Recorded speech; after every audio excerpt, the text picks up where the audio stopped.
Good morning, ladies and gentlemen. Welcome to the continuing meeting from Tuesday of the Board of Supervisors.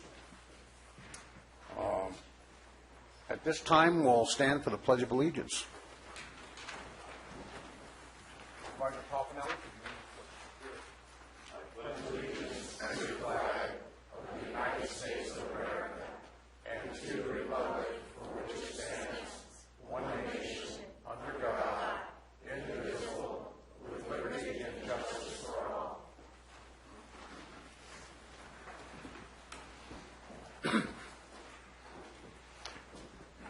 Thank you, folks.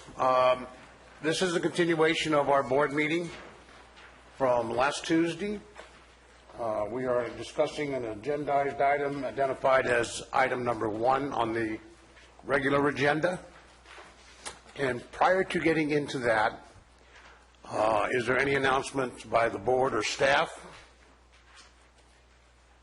Seeing none, council, I would like to confirm one thing. As a continuation of this meeting, we did not officially close the closed session, anticipating any times to go back into that closed session. Does that extend to this session? That is correct. This is a continuance from the agendized meeting 2 days ago. And so any item that was on the agenda from 2 days ago that was still open is certainly relevant to today's meeting because it's just a continuance of that meeting. So at this point, it would be the closed session item, I believe it was number 2 from that agenda. And then the other item is regarding the public hearing regarding the cannabis ordinance. Okay, thank you. I just want to make sure that was clear. Ladies and gentlemen, we have already conducted our public comment period for this meeting. This is a continuation. And we actually conducted our public comment period for this agenda item that we're going to be discussing today. I want to make sure everybody's clear on that. Is there any other announcements by the Board of Supervisors or staff? Seeing none, Mr. Maurer, could you give us a brief history of where we are and where we're going? Yes, so we started discussing some of the differences between the alternatives and taking some polls as to what direction the board felt was appropriate. I have prepared a handout, a cheat sheet, if you will, of the differences between alternative 1 and 2, or A and B. I think everyone in the audience also was able to see it on the podium and get a copy of it. We discussed some of those items already, but I just want to have the complete list before you. We talked about personal cultivation, and my understanding was the majority of the board felt that outdoor cultivation for personal use was appropriate, establishing a 75-foot setback with fencing and a provision that with approval from the adjacent affected property owner that 75-foot setback could be reduced. We then discussed caregiver provisions, and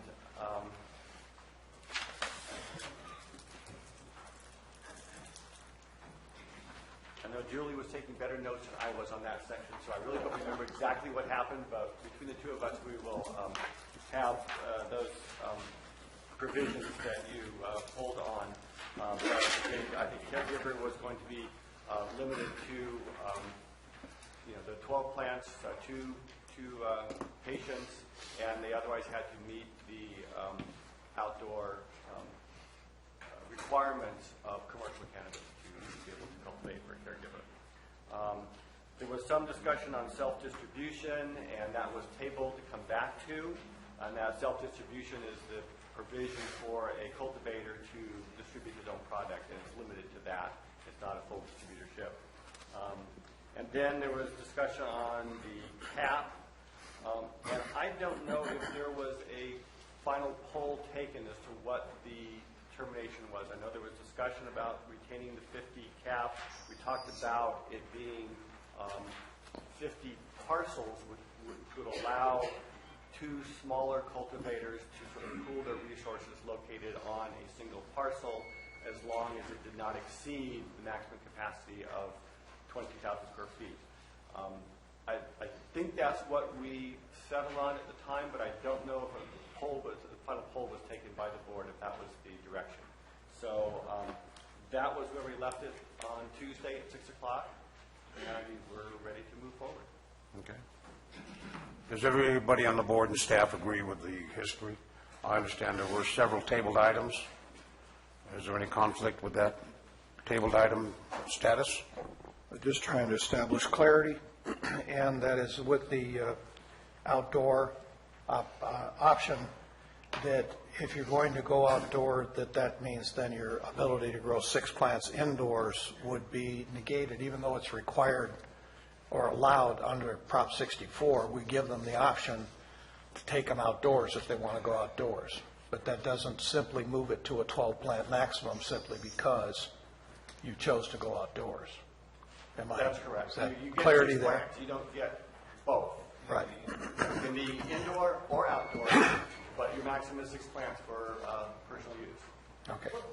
And I think we might be using different language. My understanding, tell me if I'm wrong, was for primary caregiver, it was going to be 6 plants outdoor maximum regardless if you had patients. If you have your own personal 6 plants and then an additional 12 plants for 2 patients, 6 of those 18 plants can be outside, the rest have to be inside. I think that's what, with 75-foot setbacks, I don't know if I remember the board deciding at the end that for the non-commercial, you wanted to use the commercial siting requirements. But again, this is my memory. Everybody's got different notes. So. We talked about having requirements for a fence, that you can't see it. Yeah. And it need to be locked enclosure, so, and I thought we had limited it to 6 outside, and whether he wants to claim it's his or it's part of the caregiver, but the other 12 had to go inside. And then did the board expect that outside would require commercial setback requirements if it's only 6 plants? I thought that the board had deviated from that.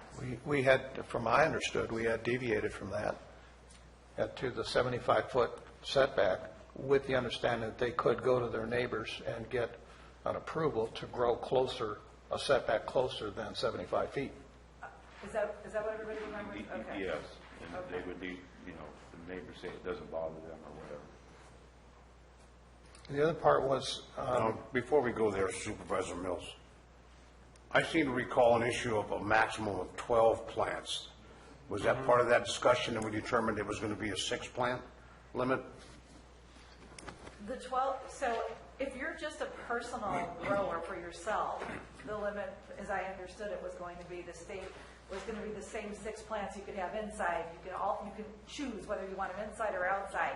Only a primary caregiver would be able to have an additional 12 plants for up to 2 patients. If they have 1 patient, they have 6 plants. If they have 2 patients, they have 12 plants. So the maximum possible for a primary caregiver registration would be 18 plants, 12 for somebody else, and 6 for them.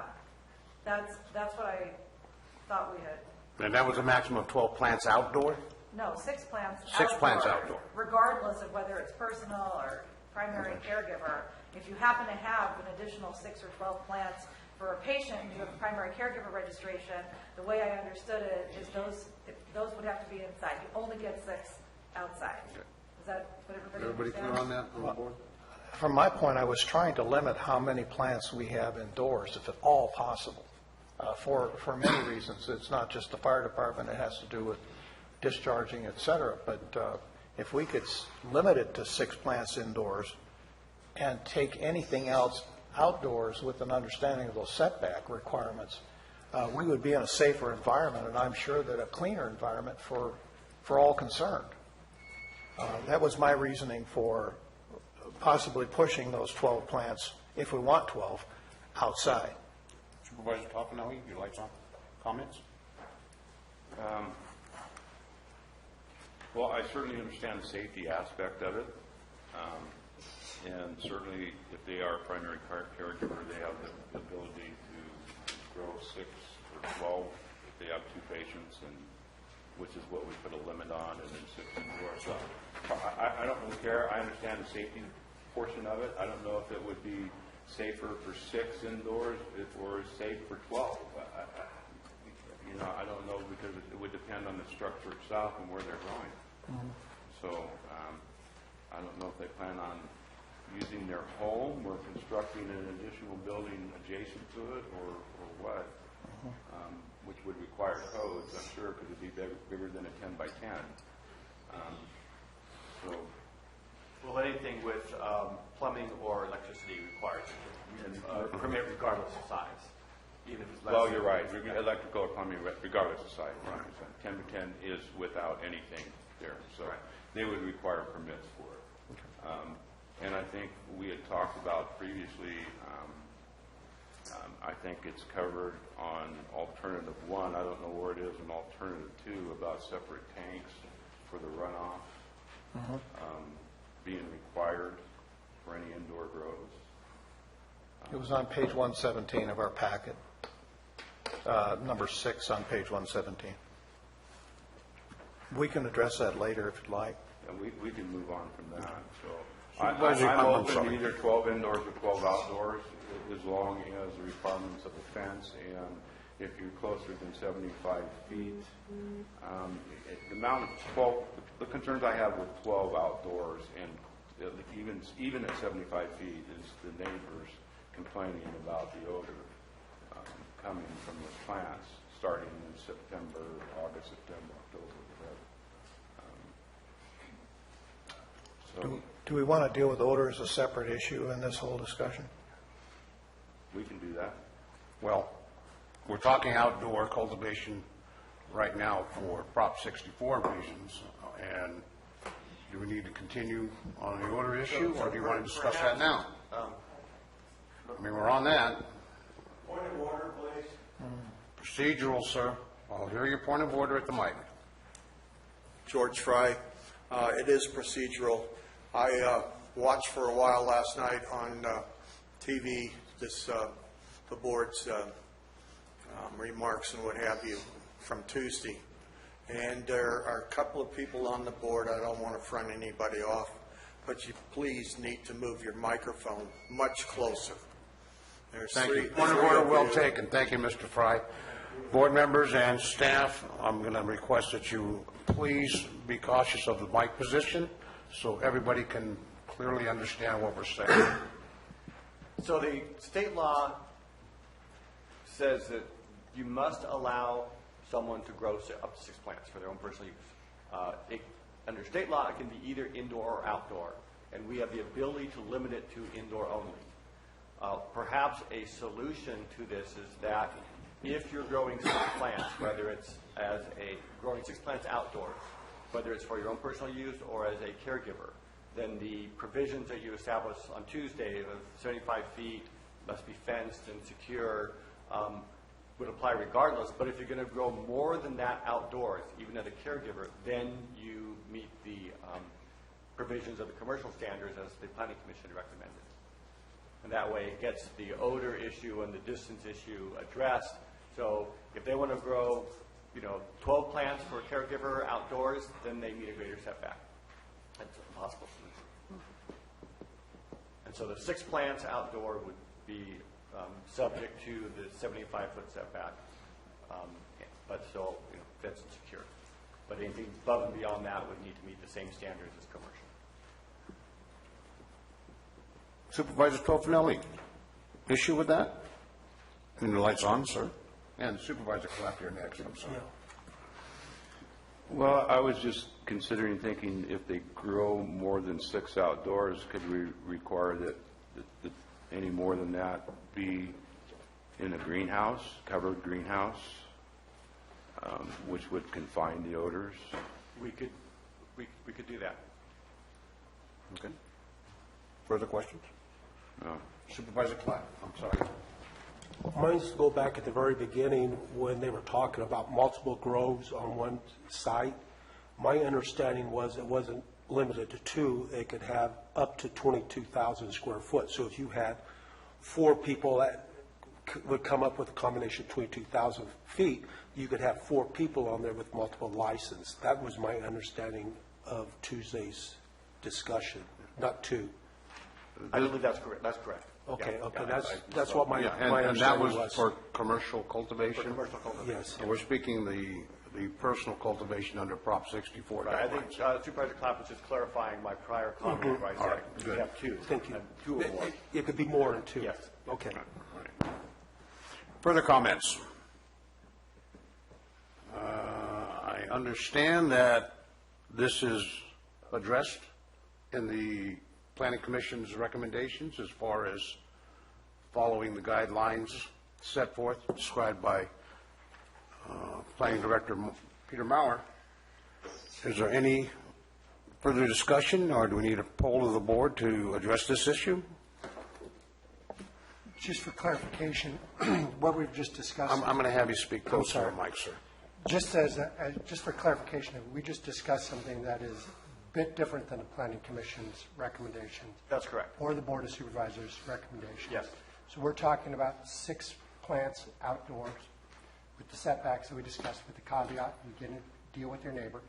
Anything more than that is going to fall under commercial. So a caregiver would be restricted by zoning and setbacks, just like a commercial. Is that where we're at? For them to grow outdoors. Right. Yes. If they're indoors, that's fine. Yeah. Okay. And if they elect to go outdoors, they have to follow the Planning Commission's recommendation, which is our commercial Well, whatever, standard. yeah, whatever the standards that are established for commercial. If they want Right. to grow more than 6 plants outdoors, they need to meet those standards. That's a suggestion, it's not, Okay. To which we haven't established any standards at this point. not yet. Yeah. Supervisor Mills. The point too is that if we can, instead of pushing them outdoors in those situations of 12 plants, that you go to the greenhouse scenario as you talked about, I think that would make it be a resolution too, besides going to commercial setback standards. Let's be thinking about how they might be able to work that scenario, because people are going to be looking for ways to do this. So if we have that included in this discussion now, at least it solves some of that question. So as I understand it, we have 2 issues here, actually 2 suggestions. One, a greenhouse regulated outdoor grow for Prop 64 compliance, or we can go with the Planning Commission recommendation of following the commercial cannabis cultivation. Am I correct in that, gentlemen? So we have 2 issues. Do we need to further discuss this or take a poll of the vote, poll of the board on those 2 issues? I think we're going to be taking a poll of the board. Supervisor Tofinelli?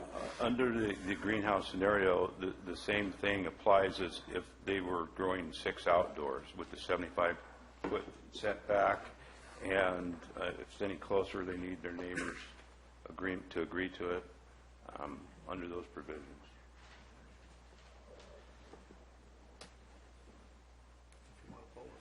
Okay. We can poll on that issue if you'd like. Can we, as we poll, can perhaps the planning director lay out specifically what we're polling on? Okay. It's not exactly clear. Okay. All I right. think there may be more than 2 issues. There may be more. So the first one, I understand, is you want to keep a maximum of 6 outdoor plants to meet the lesser standard of a 75-foot or reduced setback for personal use, or for a caregiver to grow not more than 6 plants outdoors. I think there's consensus there. So then the next question would be, Well, look, Mr. Maurer, maybe we can handle that one issue at a time and take Okay. a poll. That'd probably be better. Okay. Does everybody understand the issue that is subject to the poll on the board? And no confusion there? Then let's take a poll. Hold on a second. Okay? It keeps being evaded here. In addition to that, the requirement is that they have a 6-foot locked fence that is continuous. yes. And you fully cannot see enclosed. through it, so it prevents children and anything else from getting into it. So that is on part of what we're pulling. Is that right, Mr. Maurer? That's the way you see it? If I can ask, I agree with the safety and we need to lock these things up. My question would be, does the fence need to be opaque?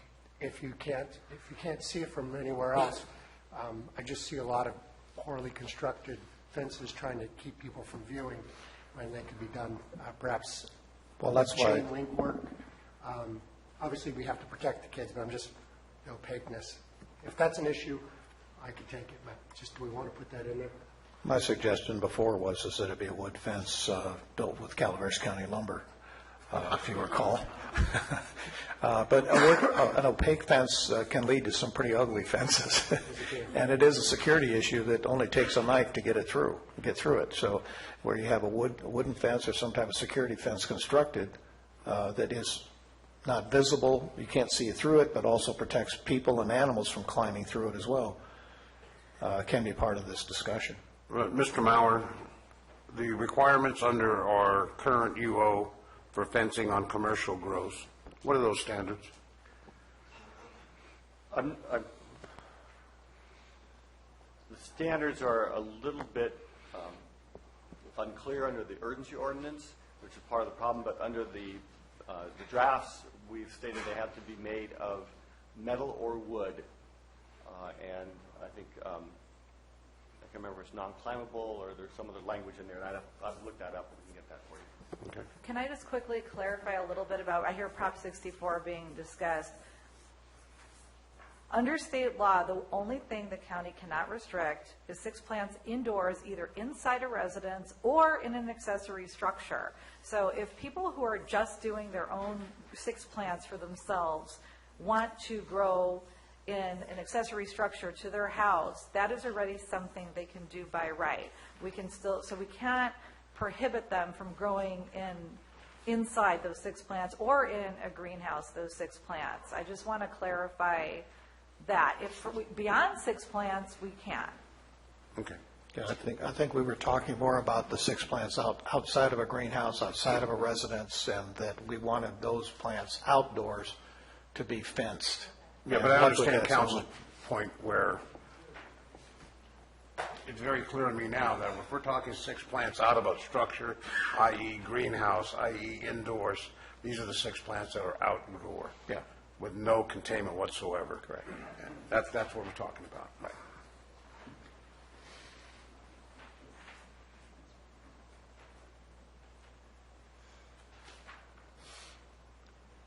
So the fence requirement, and this is in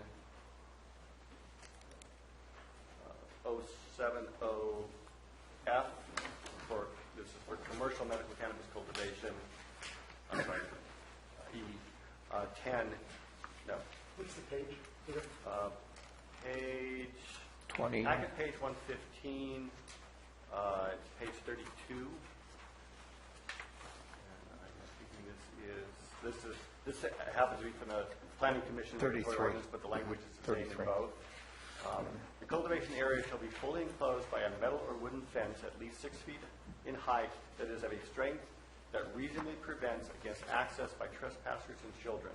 Access to the cultivation area shall be secured by a lock of reasonable strength to prevent against access by trespassers and children. Anybody have a problem with that standard? No. So we're clear? Can we conduct a poll now, applying those standards to the fencing requirement or issue? Excellent. Supervisor Toffenelli? Yes. Supervisor Uramendi? Yes. Supervisor Clapp? No. Supervisor Mills? Yes. Supervisor Olivera, yes. Chair, may I offer a suggestion here? Yes, is that for clarity and being able to hear everyone, maybe we should just leave all our mics on and then just simply raise our hands or make some motion to you, because we have times where people are voting and saying things and their mics aren't on. I think that's a good idea.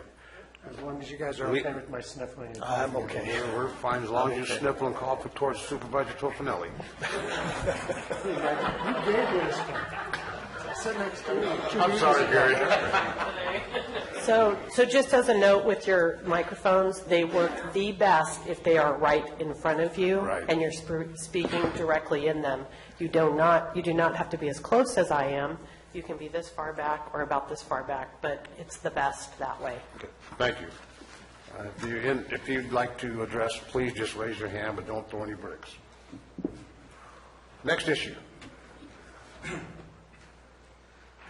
Okay, so we have the fencing established. I think we're still trying to resolve where plants can be for non-commercial caregiver cultivation. And the options, I believe, that are before you are, they must all be inside. They can be, 6 of those plants could be outdoors in the same standard as the personal use, or they could be all outdoor if they meet the commercial standard. Any confusion on that, gentlemen? Seeing none, we'll call for a poll. Well, actually, I'd like to discuss a little further, simply because if we say under Prop 64, you can have 6 plants indoors, yours, and we can regulate the rest of it. Is there a way we can push those other 6, those caregiver plants outdoors Yes. and keep them out of that house? Yes. Yes. Or an accessory structure? Right. I would rather do that simply to try to limit how many plants we're going to have in a structure. That's a policy call by the board. Everybody understand Supervisor Mills' issue? I believe he's wanting to put commercial grows in the middle of my neighborhood, so I believe he's wanting. 18 plants is a commercial operation, and that just opens up. I mean, I have problems with bark of dogs, chickens, roosters, everything else, and now Mr. Mills wants to put 18 plants in backyards in my neighborhood. I think that's insane. Further discussion? Seeing none, we'll poll the board. We'll start with Supervisor Clapp. No. Supervisor Mills. Yes. Supervisor Toffenelli. Yes. Supervisor Garamendi. Yes. Supervisor Oliveira, yes. Poll indicates 4-1. Next issue, Mr. Mauer. All right. Yes. Okay. All right. So the next thing on the list then is to finalize the discussion on the caps. Mr. Chair, Yes. Supervisor Toffenelli. I would like to go into closed session at this time and have a discussion with county council before we move forward. County Council? We can do that? Ladies and gentlemen, we will be in closed session for an undetermined amount of time. We will let you know in about 15 minutes if we'll be longer, okay?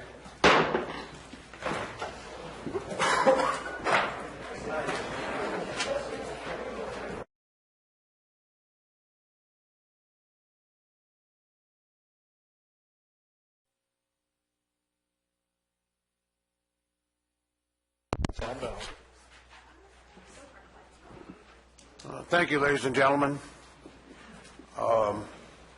We will report out on closed session at the end of today's session. If we need to go back in, we'll make that report out at one time.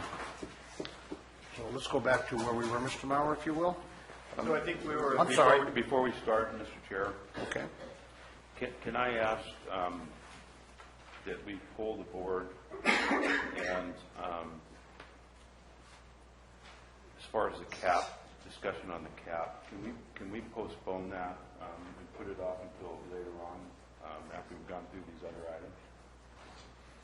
I'm sorry, I didn't understand. What was the last part of your statement, sir? Until we go through the other items here, can we postpone this item, the cap, until the end and discuss it at the very end?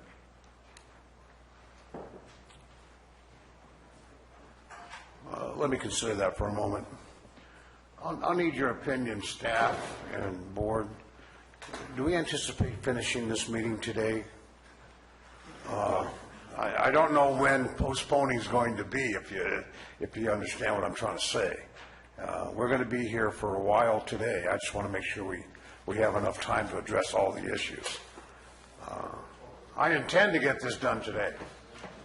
I'll be quite honest. I would hope we would get it done today. Okay. But I'm just asking to postpone it for at least till we go through some of the other items here.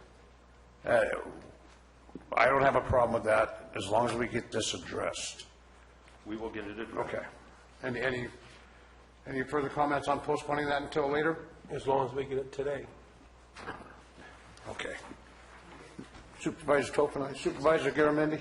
Yeah, it's pretty fundamental to everything else. So Okay. I don't know how long we can Great. go without talking about. Supervisor Toffenelli, I think that's a great idea. I agree with you. Thank you. All right. Oh, that don't count. You, Dennis, what do you want? No, that's fine. Chopped liver here. Any other issues? I'm sorry. Mr. Mallory, could you please continue? Did you understand we're going to be postponing that until later? Yes. Sometime later today. So the next item then on our list would be the retention of nursery stock. This is something that the Planning Commission added with the concern that there are certain growers that have unique strains, and if they were to completely shut down and have to eliminate all of their plant material during the transition from the urgency ordinance registrations to a new permit type, that they might lose that. So they allowed for a provision that they could keep nursery stock, unflowering plant material, up to 10% of their canopy until such time as they got a new permit. And this is in section 050B3. It's on page 11 of the Planning Commission's recommended alternative.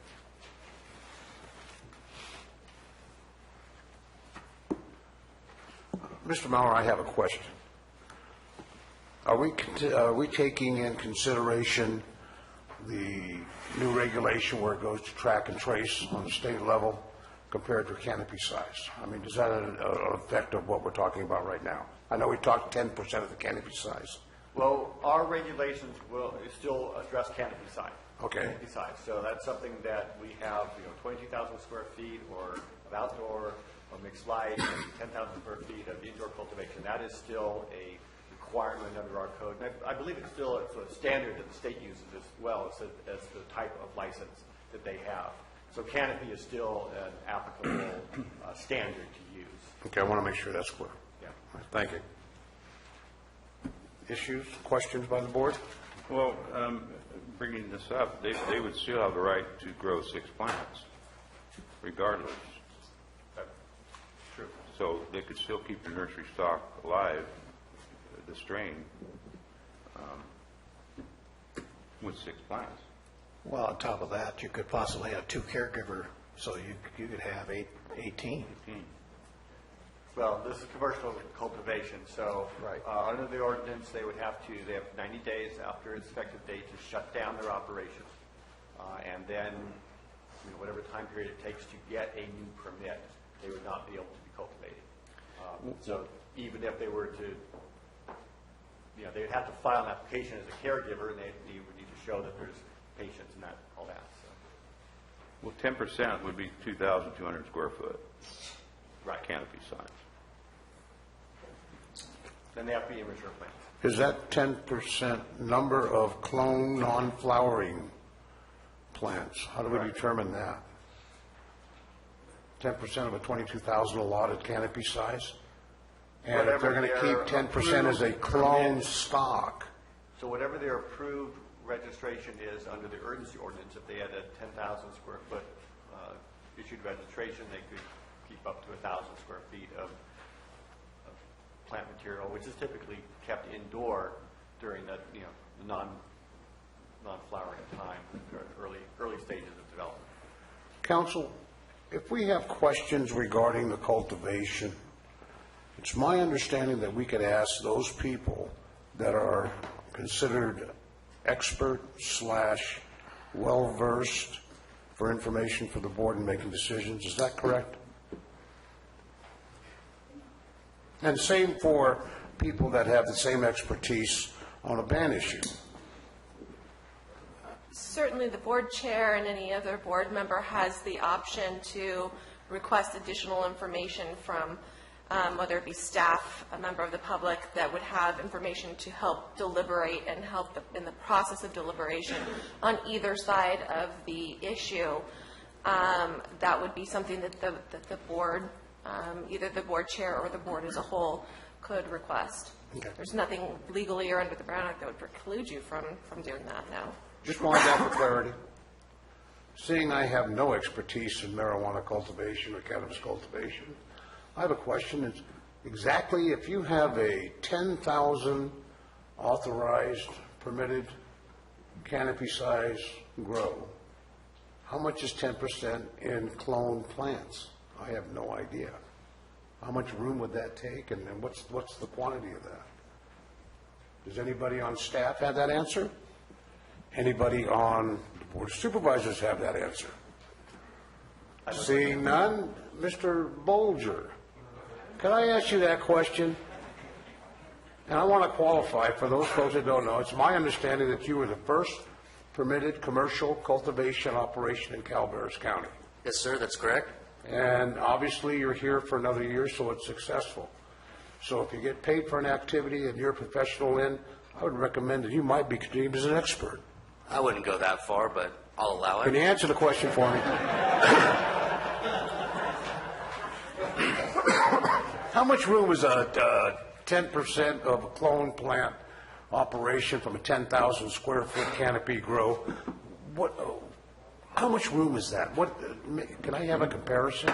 You know, it's very difficult to pinpoint that answer. You know, it depends on what type of operation. If you are a full season outdoor where you're only doing a single harvest per year, whether you're a mixed light operation that's going to have 3 or 4 continuous harvests throughout the season, or if you're an indoor operation which could have potentially 6 harvests per year. I think that more so than just the nursery stock, the intent of the Planning Commission, and I can't speak for them, but not only would it allow you to preserve your unique genetics, this would actually allow you to be able to get a crop off for the following year. If we have a hard shutdown where all our genetic stock's lost, clones, mothers, teens, whatever stage of non-flowering plant they are, if you had to start from scratch, you're more than likely not going to have a 2018 outdoor season. I think what the board should take into consideration is that, you know, Measure C is based off production as soon as track and trace comes into play. CDFA will have track and trace implemented and mandated by July 1st of 2018.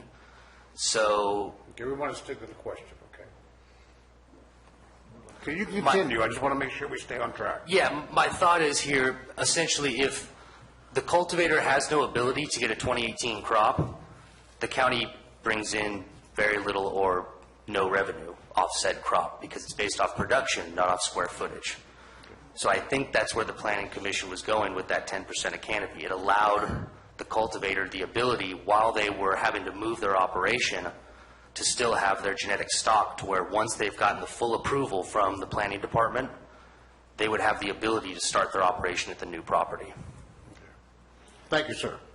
You're welcome. Can I ask you a question? Yes. Mr. Moswalter, Supervisor Garamendi. What do these look like? I mean, what do these clones look like? Can you describe us to what plant we're talking about? Well, this would all be non-flowering, so there's no bud to it. There's no usable product. It's just vegetative material. So you're talking leaf and stem. So there's no odor. As Mr. Maurer stated, it wouldn't be outside. We're talking indoor only. You know, a mother plant could be anywhere from 2 to 7 feet tall. A clone could be 5-6 inches. It depends on how far it is in its life cycle. There's no odor to them, correct? No. Thank you, Mr. Bolger. I have a question. I'm sorry. So if you're taking indoor harvest at 6 per year, you're basically taking it down to 5 per year if that's the case. In other words, it wouldn't take them very long if they're indoor to ramp back up. Same thing with mixed at 4 harvests per year. That's not going to take a long time. It's mostly the outdoor that you're talking about that would be severely impacted. Correct. And if you look at, if people are having to move their operation, it's virtually impossible that they're going to have either a fully automated greenhouse ready to go. I'd say vast majority, if not everyone that has to move their operations is going to have to go with a single season outdoor harvest. Okay. Is this concerning outdoor cultivation only we're talking about? I know you made reference to indoor cultivation. Do you have any indoor cultivation? Well, I have a mixed light operation, so we Okay. have You do everything. both then? Yeah. Okay. But I mean, every operation, whether it's indoor, outdoor, mixed light, they rely on vegetative cuttings to start their crop. So this would only apply to those that could potentially meet the requirements of whatever ordinance we're putting in place. The rest of them are going to be done anyway. I guess that's up for you guys to decide. My thought process here is, if people are able to move, they're going to have to utilize their current facilities at their current registered site to start their crop for the following year. If there's a hard shutdown, I mean, they're dead in the water. And if you have any questions about indoor specifically, I'd suggest Prapana Smith. I'm not a full-time indoor cultivator. That's where I was going with that, if we need Okay. to address it. I do have a question of Mark. Supervisor Toffenali. So basically hearing what you're saying, then this would only affect a mixed light application permit. I think it would affect everybody, It would affect everybody. but it could affect a single-season outdoor harvest probably greater, and that's the largest percentage of what we have in the county.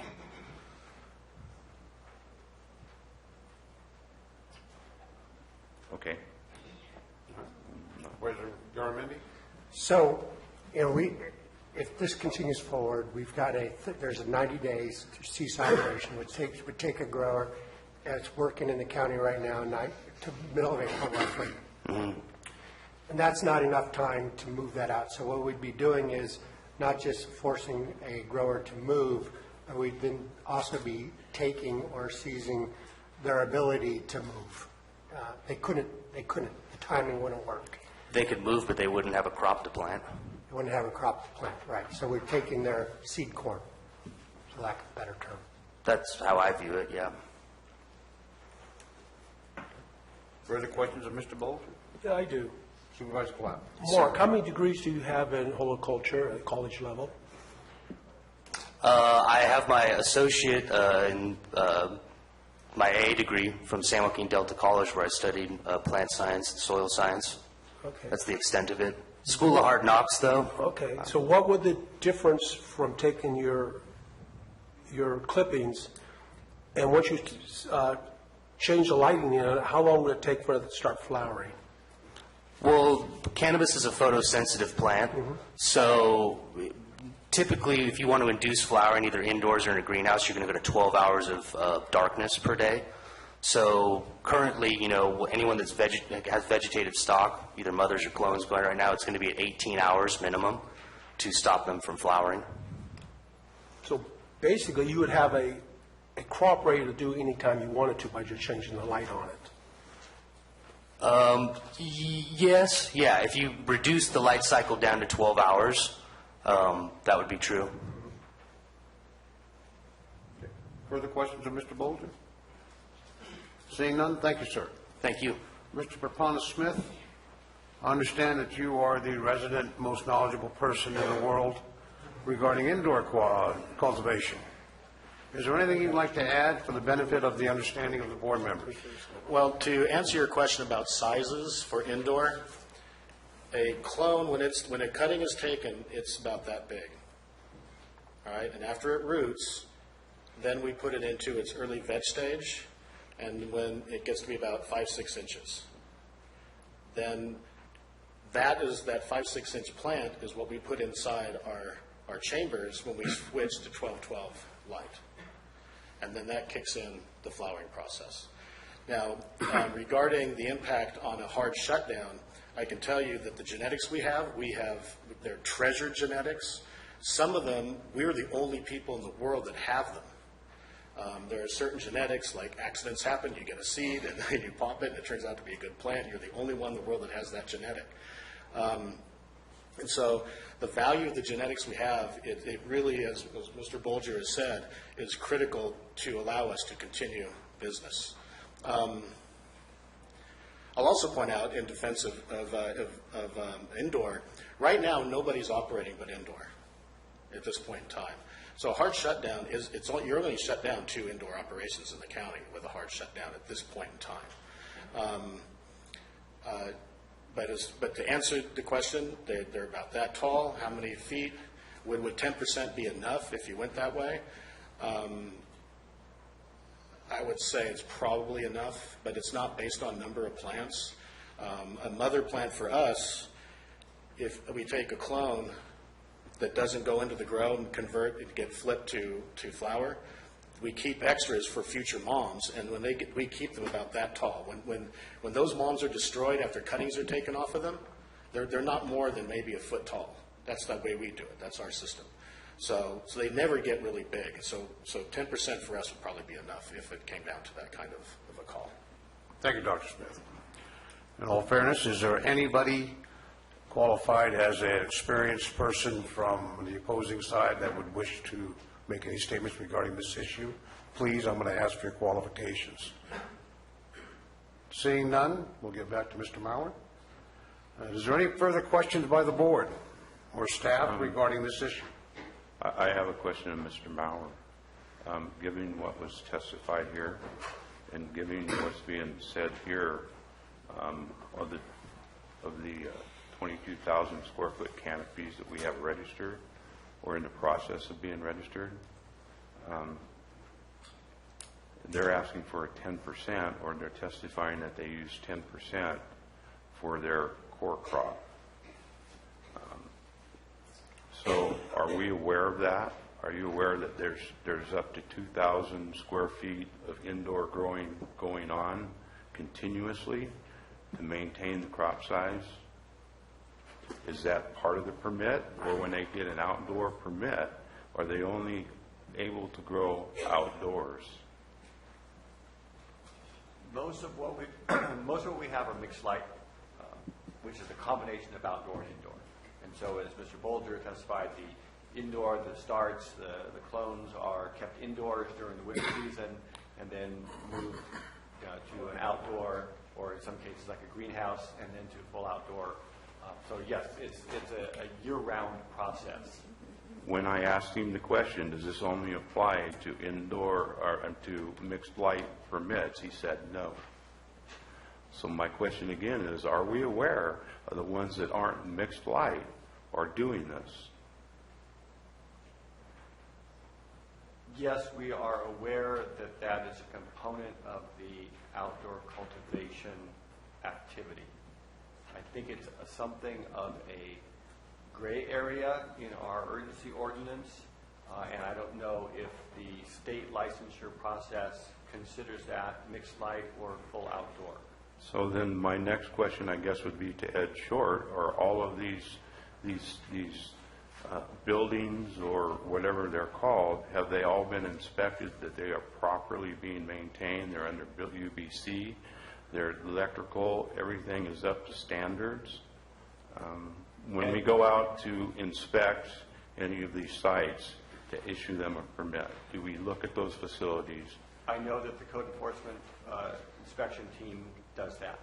They look at all the structures that are associated with the cultivation, and anything that they identify that even looks like it may not be in compliance with our building codes, they will be cited for that.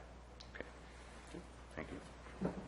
So just for clarity then, your outdoor grows do have nurseries somewhere attached as part of the process.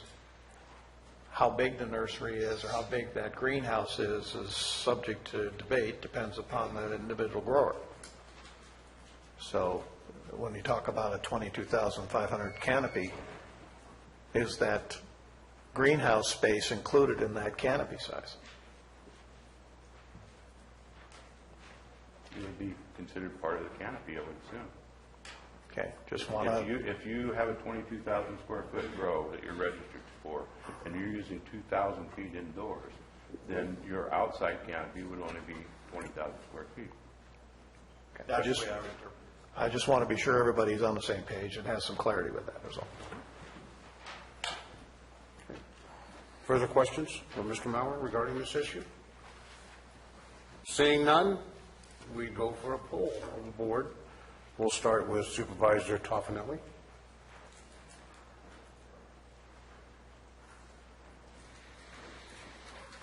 At this point, I would say yes. Supervisor Garamendi. Thank you, sir. I'm sorry. As long as the buildings have been inspected and they're up to code, and we don't have electrical cords running everywhere and so forth, they are properly set up and meet UBC codes. Okay.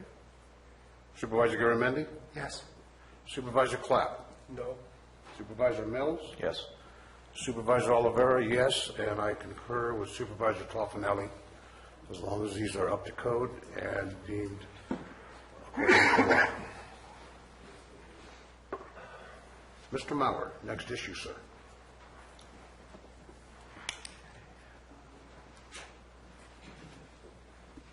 So the next issue is how to address cultivation next to residential parcels.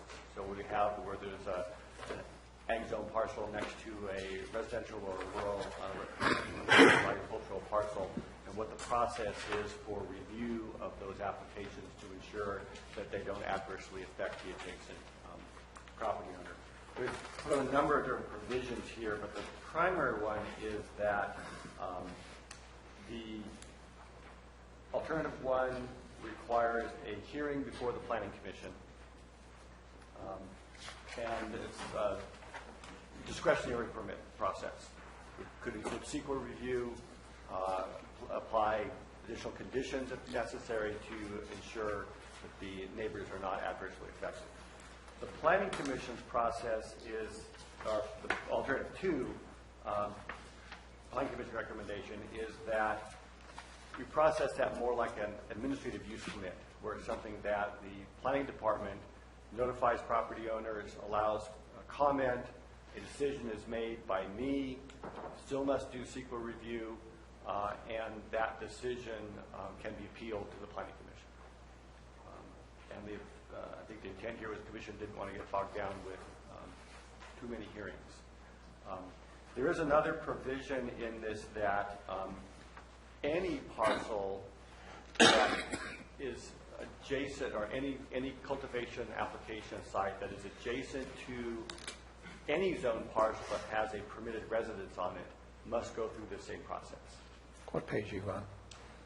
This would be on page 19. In alternative one, 24 and 25 of the page number, and it's section 060F, and for I have it. Thank you. Find it? Yeah. and then the Do you have the electronic page number number? 17 electronic page number. I don't. 51. 51?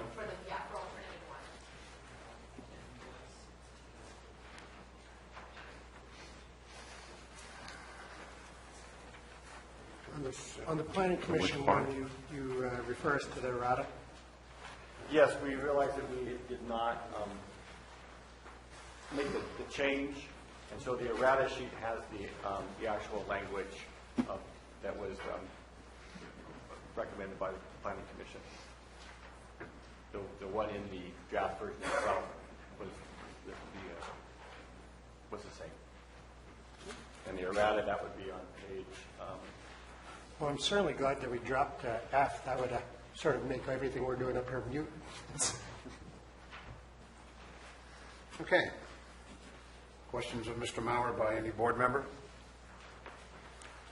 So 1, 2, 3, and 4, 1, 2, 3, and 4 would apply. 500 feet setback,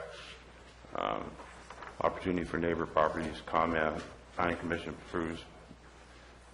This would be on the one alternative. Yeah. Yeah.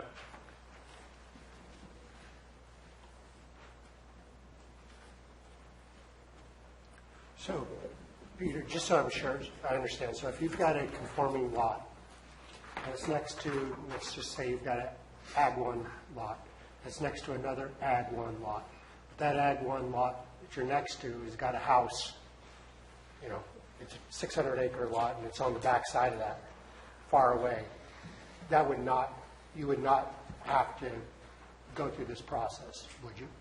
Or would you The have? way that the draft is written, that would require to go through this process, discretionary process. So, I mean, is that, I don't want to ask you if you think that's reasonable. I'm thinking in practical terms here. If you've got two big lots next to each other and there's a house a mile away, do you need to go through this whole process? Or can it be within a certain distance of a property line or grow? I'm just trying to figure out the administration piece. There was quite a bit of discussion on this issue and how it would be implemented. There was some thought of, well, if the house is more than 500 feet away, then maybe that's not necessary. Then there was discussion, well, what if someone, had a parcel they wanted to build on, and the prime building spot is, within 50 feet of the property line. So, there is just a lot of debate and discussion by the Planning Commission on this issue. Ultimately, that's what they recommended. I think we need to take into consideration the existing setback requirements that we have now, and from that setback line is where that number has to go ultimately. Not where a home is on that parcel, but what is the setback perimeter, if that makes any sense. Yeah. So the maximum setback that we have in any of our zones is 30 feet. Minimum. So that means Minimum, I was going to The say. largest setback we have for any zones is a minimum of 30 feet. It gets smaller if it's a smaller parcel, but in this case, if it were an R1 or a RR parcel, we might have a 10 or 20-foot setback. But in that case, it would automatically go to the review process anyway. Well, that would. It's only those parcels that were not a residential parcel that there's an additional provision Planning Commission wanted to add. And I think it was something that we discussed with Supervisor Toffanelli as well, that wanted to make sure that other residential, other property owners that live on the property would not be adversely affected by cannabis crop, and have the ability to look at it more closely than just simply a ministerial approval. And that was a concern that we discussed, whether there was a house a mile away or not, but if there was an opportunity for them to utilize their property and build a home, because there was a suitable pad to build a new home close to that property line within the setbacks of 30 feet or whether, they shouldn't have their property limited because of that. And so we had a long discussion on this, very long. And I know the Planning Commission did also, on what to do about that, because you don't want to limit somebody that has a piece of property and their ability to utilize their property. That's their right. So. I agree. I think that we have to, I'm sorry, go ahead. No, go right ahead, Supervisor. I just think that, we have a question of fairness here. Everybody has a right to enjoy their property. Correct. I agree. On both sides. And I'm just thinking, okay, so you've got two conforming lots, two ag lots next to each other, each of 200 acres. One's got a ranch house way on the other side, and someone wants to put a farm in on their property, using appropriate setbacks. The neighbor says, I'm not so sure I like that. Therefore, when you bring it forward, you say, what I really wanted to do was build a house right on the property line. And so I don't want one neighbor, which may just be a foil. I wanted to try to be fair to both people to utilize their property. And there's got to be a way to do that without having to go get a CUP on everything. So it'd be great if we could have some discretion as to when, if somebody's already got a house there, totally understand. Absolutely. You don't want to take away their rights by imposing yours. I want to be careful here. It's a property rights issue for both people, both sides. Well, I agree with you, and that's why the minimum requirement of a 500-foot setback is in place. If you look at what the other part of it is, what Peter brought up, and I think they still kept, Planning Commission still kept in that case, a 500-foot setback of any residential properties. I agree. And that should be conflicting, one being, if that ag was next to an RR or an RA, absolutely, I understand that point. I'm just two like properties. Well, I don't think this, you mean the 500-foot setback on two ag properties, or? Yeah. You were saying to reduce the 500-foot setback if it abuts an AP or an AG? Right. Well, I think if we move in closer, did we not address that later on, even in A1, about Yeah, we bring it up down here on minimum acreage stuff. Yes. Do you want to table that and address that then, or what would you like to do? Supervisor Toffenelli and Supervisor Garamendi? Okay, so on that. Supervisor Platt. This is what we're discussing is right now is what's here is residential parcels. Right. When we get to the AP, where they abut AP and live parcels, is a different discussion. Is that correct? Well, they're interrelated. This is, the primary component of this section is the hearing before the planning commission, or is it an administrative, not fully administrative, it's a discretionary review at planning director level. That's the primary difference here. There are other issues associated with how far away, do we want to have every parcel that has a house on it go through this process, or do you want to say if it's more than 500 feet away? Those are other issues that are related to this, and it's also tied to the setback. As you know, the planning commission recommended a smaller setback than 500 feet. So all of this is interrelated. I think maybe the first decision is, do you want it all to go to the planning commission, or do you want to have it be viewed at my level with an appeal process? Well, here's something to think about is that if you are noticing the neighbors and within the required limits of size, and you get no response, do you really need to do a CUP? Or should that just be an administrative process? But where you get controversy or you get feedback and need to mitigate, now you're in a CUP situation. How would you write that? We could certainly craft language to that effect. I'm okay in pushing this back to the later part of the conversation. I think Gary is correct, so we'll stick to the question at hand.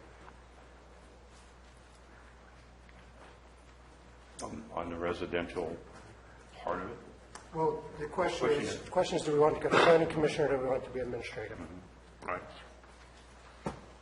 I'm okay with it being administrative, just because planning commission's got a lot to deal with every day. Okay. I guess that's a request for a poll. Sure.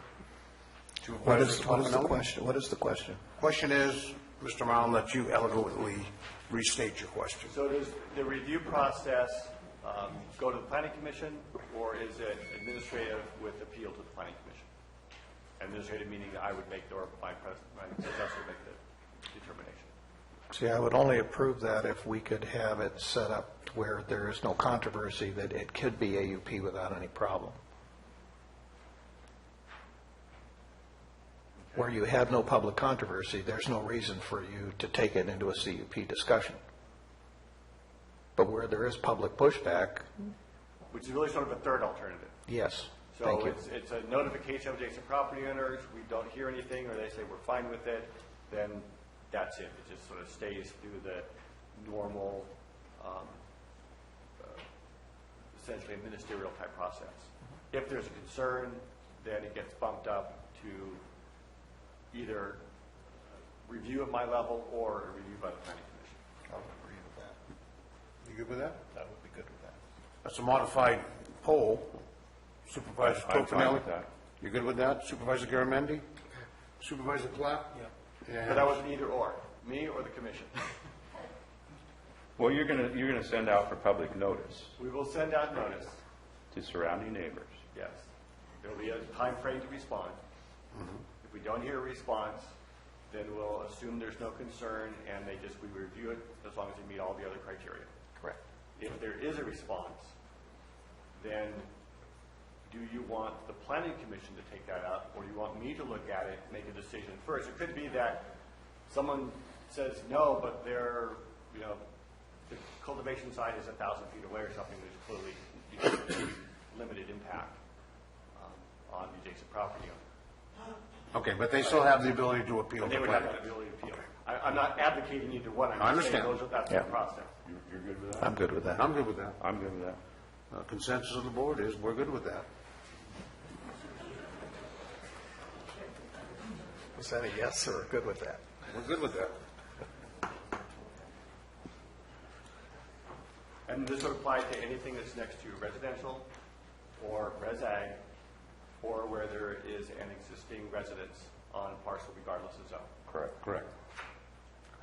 Including-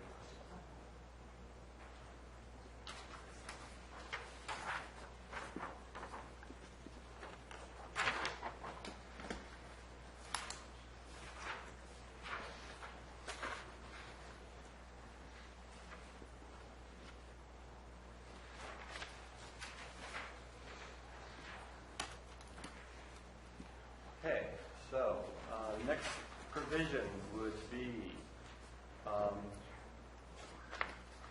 see, we talked about caregiver cultivation already, so we're down to minimum acreage. This is on page 30 of the alternative one, board alternative, the 50-acre minimum parcel size. The Planning Commission had a series of different sizes, 50 acres if it bordered a community or special plan, 20 acres if it bordered residential or RA or unclassified zoning, or 5 acres if it was completely surrounded by the zones that permit cultivation, which would be A1, AP, or GF. Mr. Mauer, we're going to take just about a 10-second break here. Ladies and gentlemen, we're going to be breaking for lunch at 12:30 today, returning at 2 o'clock. So we'll give you the opportunity to plan for your lunch period and the rest of the day, and that's due to administrative appointment that CEO Lutz has to attend. So once again, we're going to go to 12:30, and we're going to come back at 2 o'clock to continue. All right. Thank you, Mr. Mauer. Questions, comments? Who'd like to lead off? While they're discussing it, the idea of the 5 acres, I think this is in alt 2, is that correct? Yes. That isn't in alt 1? No. I- One is 50 acres flat out, regardless. Yeah, I cannot get to the 5 acres.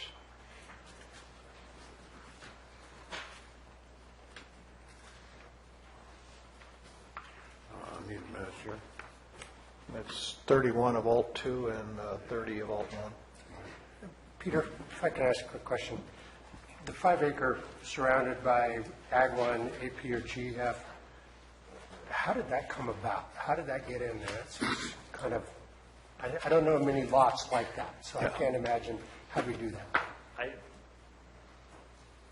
There was a planning commission discussion. I don't recall who brought that up, why it was inserted. Everyone felt that, well, if you have the rare situation where there is a substandard parcel that's surrounded by it and someone could cultivate it on it and it's not going to affect any of the neighbors because of the fact that someone could potentially grow on all the properties around it, why not? That's sort of my understanding of the commission's rationale. We don't, I'm not aware of any property that would be like that. Obviously, you know. There could be. I don't know. I haven't done any Okay. research as to whether It's or not okay. there are. It's not a, I got to go back to the deviousness of somebody I know. Looks like it's built for somebody.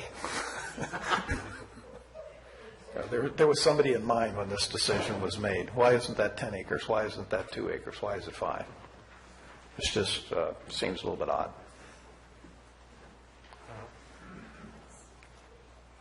The urgency ordinance allowed someone to cultivate on a parcel as small as 2 acres. That's correct. And we have a lot of registrants or pending registrants on parcels of 5 to 10 acres. And I think it was an accommodation to those people that if there was a unique situation where that occurred, they felt it was okay. But Do we have information regarding how many approved registrations have been on acreage size? Can that be obtained shortly? we can obtain that information. Could we put that in And process and maybe during table the this lunch until we hour, get I'll have my that? staff run a report, what we've got as far as parcel size for approved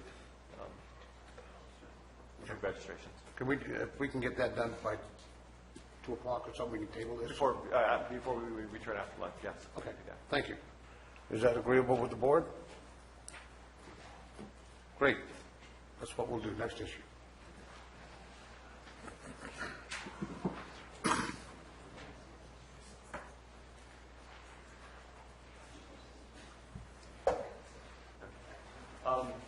So this, the next one is the canopy area, and this is 070E2, page 30 of alternative 1, page 31 of alternative 2. The board version doesn't really talk about whether or not someone who was registered for, say, 10 acres under the urgency ordinance, if they were to relocate to a conforming zone and parcel, could they grow more than what they registered for previously? The commission made it very clear that they could do that. So regardless of what they registered for previously, if they're going through all the hoops of re-registering on a different site, or even the site they're on now conforms, they could grow up to the maximum of 22,000 square feet. After being permitted After being permitted, yes. and approved. And approved, and meeting all the criteria. Questions of Mr. Mauer on that issue? Seeing none, call for poll. Supervisor Clapp, we'll start with you. No. Supervisor Mills. Yes. Supervisor Toffenelli. Yes. Supervisor Garamendi. So we're going for B2, the planning commission, I mean, one is silent, one is not. Yeah, I think my intent was always been, if you're going to 50 acres, the maximum canopy is 22,000 feet. I think that's why I would. That's what I would interpret yours, but this is just clear. And I think I made that statement yesterday. Mike. I'm sorry, Mike. I think that's why I wrote it in there, that my intent was always that if you're going to 50 acres or above, that 22,000 would be the max. And I think I made that statement yesterday when we were talking about another issue, about co-op things where they were going to get together, 3 or 4 or 5 of them or whatever on a certain parcel, that as long as it didn't go over 22,000 feet. So, You're in agreement with that, Supervisor Toffenelli? Supervisor Garamendi, you're in agreement? So the language in B2 is clear. Right, that's correct. Okay. I also agree. Board poll results is 4-1. Next issue, Mr. Can I Mauer. bring up something real quick? Sure, Mr. Because we're Clapp, you can talking do that about, anytime you want. we're talking about 5 acres, and I believe we just adopted a 500-foot setback. Well, if you put a... We tabled that, sir. Oh, okay, because I was ready to bring it up, but if you put a plant in the middle of 5 acres and you go 500 each way around, you end up with, we're short, it doesn't mathematically figure out. You cannot do a 5 acres. You need to have about 33 acres. Yeah. You need a 500 33 foot setback. to make, I think that's the one we tabled, right? Right. All right. We're going to readdress that, sir. Okay, next issue, sir. Next issue is the outdoor setback. And this is E3 and 5, page 30 in alternative A and 31 in alternative B. The recommendation from the board was 500 feet. The planning commission recommended 200 feet with a variance procedure if it's not adjacent to residentially zoned parcels. Mr. Chair, is it Yes. appropriate, can we even talk about this before we get to the acreage size? I mean, as Peter just pointed out, or Clyde just pointed out, it matters. The math doesn't figure out, so I mean, we at least should keep in the math. So can we do this without the other first? I don't know. I think you have a point. You want to speak to that issue, Mr. Toffenelli? I'm going to be firm either way, whatever lot size you go with. So I think there's a allowance in here. It also says variance procedure if not adjacent to a residential. Exactly, and that applies to both alternatives. That applied, and always has applied to both. So, it doesn't matter to me. I will not be voting for anything less than 50 acres. So it doesn't, you can address it whenever you want. Supervisor Mills? I would say just go ahead and go forward with the 500 feet, and we'll deal with the rest of it when it gets here. Other comments? I would say let's get on with the acreage, and then we could do this other one. But Well, if there's additional information that you need before you complete the discussion, maybe we combine the setback and acreage, after lunch discussion, and maybe we move on to the next couple of items, although we're Okay, pretty close to wrapping things up, but I think... Chair's decision is we're going to table this issue right now and move as suggested by Mr. Mauer. So the next issue is whether or not there is a requirement that there be a dwelling on the property. The board recommendation was that there is a dwelling. The Planning Commission was concerned, well, why, if we're pushing this out to ag property, why are we requiring that they put a house on it? They felt that there needed to be a permitted structure, because you've got, housing of chemicals, you're going to have processing going on, so there needed to be a permitted structure, but it could be like a shop structure or something like that, or some of the larger barns that are being used for the indoor activity associated with cultivation and processing. So they did not feel it was necessary to actually have a residence on the property. There was some discussion about having someone within a certain distance as far as notification. So if there was an emergency, that there would be someone who could be on call, who would be in there, be there within a short period of time. Having a permanent residence doesn't necessarily mean that someone associated with the cultivation activity would necessarily be living in it. It could be rented out to someone entirely different. So that was their justification for saying they didn't feel a residence was required. They also provided a time frame. If people are going to be moving onto a new site, it's going to take a year or two to construct a house. The language that was drafted with alternative 1 basically says the house has to be there before you start cultivating. The Planning Commission said, well, if they're going to have to move all their cultivation activity and build a house, give them some time to do that. So they provided 12 months to file for the permit and get it issued, and 24 months to have it finalized. To have what? Have it finalized. So part of the problem that we're having, and that would be for any structure, what we've seen in some cases is someone applies for a permit, but they never follow through on it.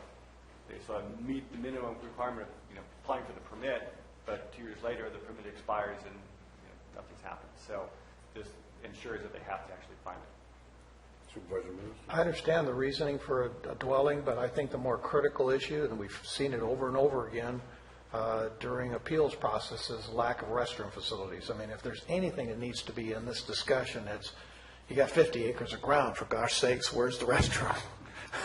I would rather that be the topic of discussion than whether or not there's a building on that property. Well, we could certainly add provision that says any structure must contain and whatever. Well, you can do that, or you can put, much like a construction zone, requiring porta potties to be there in the interim, and they be serviced. The concerns are, and we do have codes on the books, as far as even if this wasn't the case, how long you can camp out on a piece of property, how long you can have a trailer there. Those are all covered in other codes, but yet this particular type of operation isn't when it gets to a certain point, somebody's going to be on that property 24 hours. Yeah. Whether they're guard, whatever they are, whether they're processing or whatever, and to be able to accommodate them into our codes and not be living in substandard conditions is what this was about. And you can hear testimony from many other people, neighbors, and so the trailers have been on the property for years. And people are living on them, and there's no restroom facilities and so forth. That's what we're trying to avoid here. And if it is going to be a legitimate business, then there are requirements like any other business is. Whether you are there for 8 hours a day, 10 hours, you have the operation going 24 hours a day. You need the facilities to accommodate the people that are going to be on site and working in this business. And if it required a residence, I don't care, but it's going to need something for for people to live in under standards, whether it's this time of year and they have to have shelter to go get warm. They have break times where they got to go in for shelter if it's raining outside, if they have to use the laboratory. All that has to be standard conditions, is what we're looking at. And if it takes a little bit of time, then the requirements would have to be that you have to have porta potties on there. You need to have some type of shelter for these people to take a break. Whatever the codes are, state code requirements on 2-hour breaks, and they have to have the ability to go somewhere and get warm or get cooled down because of the heat or what have you. That has to be provided as an employer. That's absolutely right, and there are provisions that they must meet all of the standards for agricultural worker safety and sanitation. We had, a pretty nasty appeal a couple weeks ago at the Planning Commission where those provisions were not met, and the Commission denied that appeal because it was clearly a health hazard and bad working conditions for those employees. So those are standards that must be met. I guess there's a number of references to other sections of state and local laws as far as health requirements and employee requirements. So we don't need to recreate the wheel here. There's already agricultural labor standards, OSHA, and all these things are already law. Absolutely, yes. Okay. So the question then really comes down to if they're going to, they will have to have a place to house employees if they're living on site. Not everyone has employees that live on site, but some do. If they're going to do that, then they need to have either residents or ag employee housing, whatever it might be that meets our codes. And if they're not there, they're not staying on site, maybe they live nearby or they commute in, whatever, but they still have to have sanitation provisions. And it could be met with porta potty and hand washing stations and meet all the requirements of state and local health laws. And it has to be within a certain distance to where they're working and a certain number based on the number of employees. All of those standards would apply. But the question here is, do you want to require a permanent residence on the site or not require that and allow some other type of structure to house those facilities? Well, I think what Supervisor Toffanelli put here is quite applicable only because of what happened with that particular site was in my district, and how quickly did it devolve into what staff considered third world standards. So to keep us out of that and having a demonstrable dwelling or refuge or safety location for employees is critical to not letting camping or other things start to suddenly happen, which can create massive problems. And our staff's ability then to how do we monitor that, how do we get out there and do the inspections, et cetera, is solved with what Supervisor Toffanelli has put in his recommendation. And I think it is more strict and more complete than what the Planning Commission said. I'll be supporting what you wrote. Okay. I'm going to take some liberty here as board chair. I see the need and the recommendation made by the Planning Commission. And it's my understanding that should the Planning Commission's recommendation be selected to be our ordinance, there's a 5-year sunset clause that's been mentioned here. So if someone's going to invest in a business, invest in building a residence on that business within 2 years. That shows a dedication to be successful. Comparing that with an existing residence being mandatory on a plot, I think that kind of stymies what we need to really focus on what we want to do, and that's to be successful, not only in our business adventures, but as a county too. We have a habit of making things so restrictive that we prevent any type of progress whatsoever.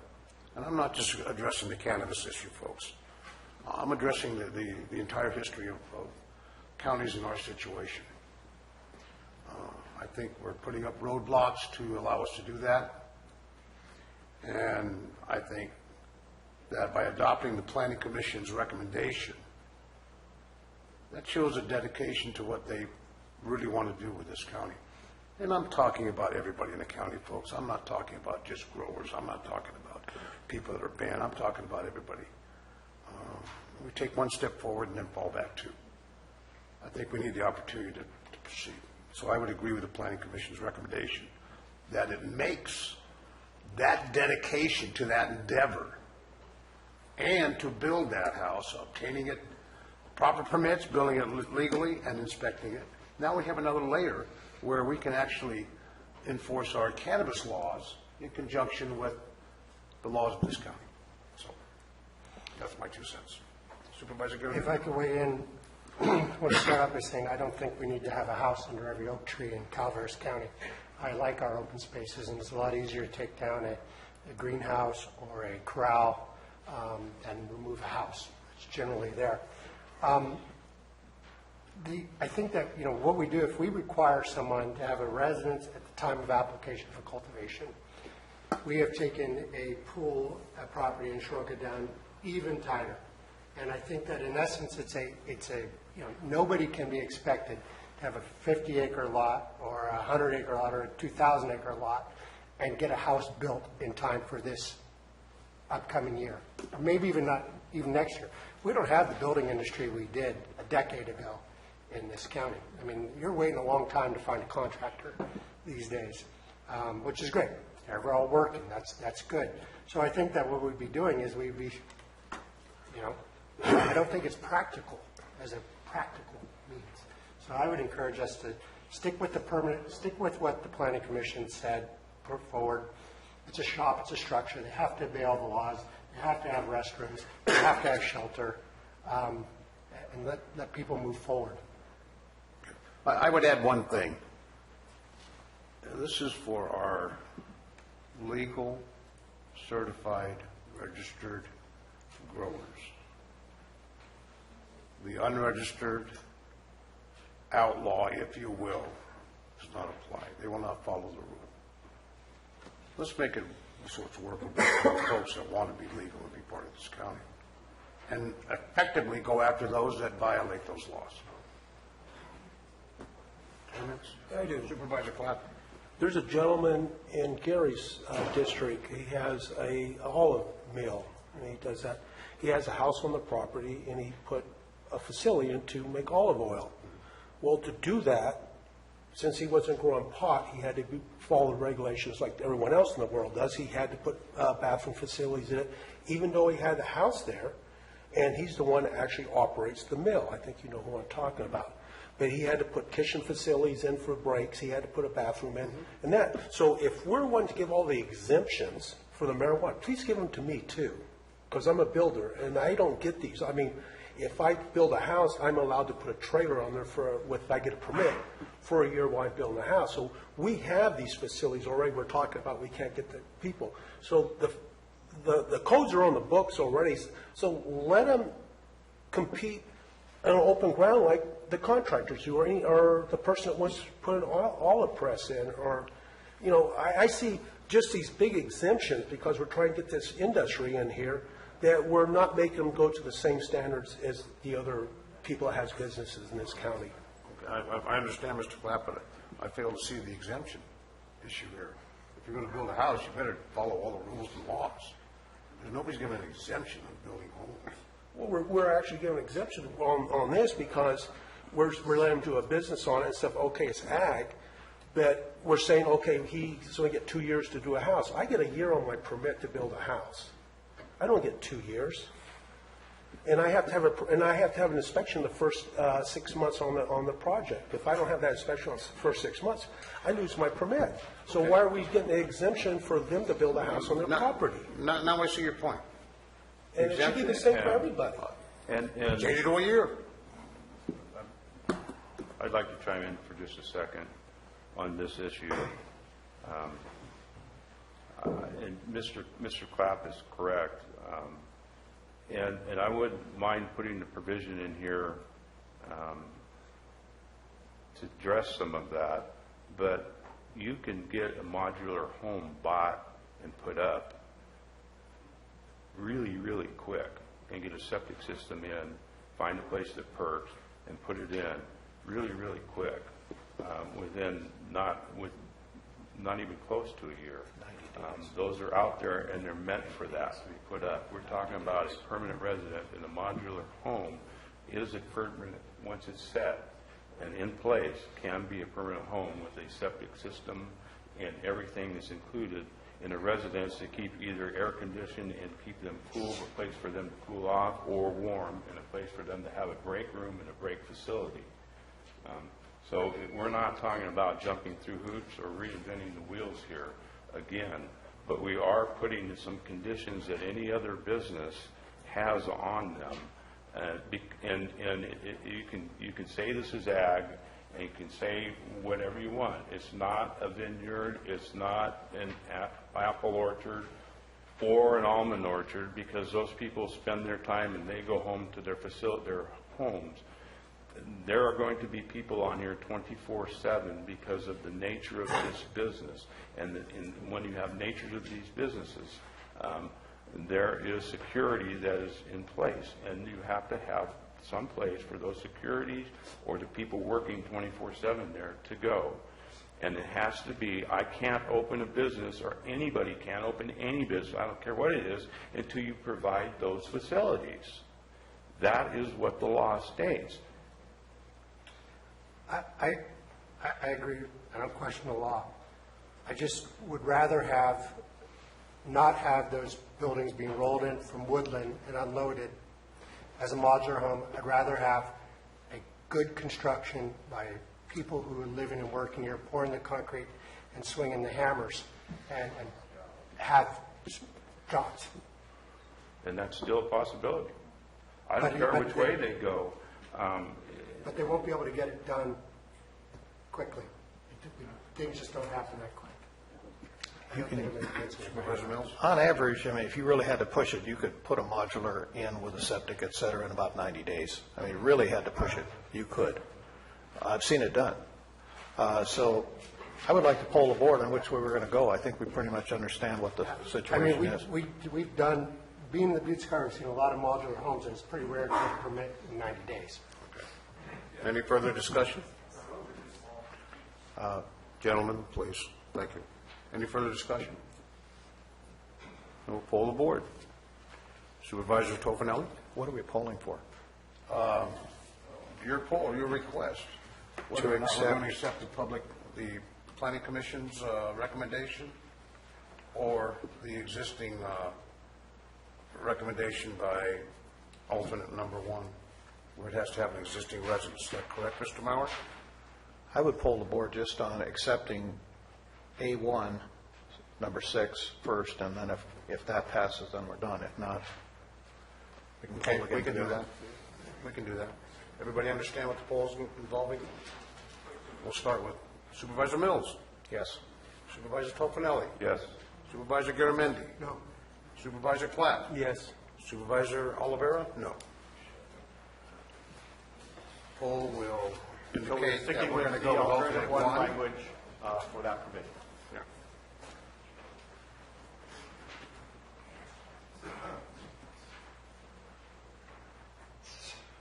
Give you a second, sir.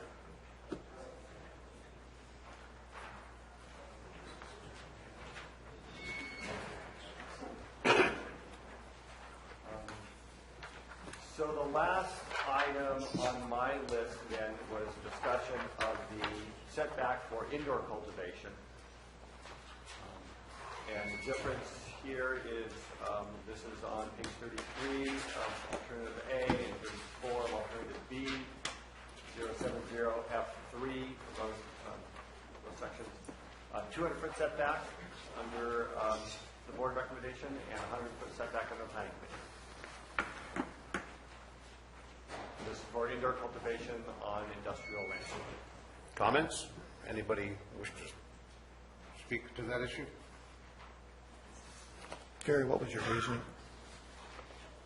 Well, this item came up, and when I came up with this, particular section, I was concerned about, and I had some conversations with Peter, where the existing ones are, and they're the ones that are in industrial that we were talking about, and what property lines, how far setback from property lines they were existing, and if people even knew that they existed. I think his comment to me was that most of the, what we have 4 that are existing in industrial, and 1 with an application in now. I believe that's right. Yeah, that most everybody don't even know they exist because they're so well run. They have filtration systems. So this is not. I can go to 100 feet. That's fine with me. I am going to hold with the separate septic tank system that the water needs to be tested, though, when we get to that point. But the 100 feet, as long as they're a well-run operation, and that for the most part, you wouldn't know what's going on inside there. It's fine with me. Supervisor Garamendi, any comments? I'm fine with 100 feet. Supervisor Clapp? No. Supervisor Mills? Based upon what Supervisor Tofinelli said, I would say yes. I would even go 75 feet, to be quite honest with you. I've had the opportunity to view these operations. They are in industrial. I'll go with 100 feet, but I'm going to recommend 75 feet, but I think I'm going to be on the losing end of that. But if it's done correctly, I think that would meet all the criteria put forth by the public and put forth by our regulations. Would anybody consider 75 feet?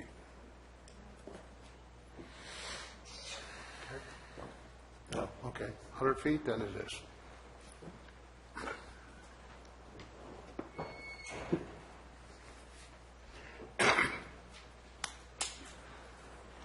So that we've tabled a few things till afternoon. We can get some more information. There were a couple things that we tabled yesterday, and I don't know if we want to bring those back up at this point. One was the discussion of self-distribution, and we also I had actually wrote that down. something else we tabled earlier. I think that's, go ahead. Right, the cap item, and I think that's linked with the parcel size issue, so. I'm going to interject here. Staff, I'm going to give you a 10-minute break here. We're going to go another hour. Would that be okay, Mr. Maurer? Fine with me? Everybody needs to stand up, shake it out, and take a break, and we'll be back in about 15 minutes. Make it 15, folks.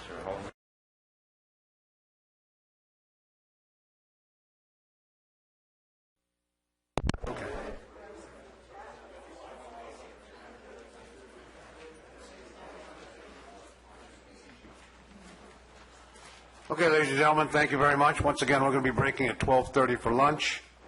I do want to make one quick announcement, and it's to my fellow board members and staff. Gentlemen and ladies, please speak into the microphone.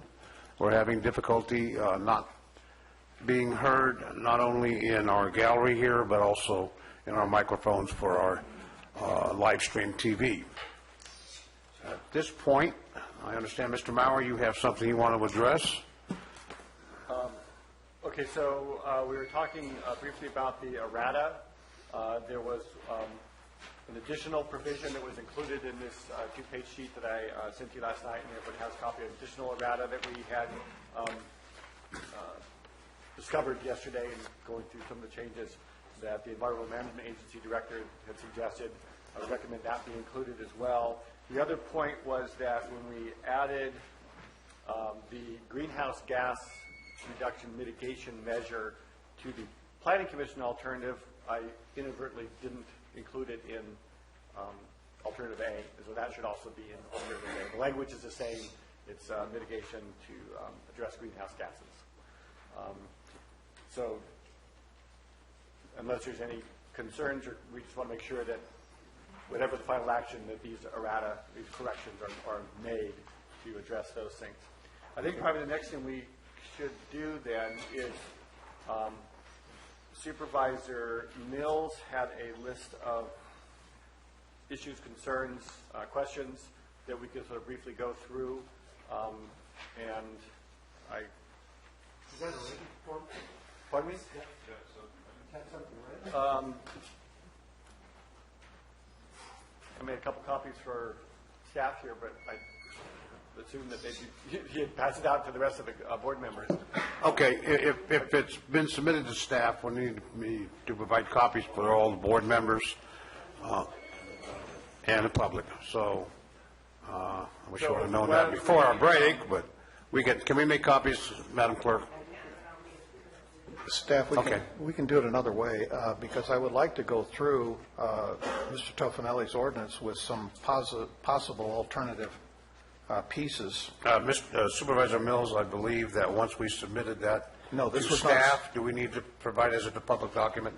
This was not submitted to staff. Let me answer, counsel, please. When I haven't received a copy of it, so it hasn't been submitted into the record. Okay. Nor has the board clerk received it, so it has not been submitted into the record. Okay. We can certainly make copies at lunch, potentially provide that to the staff or to the public and to the remainder of those on the dais. For purposes of at least timeliness, we only have 45 minutes until we break for lunch. We can at least start the discussion and then rotate the information as soon as we get back from lunch. Okay. Thank you, counsel. Your choice, Supervisor Mills. What would Well, you like? the list that you are referring to, yes, that should come to the board so that, and the public, so everybody can see what that is prior to discussion. I have no problem with that. But We the can other, take time and make copies right now? well, the other piece is, this is a separate document that I have in front of me that I've spent some time going through and making some strikeouts and some changes as to whether or not the board would make some considerations to what those changes might be, would be subject to discussion. Okay. Counsel, does that change the situation at all? Okay. Then we can go ahead and review that information and provide copies during lunch for the public and the remaining board members? As far as the list that he already provided to the staff at the table, yes, but from what I'm gathering is that he just has a few checklists of things that he would like to discuss from his own personal notes on the A1 plan that's before the board now. Am I correct? You are correct. What would you like to do, Supervisor Mills? It might be easier just because this should go fairly quickly as far as what I have as proposed changes to Supervisor Tofinelli's plan. And we can follow along in A1 for those that have a copy of it. 1795.030B. This would be on your page 8. Okay.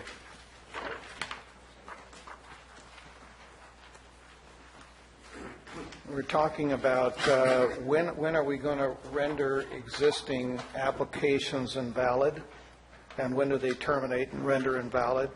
And there is nothing in statute that says that we have to give 90 days from the effective date of an ordinance. We could make that 60 days, 30 days, or upon enactment.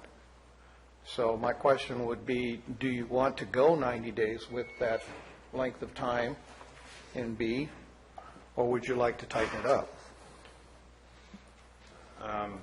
What I think the 90-day reference is to what was in the urgency ordinance that said 90 days. That's the reference to it.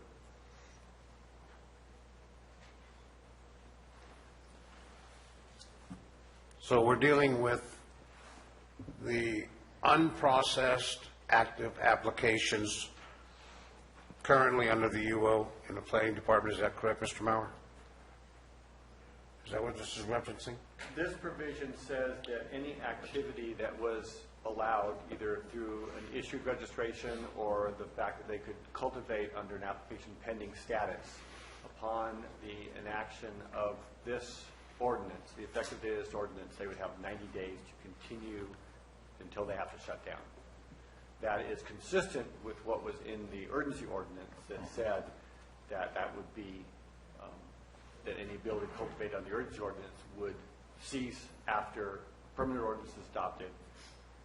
And you've got 30 days for the ordinance to become effective, and then 90 days to comply with whatever new provisions there are.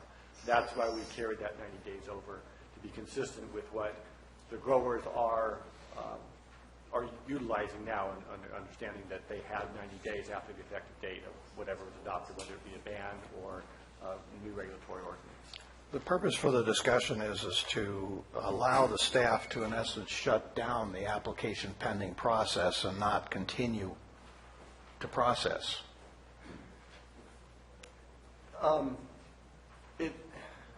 That's something that I think we need to discuss with, internally with county council and the CAO as far as the effective way to wrap that program up, particularly if someone who is a registrant and there will be potential limitation on their ability to relocate. Someone who happened to have been an early a registrant that got their permit issued, and someone who, for whatever reason, we haven't quite got to it yet. There's some outstanding issues we haven't looked at. We would want to try to wrap that up, and we'll do everything we can to finish that so that those who shouldn't be approved won't be approved, and those who are will be, so we can clearly communicate with the state, and we have a clear record of those who qualify under our urgency ordinance provision, because that's one of the criteria in order to continue to operate, is that you qualify under the criteria. So it's our intent to wrap that up in that time frame. So maybe what we're doing is discussing something we want to talk about in closed session as to how we would develop that process to some degree. I don't think necessarily closed session, but I think it's more of an administrative process of what we need to do and have the resources to do it. This provision of the code basically is just saying you've got to shut down after 90 days. They still need a new permit. They still need a new... One at a time, folks. Let's let Mr. Maurer finish, and So- county council will get there. If they don't have a permit within 90 days after the effective date, then I think with everything, all the requirements, it's going to be very, very difficult for anyone to have a permit within 90 days. They're going to have to cease operations, period, after 90 days, whether we've completed the review process or not. That's what this provision states. So it really isn't addressing what we do internally. This says cultivator who's operating under the urgency ordinance must cease operations 90 days after the effective date. And that was carried over from the urgency ordinance. It said 90 days after the effective date of adoption of a new ordinance, this provisions of this, it becomes null and void, and you can't operate under these provisions anymore. No, I understand that. It's just, it's not required to be 90 days. We're simply carrying forward something from the UO. That might be something that we might want to discuss in closed. Okay. I'll chime in here. I had many, many discussions on this with council and Peter on this provision. And we came to the consensus that this was appropriate. That's why I had it put in there at 90 days. I was like you. I wanted to do it within 30 days. But they pointed out several items to me. One being the provisions of the urgency ordinance and the statement that's in it pertaining to 90 days. And as Peter said, they'll have to shut down within 90 days and conform to whatever other than the provisions that we've provided in this ordinance as we went through it. And one of those is the retaining of their generic plants inside a building that we discussed earlier. That certainly wouldn't be part of this closing down in 90 days. So they would have to conform to all these items and shut down basically the other portion, the commercial operations on their business to conform with this. Ms. Moss, thank you for being patient. You have comments? I think it was covered. I just wanted to make sure that the board understood that just because we would continue to process urgency ordinance applications to see if they would qualify for a future permit under the new provisions doesn't mean that they would be allowed to operate under the urgency ordinance. And there is a separate permit requirement that we would be as Supervisor Tofinelli stated, so. Okay, and so that resolves that issue. Some of the other things that I'd highlighted, we'd already dealt with, such as the type of residence, temporary dwellings, et cetera. 1795040, in A, it refers to this provision shall apply to cannabis cultivation by a nursery, but shall not apply to cannabis cultivation by a dispensary. Do we really need to have that statement in there? Because it's already stated in 1795 or 1791. It's kind of a duplicate statement. Because we've already permitted, or what we're going to do with 1791 is already there. Do we have to have this here? I don't think you have to have it in there. It just was to make it, if people were looking at this section for anything to do with cultivation, right now we don't have the dispensary ordinance. I know there was direction to bring it back with updates, and so this might add clarification until we come back with that MALCRSA compliant dispensary ordinance. So, but do I think it's necessary? Not necessarily. Again, it was just put in there for clarification under the circumstances. Okay. The other pieces that I would like to look at has to do with the Prop 64 section. I'm trying to find out where that is in Supervisor Tofinelli's. That would be personal. Because what I'd like to look at potential adding in here is we talk about soil, mulch, amendments, pesticides, herbicides. I don't know, it's number 16 on the list, on my list, but I don't know where it is. Tell me what page you're on. I don't know what page I'm on A1. The operating standards for Is that where it is? non-commercial personal use would be on page 23. There we go. It's 070B, non-commercial cultivation. So we're talking about the soil, mulch, that would be number 8 on page 22 of A1.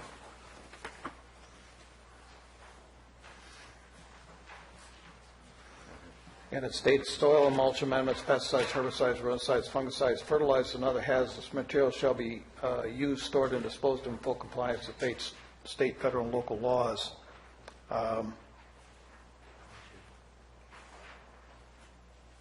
I would like to change that to only those listed by the Department of Pesticide Regulation are permitted for storage and use on site, and all chemicals used shall be labeled as approved for use on cannabis. What is the difference?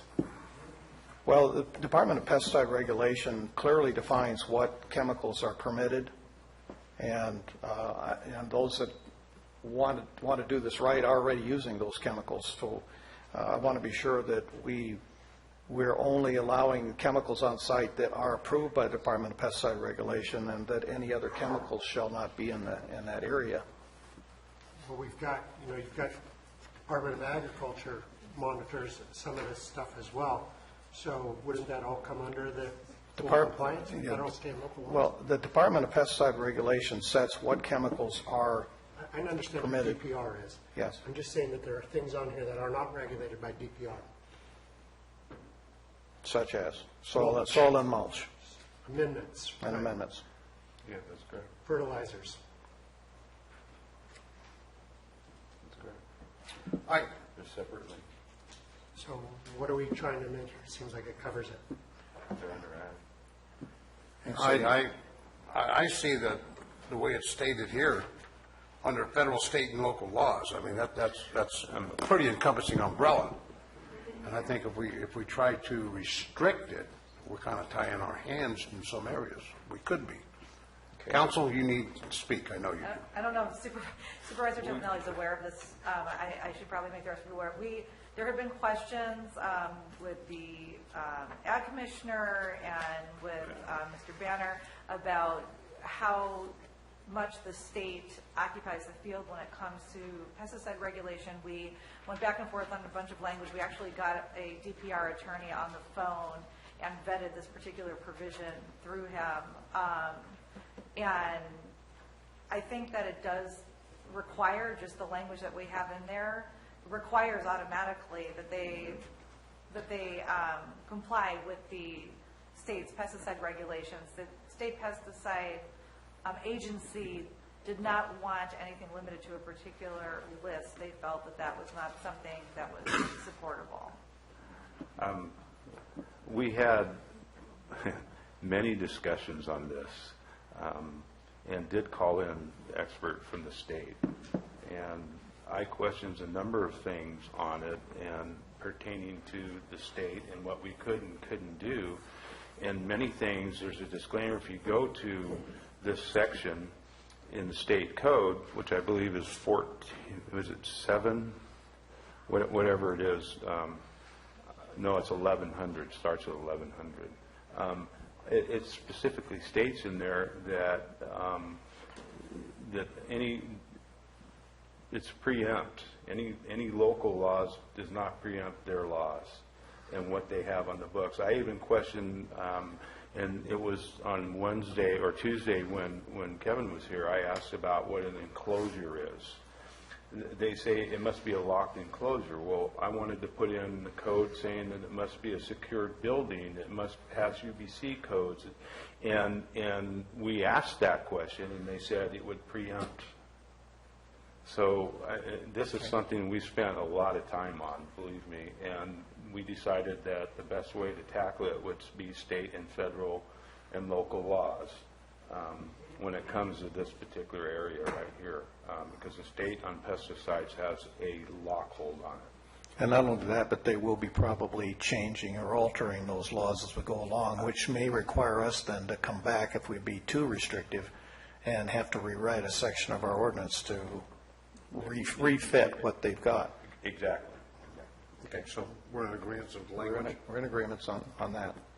I would like to talk about the possibility of power, because I know generators have been kind of a sore subject. Is there anything in our current A1 ordinance that defines that power shall be supplied from a utility and that the use of generators to power cultivation activities is prohibited? Yes.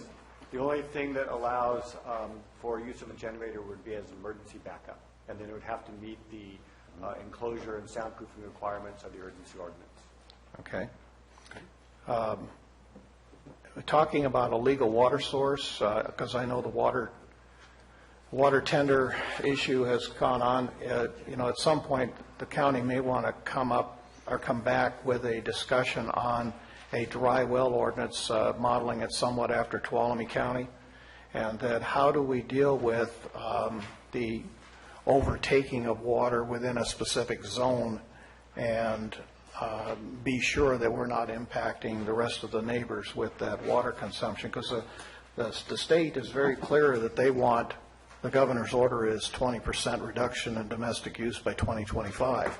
And that doesn't preclude that they aren't going to step that into agricultural use as well. And some of the ag people in the valley are already thinking it will, because they're looking at the possibility of monitoring or metering wells, ag wells in the valley as part of the Bay Delta plan. So my thought is that might be something that we want to discuss somewhere in the future as to how we deal with that. Is it I'm not sure if it's possible to require drip. What's the difference between drip and regular irrigation? How much water does drip irrigation save versus regular irrigation? That's interesting, because when you talk about nut farms in the valley, they're saying that the flood style of irrigation that they do is a groundwater recharge, and that it only impacts as good as you can get to the root zone. Once you get beyond the root zone, it's of no value at all. It's just a recharge. So drip irrigation literally does not help the root zone, because you don't get the water below it to percolate back up over time. So it is not always a true beneficial. It depends on the soil type, and I'm sure that if Brian Moss was here, he could help explain it too. But all of that can be played into it, because a lot of your grape producers are using drip irrigation now. So that might be something that we'd want to look at. I'm not asking for it today, but I think that we need to have that conversation as to how are we going to be sure that we're protecting the wells of the neighbors from overproduction, and to what impact would it have? I mean, if we suddenly dry up a whole series of wells around a particular parcel, then everybody's feeling the effects, and I want to be sure that we have something in code that deals with it. So the effect of groundwater, or the impact on groundwater was an issue that was addressed in the EIR. And there was a mitigation measure that was proposed that required monitoring. I worked with Brad Banner, the Environmental Management Agency Director, and he felt that that provision wasn't really that effective. And Section 060H on page 20 was the alternative measure that he recommended. And unfortunately, he's not here to go through the detail, but what he told me was that he calculated based on sort of the maximum amount of water that would be used for a 20-acre or 22,000 square foot cultivation area, and what the well production would need to be in order to sustain that. The provisions of this section say that we will do, before it's approved, they have to demonstrate that there's sufficient groundwater to support that, and we would provide the opportunity for any nearby property owners, I think he said within 500 feet, to ask their well to be tested at the same time. So a drawdown test would be taken with a certain maximum draw that would be used that would demonstrate long-term capacity of that fractured groundwater system to support it, and to see if it adversely affects someone else. And that addresses that issue. I'm pretty comfortable in the work that Brad did on that this would work to address concerns that a lot of people have addressed as far as the potential drawdown of adjacent wells. We don't have the same water table situation for the most part that the valley does. There's a small section of the county that has a part of the East San Joaquin groundwater basin, but for the most part, we're a fractured rock system. You don't know the interconnectedness between that. You could think two wells close to each other and they're totally independent, and you could affect someone else, further away. You can get a total dry well and move 100 feet away and come up with a gusher. So it's a very hit and miss kind of system, as anyone who has a well in most of the county knows. But sometimes you can get really good production. So this provision requires testing before the permit is issued, and to demonstrate that they won't affect nearby wells. Okay.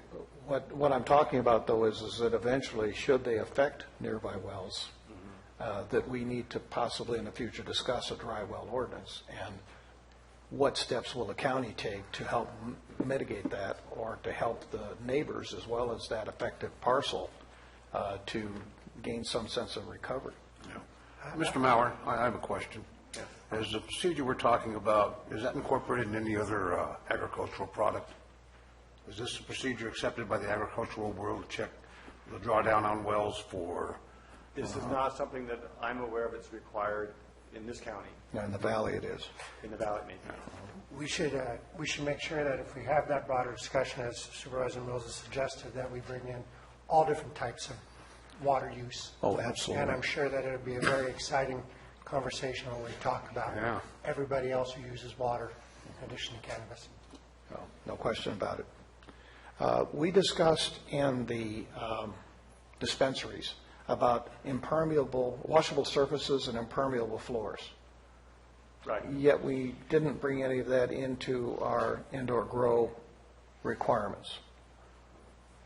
I know that there are counties that have done that because they were wanting to mitigate the mold issues or the potentials, that there be no carpet in that particular area is one thing that they were stating. Is there something that we can incorporate to make a statement that the indoor grow area has to be constructed of a washable surfaces and impermeable floor, and that specifically no carpet is to be permitted? I suppose we could. I would suspect that any indoor cultivation is probably more concerned about mold than we are. But I don't know what those standards would be, and that maybe if we want to We could duplicate what we stated in 17.91. I think if there's sort of a generic provision that we could put in there without getting too specific as Correct. to exactly what kind. Let's just go back to 1791, drag what we said there in and put it into 1795. What is the page on 1791? You're referring to? That was the draft dispensary ordinance that we looked at. I don't. Do we want to drag that over to this one? That's what I'm hearing Supervisor Mills Yeah, suggest. I want to know what that says. I don't have 1791. But language that would minimize the potential for mold and surfaces that would collect moisture and things like that. Do you want to bring 1791 section back after lunch so that the rest of the board has a chance to see what that statement is? So we can poll on it. We can poll on that if you'd like. Everybody understand the request for the poll? To bring Or do you wanna 1791. 1791 to compare the language to be inserted to 1795, is that correct? Yes. Okay. Any questions on that before the I mean, poll? we could be just directed to do that if you want to see it, but if you're comfortable with the language that you developed for that, we could certainly just add that to the final draft. Why don't we do that after lunch?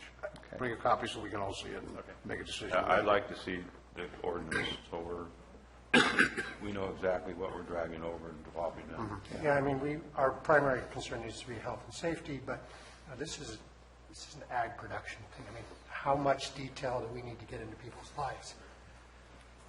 It's fine, we'll look at it after lunch. Take a look at it.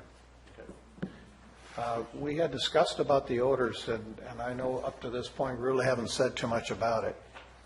But odors, is there some way that we can put a statement in there that odors shall not emanate from a parcel to adjacent parcels? Because that's been one of the complaints that we've had very consistently in our discussions, and does it rise to the level of a nuisance code violation, or to exactly how would the board want to deal with it? So just so I'm clear, you're proposing that we mandate that odor cannot pass over property lines?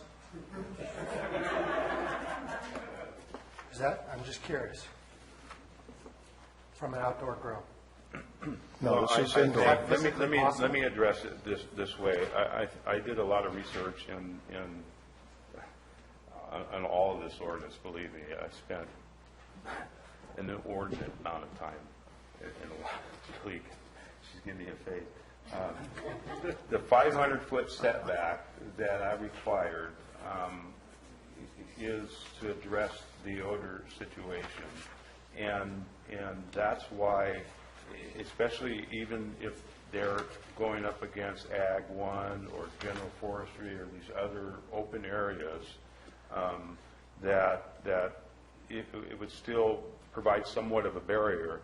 Then we went to the residential. When you butt up against residential areas where there's a possibility of people having homes there, what have you, that we went the route with getting clearance from the neighbors, because they'll be very well aware of what's going there and being able to chime in whether they're for or against the odor, or if they don't want it there, or what have you. I think that was addressing those issues as far as the odor went. And we had many discussions on this, on that issue, because I had a concern for it too, because as you know, as a supervisor and the other ones too, it's one of the major complaints we have when the phone rings or the email comes up. That and some of the provisions about the housing and so forth and what's going on over there. So that was to address that. And the 500-foot setback, addressing even having to, if there's a house close by on adjoining property, whether it's ag or what have you, or AP, whatever, that neighbor should be notified also for any objections. And that was to eliminate. Get it out, get it on 50-plus acres, get it out, get it where it's not in residential areas, where everybody agrees it doesn't belong because of that, and other issues too, that this would address that. I was primarily dealing with the Prop 64 element. Oh, and the Prop 64, not the commercial area. Correct. So I'd like to have some thought about, how do we control that issue? We said something about the outdoor section and setbacks, et cetera, but we didn't speak to the indoor, or we didn't speak to how we deal with odors from indoor. On the 12 plants or 6 plants that we're going to allow outdoor, Right. And the odor issue, there's many ideas I guess you could come up with. I don't know how big of an area is required to grow 6 plants, maybe somebody out here, or even 12 hours. What square footage are we talking about to accommodate that? And since we're putting a Supervisor fence... Tofinelli, maybe Dr. Papano-Smith can answer that. He's the indoor successful cultivator, I guess. Now, I wouldn't want to say you... Just address the question. And you're on the record, so... Yes, sir. And the question, let's be clear on what the question is, one more time. I don't know what the square footage is necessary to grow 6 outdoor plants, or even up to 12 that we're allowing for a caregiver on an outdoor property. How big of an area, square footage? Well, I'm not the right person to speak to about outdoor, but if you're speaking about indoor, it really depends on the grower. You can put 6 plants and let them get really big and have it in 100 square feet or so. When I started, and I'm not saying you should make this the rule. 10 by 10? When I started years ago, I had 6 plants in an 8x4 tent with 1 light and 1 fan plugged in the wall, no issues. Okay, so that's what I'm talking about, is the indoor. Supervisor Mills, hold on a minute, please. Is there anybody that, from any opposition position, that is qualified to provide an answer for that same question? I want to make sure we have the same opportunity for both sides of this argument. Okay, seeing none, Supervisor Tofinelli, did that answer your question? Yeah, he's saying he had 6 plants in 100 square feet, or less than 4 by 8, less than 100 square feet. So if you're going up to 12 outdoors and they're in a 200 square foot piece of property, which is 10 by 20 in a fenced area, would it be possible at certain time that they'd have to put a cover over the top of it, like make it to like a greenhouse where it's not opaque or anything, and you're not using lights, but you at least have it contained? It'd be like a greenhouse situation, more or less, with a fence and then some type of clear cover over the top of it. Supervisor Mills?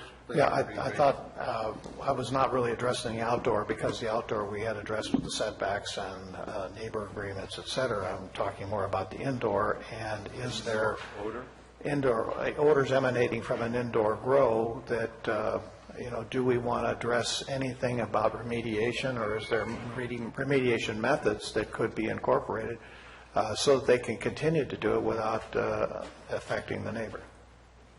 Because there's no setback issue with that. I don't think by state law they're allowed to do it indoors, so I'm not. Maybe county council can chime in. So we can impose reasonable regulations on indoor. I guess where I'm confused is if we're allowing outdoor, where there will be more likely to be an odor than there will be from indoor. I'm confused on, so you're suggesting we should require indoor to have filtration, but still allow also outdoor with no filtration? I'm not. Well, we addressed the no filtration by providing setbacks or agreements with neighbors. We haven't addressed odors emanating from a residence itself, which could be, if you look at a 30-foot setback between the neighbors' boundaries, it could be less than that in some cases, where you got houses very tightly together and somebody's growing Prop 64 in the house next door to you, where there is a potential for odors emanating, which if we don't say something about it, there is no control mechanism to help offset what that neighbor's impact is. And I just want to be sure we have a discussion about how are we going to then require, if we get complaints, where they're going to have to do some type of remediation or odor control within those residences, or are we just going to let it go? I have a question. Council, does the state statute address any odor issues on personal cultivation? No. On the For- Prop 64? There's no requirements, it's at the local level when it comes to the non-commercial grows, as far as I understand. I do think you're allowed to impose reasonable regulations. I didn't realize or know that having that few plants would actually create an odor, but maybe I'm wrong. So if it does, then yes, you could require filtration. Are you aware of any county ordinance involving nuisance that would fall into this category? Good question. Question for county council? Odor I mean, If nuisance is nuisance, well, I mean, there's private nuisance, I mean, for the county, a violation of our land use ordinance is how we define a nuisance. And so if there's a nuisance between neighbors, they have remedies privately, but as far as what constitutes a nuisance generally for the county, it would depend on what ordinance we put in place. So we could define, I mean, if odors can emanate from 6 plants, I don't think there's anything prohibiting the board from requiring filtration if it wants to do that. I think we've got that issue covered under state law, and I think we've got it covered under our county ordinances regarding nuisances, which is going to be, as you stated, between 2 individuals, and the burden of proof is going to be in the pudding on that. I understand Supervisor Mills' ability to question all this, and it's good we are discussing it, but we have to be reasonable. I think it's a policy call for the board. It's not so much a legal issue. Supervisor Mills, do you have anything in mind that you would like to propose? Well, the proposal would be is that as long as there is no odors emanating that create a nuisance code problem, that it's fine. But where you have, I think we need to have a mechanism in place as a policy matter from the board as to how we will assist in being that buffer with neighbors so they don't end up in court with each other, that we just simply have a policy in place that says, no, you need to remediate it if there's an issue. We're talking about residences that are very tightly packed together, and we know this is going to happen. There's going to be some rub and some bump up as people start to grow in residences. The difficulty with odor regulation is, some people think something smells good and others can't stand it. And so you get a very subjective matter and very difficult to enforce. I would prefer actually to have a standard to meet, filtration requirement, whatever it is, than try to enforce a provision that utilizes some type of judgment call. I mean, there's language you can use of, odors offensive to people with, normal sensitivity, but what does that mean? I think that this really puts us down a path that just creates a lot of neighborhood dispute, and that we get stuck in the middle trying to resolve something that we have no ability to decide, does that smell okay or not? Yeah, it's not a matter of trying to develop something subjective and exactly how do you do a smell test. I mean, I agree. I understand. I agree with that. But I don't want to have the free use and enjoyment of a neighbor's property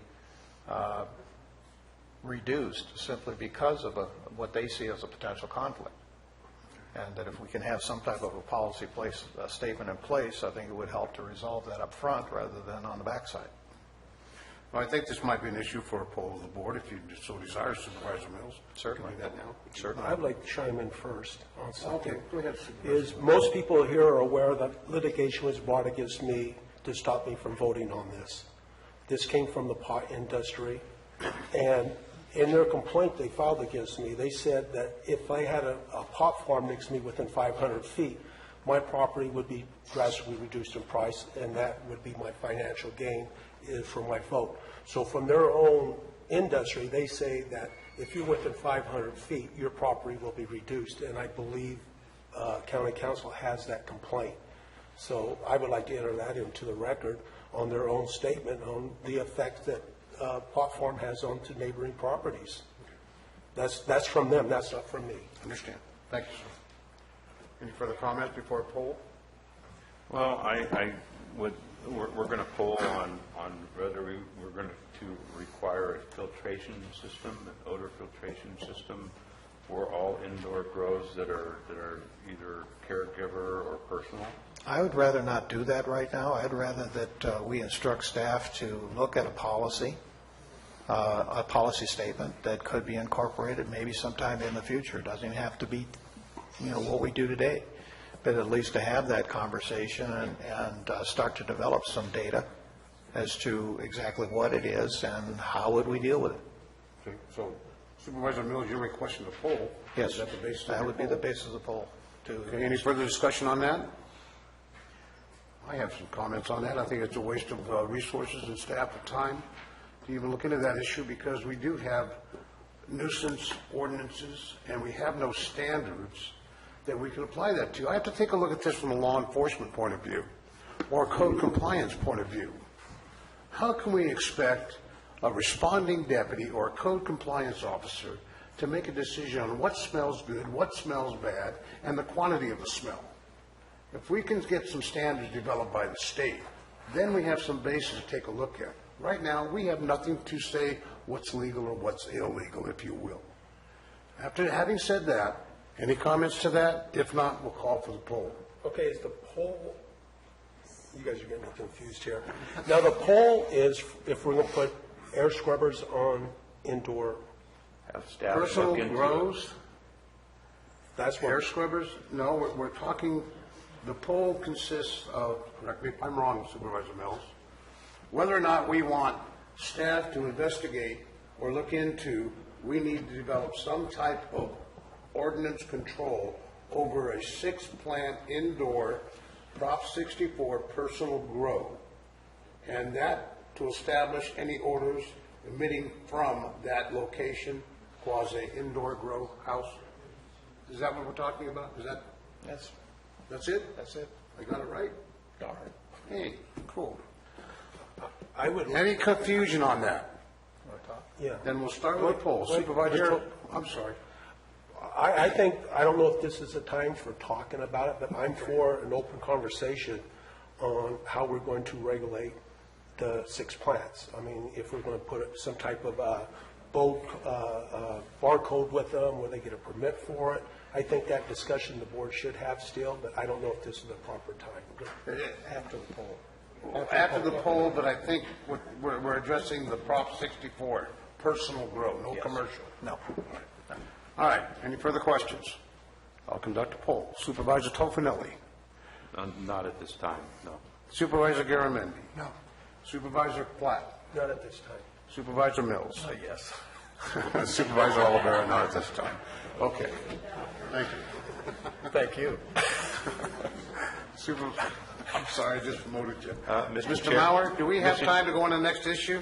It is 12:30. Yeah. Excellent. Ladies and gentlemen, we'll be back at 2 o'clock. Doors will be open at what time, Madam Clerk?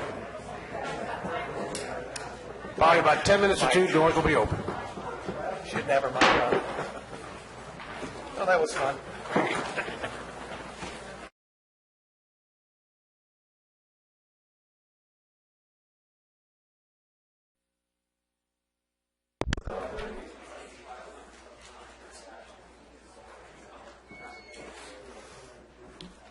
Good afternoon, ladies and gentlemen. Welcome back after lunch, and we're back at the Board of Supervisors meeting here for Calaveras County. I'll hear your point of order, sir, at the mic. Okay. This is a filibuster. That's what this is. This is designed to eat up all your time. Sir, And so it's a process-wise, procedural basis. it is. Okay. So this, we should not spend the whole day. Sir, I'll make that decision as chair. Thank Okay, you very thank you, much sir. for raising the point. Mr. Mauer? Now, are you prepared to continue? Yes. And the issue that we're going to be talking about is? There was one thing that I realized was not on the list, and this was something that I was just trying to find the section, but that was whether or not to require that all outdoor cultivation be done in pots, or whether it could be done directly into the ground. And I don't have the reference number right now, but that was a recommendation of Supervisor Tofinelli in the original list. The Planning Commission felt that was not appropriate, and they recommended that that provision not be included. So that's probably one more thing that you would discuss. Okay, is that referenced in the second alternative, B, the public? It the is, Actually, somewhere in alternative A, there's a provision. I'm just Okay. looking for it. There is, and I had several conversations. This was recommended at one time for environmental concerns. However, having conversations with the sheriff and his concerns about them being easily transported, I'm open to having it in the ground so he has some control over them not being transported around. He had a valid point, in my opinion. I don't know where the rest of the board is on it. Mr. Maurer, can you provide a reference point for this issue on alternative one? Yes, it is on Tofinelli. page 32. 32. 070E16. Number 16. Number 16. About the two-thirds of the way down on the page. So as I understand it, Supervisor Tofinelli, you would strike number 16 from your proposal draft? I'd like to require them to be in the ground. I think the sheriff had a valid point on transportation of these things and moving them around.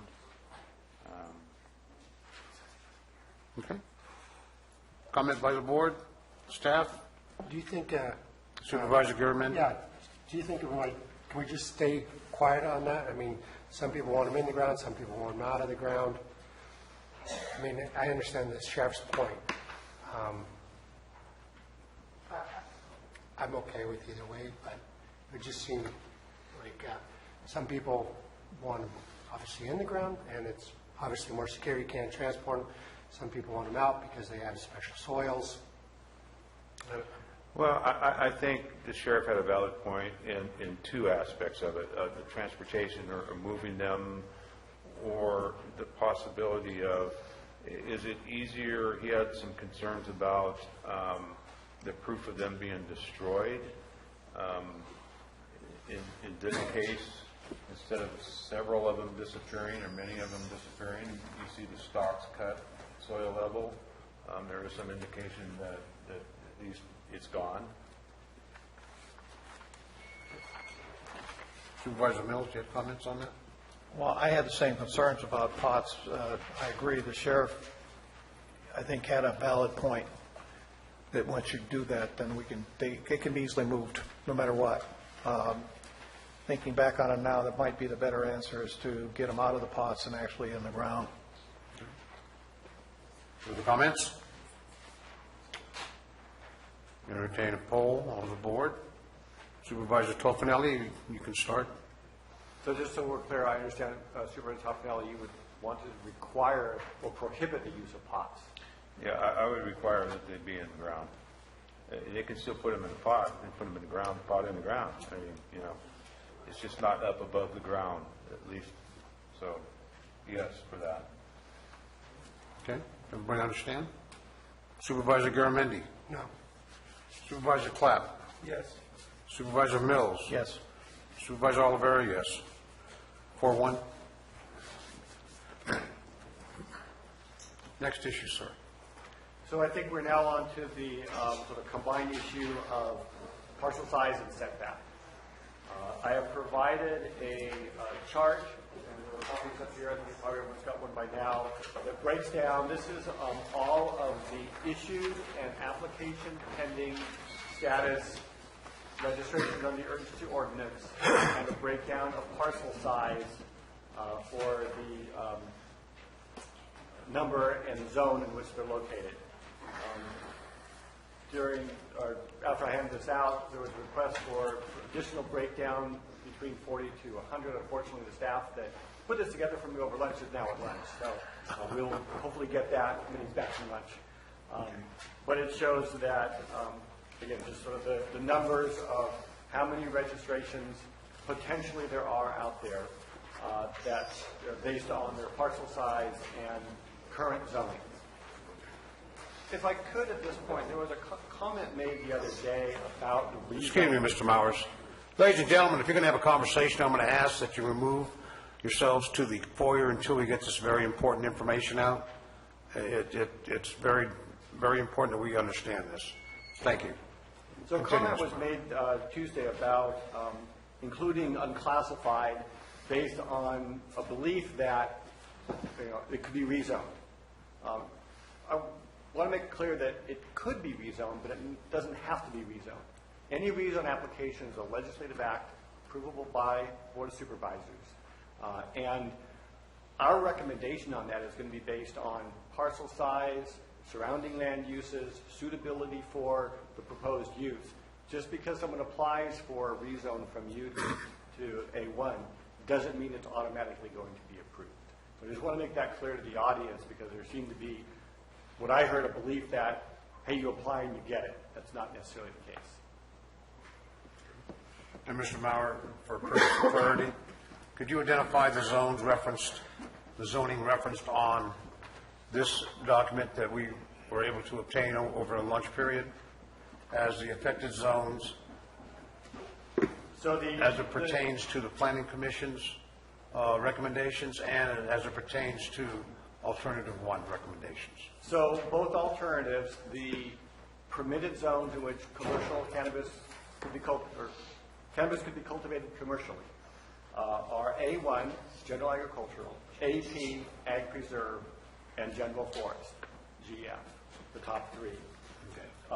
Indoor cultivation could be allowed in the 3 industrial zones, M1, M2, and M4.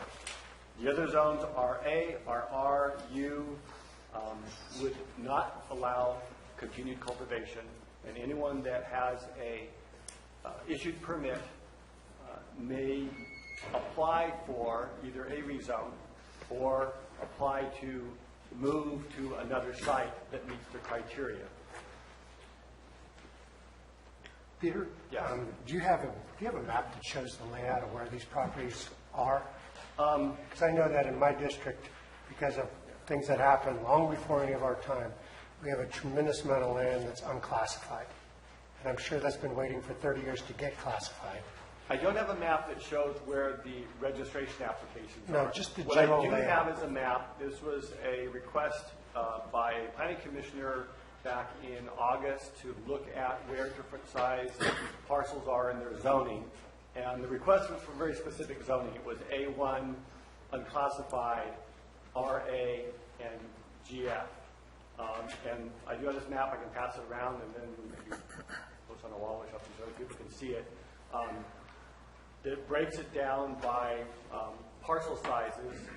Those that are greater than 100 acres, those are greater than 40 acres, and those are 20 acres or more. So, like I'll pass this around so you can see that.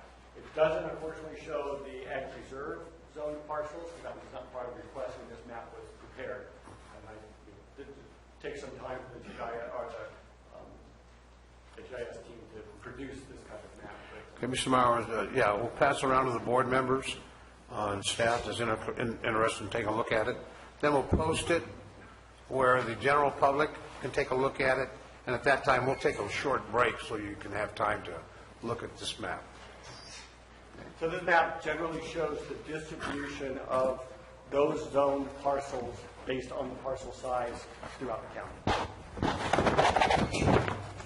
Sorry. And Peter, to that point, this is those that are permitted currently? No, this has nothing to do with registration permits. These are just Nothing at all. simply parcels with the zoning and the parcel size. Okay, thank you.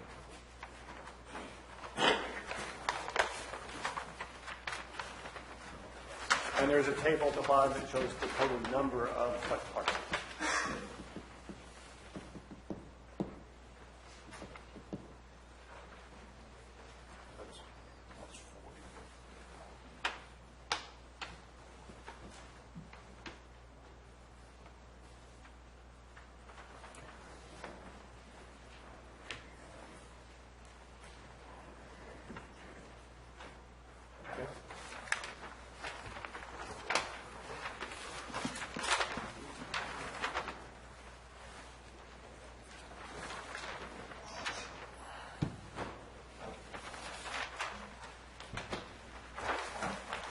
suppose the part that I'm interested in, Mr. Maurer, is that we're going to be asking a lot of people to move, and the question would become, where would they move to? We've got a lot of people on unclassified that perhaps if it was zoned in a more timely manner 30 years ago, it would probably fall under ag of some sort, either RA or ag preserve or ag 1. And so, we've got a lot of, the interesting thing about this is that where most of the grows are up in District 2, we have a lot of unclassified. And when we go down, but the larger parcels that are classified correctly to move to would be actually down in the flatlands a bit more. So I'm trying to figure out how we ask people to do this and what's available for them to actually have remedy should we decide to move forward. That's a policy question. Well, additionally then, for those people that will be receiving state licenses for themselves and a location, if they're forced to move, that puts another burden on their back to now go change that license. That's correct. They will have to amend their state license if they relocate. Mr. Maurer, just so we have clarity here also, under the alternative 1 proposed draft, that would be a minimum 50-acre parcel with 1 or more than 1 authorized license on it. I know we discussed that. We tabled it. 22,000 square feet. Yeah. For 22,000 square feet, for a total of 22,000 square feet, or just 1 licensee for 22,000 square feet? It was 1 license with 22,000 square feet or multiple licenses totaling 22,000 square feet. Okay. So no matter what, it's 22,000 Yes. square feet. Everybody clear on that? Is there any interest? That was the current direction, the discussion we had on Tuesday. Is there any interest by the board in, we've got, as you saw from the map, an awful lot of unclassified. Some of these lots could go well over 100 acres. They'd be an ag lot. Is that something we want to figure out, a method to consider those as possible sites? That's a question for the board. Comments? I would be open to considering opening up to that, considering lot sizes. And my concern is if they're surrounded by residential zoning, it would be a problem.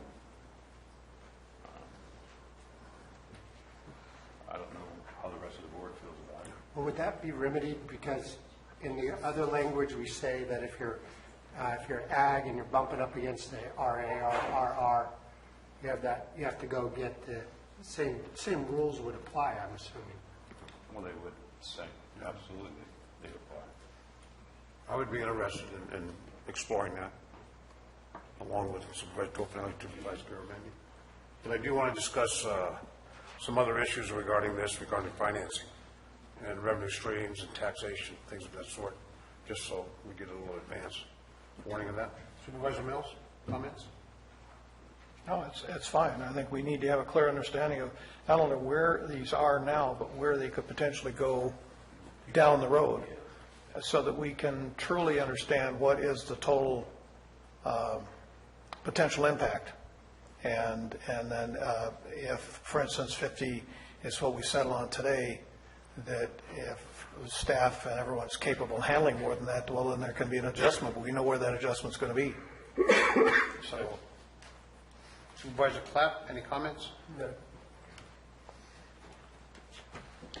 Peter, you were going to post that map so everybody in the public can see it? Do we have Scotch tape? Madam Clerk, do we have any Scotch tape here?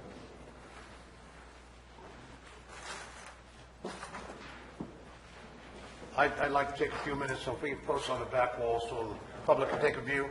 Let's take about 10 minutes, folks.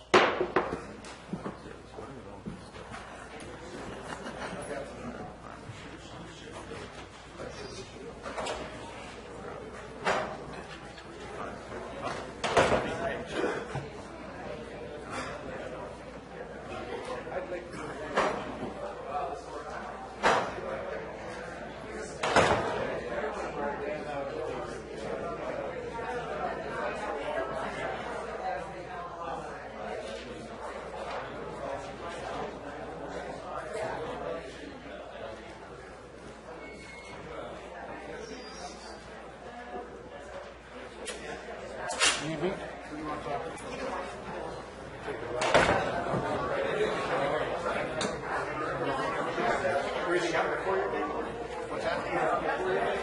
anywhere.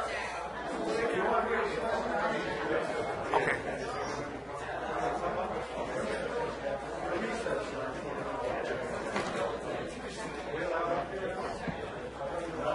No? No?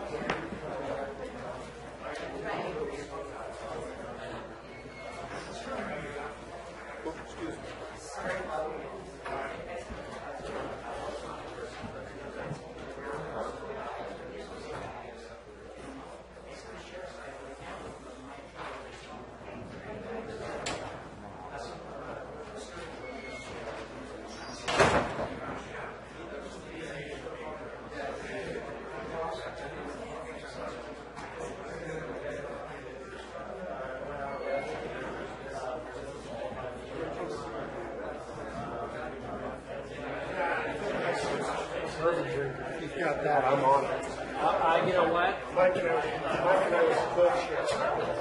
Yeah. Segregation or something. Did you contact everybody?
Okay, ladies and gentlemen, hope everybody had an opportunity to see the map. We're going to leave that posted out there until this afternoon, so if you need to reference it, we can go back out there. Mr. Mauer, any further comments?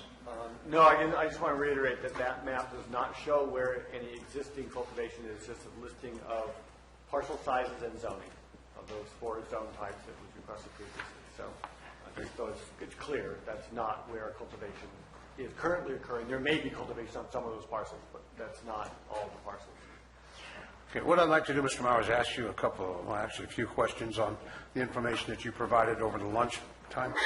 I understand we've identified the zoning that allows the current licensing, if you will, or applications, and it's broken down into partial size, 0 to 5, 5 to 10, 10 to 20, 20 to 40, 40 to 100, and 100 plus. Is that correct? Yes. In the areas of, and I know we're not exact on this, so the 50-acre parcel size, would that fall in the category of the 40 to 100? Yes. Is there any way we can determine how much that would be 50 plus? But I know we're not talking about a lot. We're looking like we're talking about 25 licenses in that category? Of those 3 zones, I would suspect that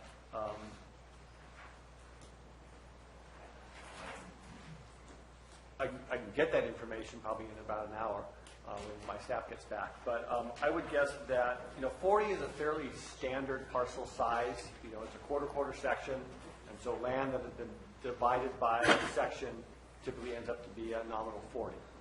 So of those 25 in the 3 zones that allow it, maybe a third are probably 40s. The rest might be more, maybe a half. I'm just sort of guessing, but based on the fact that 40 is a fairly common parcel size, it's hard to say. It's really hard to make a guess. But out of 25, it could be somewhere in the range of about a third to a half, maybe. Okay. And under alternative 1, we're limiting that to 50 acres, 50 parcels. Is that correct, Supervisor Tofinelli? And am I interpreting that correct? With a maximum of 22,000 square feet canopy size. The reason I discuss this, I have to look at Measure C canopy tax dollars, and those are going to the general fund, the non-designated expenditure. And we're looking at the fact that we're going to be going to track and trace on a state level, and that will replace canopy size in Calaveras County. Is that correct, if we go this route? Once the state's track and trace program is in place, then the Measure C tax converts from a canopy tax to a volume tax based on the amount that is cultivated. Okay, and I've been told, not through personal experience, that we can get approximately 1,500 pounds of product, and when we go to track and trace on outdoor grow, out of 22,000 square canopy size. Am I correct in that information? Do you know that? If not, is there someone that's qualified to answer that? Can you tell me whether I'm wrong or right? I don't know what the yield is. Okay. Mr. Bolger's gone. Is there another licensed? Hi, Trevor? Trevor Whitkey. Okay. Licensed grower, experience in outdoor cultivation. It really depends on the grower. We've talked about light depth versus single season outdoor or full season. 1,500 pounds is a reasonable number for a full season operation, and 5,000 is doable under a light depth deprivation operation. It really, basically you will have lower overall yields in the 3 or 4 harvests that you may get through light deprivation, but with the number of cycles, you will get more overall. So you'll have a little bit less in the overall harvest per time, but you'll end up getting more, and it could be around 5,000 pounds per season. So it's variable, but 1,500 is a good number to work with on an average. 1,500 is that would be the baseline for any successful farm. Yeah. So under Measure C, and these are very rough figures, ladies and gentlemen, we're looking at probably $3.375 million under the Measure C tax revenue for using the information of a 1,500-pound, 50-plot, maximum 22,000 square foot canopy size that reverts to track and trace, which is by product weight. The reason I bring this up is, where are we going to get the money to continue a program based on those parameters to effectively enforce and monitor, if you will, the legal grow operations versus the illegal grow operations? I bring this up because, as you well know, in our budgets, it's my understanding that we used approximately $3 million of Prop C money to balance our budget. And I don't think we can effectively enforce any program for $75,000. Chair, So those are things I want to bring up. I'll give you the opportunity, Mr. Mills. Those are things I want to bring up for consideration by this board.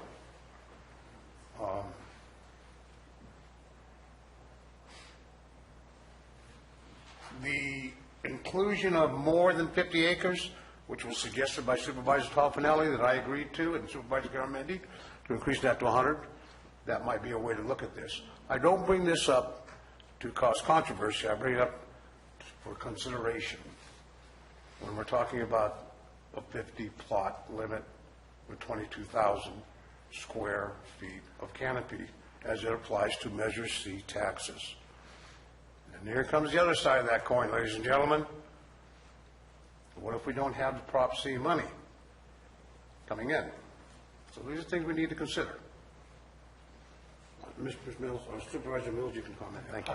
I appreciate you bringing that up, and yes, I think it needs to be a discussion, but I think it needs to be a separate discussion from the topic at hand, which has to do with the cap. And if we can get past the cap first, then maybe we can have that conversation. Well, like I said, if you're going to talk cap, you're going to have to talk revenue from Proposition C. Mr. Chair? Yes? You're not including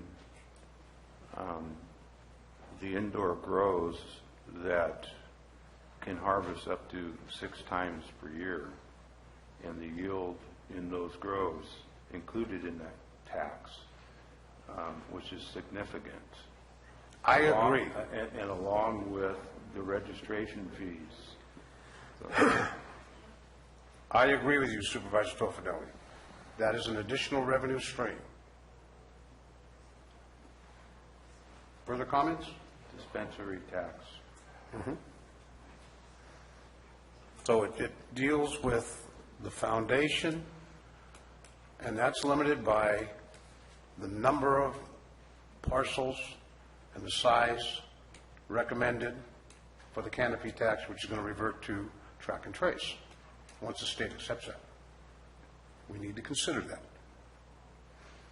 So, is there further comments on the cap of 50 plots? 50 parcels? So the question before us is, do we want it capped and do we want it 50? Is that the question? That's the question. So my understanding is your position is more right now is how we get the money. You're exactly right, Supervisor Clapp. And my concern is, no matter what happens as a decision of this board, how are we going to enforce that decision? Well, my position has always been to ban outside grows and have them indoors. So if you put the cap at 50 and it's 50 indoor grows, you just took care of the financial problem because your tax base on indoors is a whole lot higher than outdoors. So that would be something I would throw out because it would make me happier to get everything inside.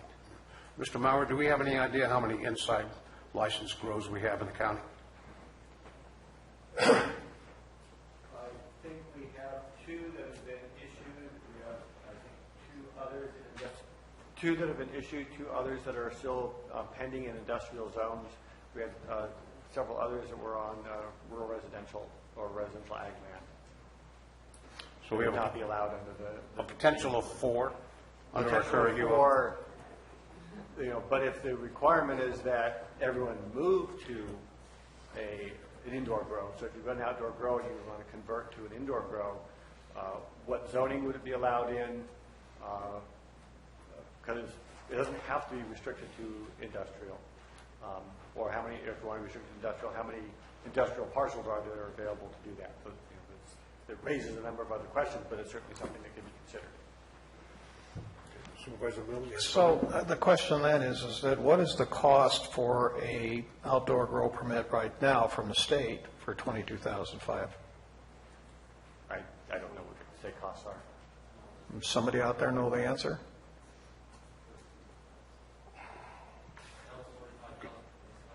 Sir, I'm going to ask you to come to the microphone because, number one, I can't hear you. Number two, I got to make sure we know who we're talking with. And if he knows what he's talking about, to be quite honest with you. Anybody want to address that question? Well, you do. Would you step up to the microphone, sir? Now, I'm going to ask you, are you a cultivator right now, licensed? I am a property owner with a registration on it. Okay.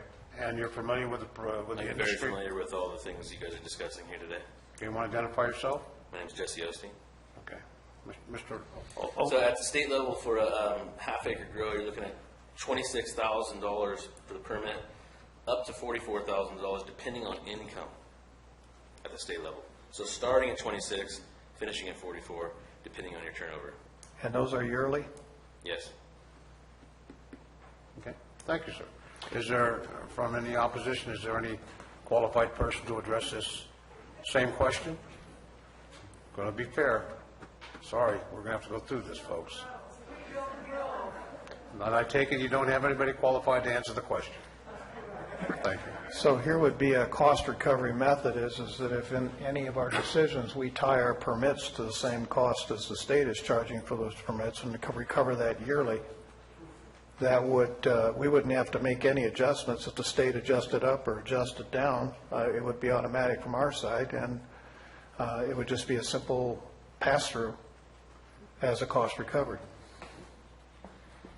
Counsel? I would just remind the board that when it comes to fees that the county can collect, we Prop can't, 26. we can't charge a fee based on the state's program. We have to charge the fee based on the program that we have locally because it is essentially cost recovery for our program. We can't exceed the cost of providing the service that we provide. I understand that. So if we took the time to do a Prop 26 Nexus study and determine what those true costs are, I think that our recovery number would be substantially higher than the $5,000 we initially charged, and I would like to see that as part of the discussion. We have a current Nexus study. We do. We do.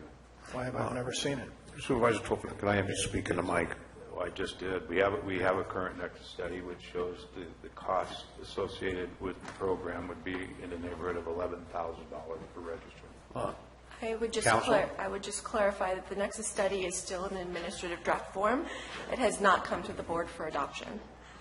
I was going to say, I haven't seen one. It indicates that it would be. So in other words, what we're talking about, though, is what is one of the methods of balancing out any losses. One of the ways would be to bring our fees more in line with what the study, if we can get that study finished up and confirmed, bring those in line with what that study is saying. Thank you for the new information. To the dismay of county council. Well, I guess the issue that we need to really address right now is the 50 parcel number. Is that correct? 50 cap. 50 cap? Mr. Mauer? Well, this is really a policy call on your part, and it, I think it's all integrated in that, is the number associated with how much revenue you're trying to acquire? Is it trying to limit the impact on the environment and on the neighborhood? Is the the size is related. If you have restrictions to the point that, there's only, a certain number of parcels that would fit, then perhaps an arbitrary cap is not necessary. So there's a wide range of ways to approach this, all interrelated to whatever you ultimately come up with as a standard that, if the purpose is to shrink the number, you can approach it by putting a cap on it, by making the standards strict enough so that the numbers are limited. I guess those are the two approaches to take. And then, obviously, a concern, at least expressed by Chairman Calaveras, is that how do we cover our costs on this? And there will be costs, ladies and gentlemen. That's something we cannot escape. Any which way this board goes, there's going to be costs. There'll be costs even for a total ban. We all know that. So at that point, will we poll the board to keep the 50 cap number in effect? Is that how you want to structure that, Supervisor Tofinelli? Well, I spent a long time on this particular item, in many hours researching, and a lot of time on the phone and in county counsel's office regarding this issue. And obviously this morning there was some conversation on this particular issue. And my concerns are, and have been throughout this, is the ability, you can talk money on one hand, but you have to come at some point to the reality of where we're at right now with the previous urgency ordinance, and how, in my opinion, it's the numbers, the sheer numbers of what was going on and has been going on, hasn't even been finished yet in a period of over 18 months. The county has been at a standstill as far as moving forward, in my opinion, on general plan and other items it just consumes. We have to get to a number where we have to be able to control it and get it under control, and then we can possibly readdress it later on. And I picked 50 because I felt that was doable in a short period of time for the planning department and code enforcement to get a handle to move forward and get back into other items or other things going on in the county that need addressing, and not have it over-consumed. I mean, this thing, since we took office, and you made mention of 2 years now, you've been here, that's all that's been here. It's always, it's never ending. And the complaints that we get, it's never ending. The hundreds of emails we've got in 2 days from each of us got, phone calls we've got. At some point, we have to, and there was a couple of emails I got. One particular email talked about business and a test, when you're doing a test in a business, and whether it's going bad or it's getting out of control, and what you do. And I've gone down different avenues in business, and at some point you just have to hold back when it's going out of control and pull the plug on the thing and say, hey, it was a good try or whatever. My opinion is that at some point we have to have an ability to get this under control before we go forward with it.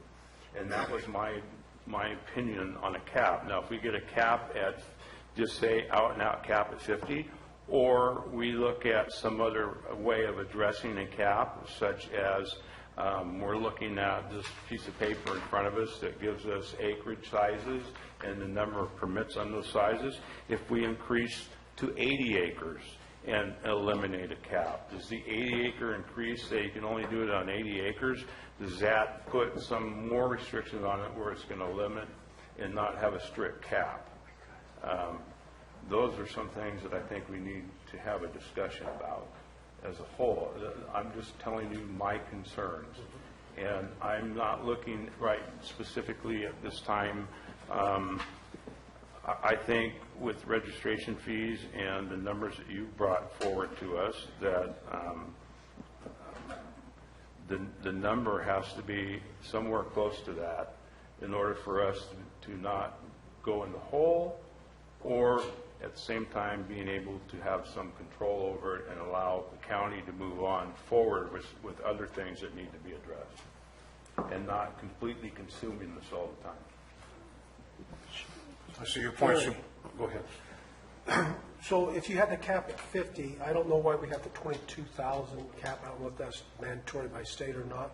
But why not just have 50, if you're talking about cap, have 50 parcels, make it 100 acres per, that's so you have 50 100-acre parcels, and let 6 grows go on it at 5,000 apiece.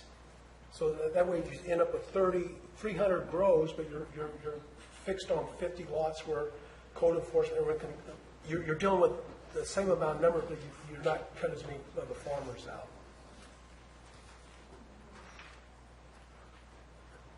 Okay, point well taken, Supervisor Clapp. Why? Give me a moment, folks. I'm digesting this. You're an old guy. I am old, but I still got it. Why would we consider a cap when we can reduce our lot size and still maintain the number of registration established? In other words, I referenced no new registration, but decreasing the limitation of the parcel size, but maintaining still maintaining the number of legal registrations established by the UO, and monitor that. And I know that's a big word, monitor. I agree with Supervisor Tofinelli. Whatever we do, we've got to do it right, because there's been mistakes made in the past. It doesn't work. But I think that laying caps on things right now, and knowing that what we're facing in the future, and it's not just the revenue just off of cannabis, it's other things involving the county, and Gary's right. We have a lot of other issues in this county, but unfortunately cannabis took the spotlight, and we're dealing with those, and we have to deal with those right now. I'm very concerned with the fact that if we make a decision now that restricts our revenue to go with the business of this county in all aspects, not just cannabis, we're going down the wrong road again. That's my concern. So my suggestion would be to get off the 50, go to maybe a 40, and take the cap of 50 parcels off. But keep in mind the existing allowable applications. Now, I'm throwing that out there for discussion, and not for controversy, just another way of taking a look at things. Any comments on that? Can I have our copies? Oh, yeah, sure. That didn't really provide the information I was looking for. There was a little translation lost when I went from one staff to another asking for this information. So it didn't really provide the information that I was looking for. Rather than how much are 50 and above, how much are 60 and above, it was just how many are 50, between 50 and 60. So this doesn't really provide us any new useful information. I apologize for that. Okay. Maybe if staff's listening, we could break it down by, if we're looking at what the number should be, and you're considering how many cultivation sites there are at different parcel sizes, like by 10, so we would go 50, 60, 70, 80, 90, 100, and look at how many there are, 100 above, 90 and above, 80 and above. If that's information that you want to have, hopefully my staff is listening and they can provide that information, and apologize for the miscommunication earlier. So with everybody's permission, maybe we break this down into pieces, so we could just take it step by step. So the first step I think we've got is cap. Cap or not cap. Is that correct? I'd like to speak to that. Okay, Supervisor Mills? Well, the point is that I think over the last 18 months that we have clearly seen what staff is capable of doing and how many of these permits they're capable of dealing with. And that includes also the denials and the subsequent activity surrounding that, as well as the amount of code enforcement time that's been expended on some of these sites. So we have to be realistic in our expectation of what is the staff capable of handling. And if we go beyond that, we're setting ourselves up for failure again. As the UO had proven. I mean, 18 months and we've got 200 roughly applications through the system now? 400, over 400, because we've 200 plus have been approved and an equal number have been denied. Okay. So, not to interrupt, but it's my understanding that we've greatly improved our procedures after learning and stumbling through some things. What's our rate in the last month of approval or denial of our backlog of applications? It certainly improved. I don't have any, percentage of we've improved by 20% or something like that. But, given the resources and where they were allocated during the summertime and the harvest season, code enforcement's priority was looking at the violators and citing them and shutting them down. So we were not doing any, or very few actual site inspections. Now that the cultivation season is over, the illegal growers aren't growing right now, at least not visibly. They're focusing their attention back on the final inspections necessary to approve or deny the applications. We have certainly learned a lot over the time, past year plus of processing these applications. Better communication with state agencies, the ability to look at the aerial imaging and figure out what's going on. As the appeals have gone through the Planning Commission, the interpretations of the code have been made that clarify what does this really mean. We certainly improved our process, but Supervisor Mills is absolutely right. We would need to have sufficient resources to timely process whatever number of applications that we get. And it's going to depend on how many there are as to what resources we'll need to do that in a timely manner. And then on top of that, there will be a certain amount of additional resource time in checking back, doing random inspections, doing additional work out in the field, even after the permit is approved. So that has to be calculated into this as well. And there are a lot of new requirements, some of the testing requirements, the well testing, the soil sampling, all that's going to take additional time and resources. So some of that we can farm out to consultants, but not all of it.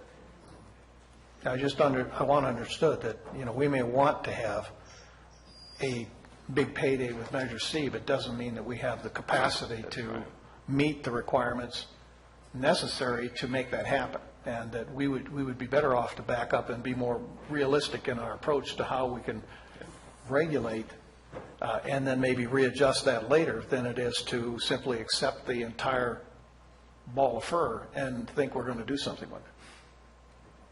I want to point out something.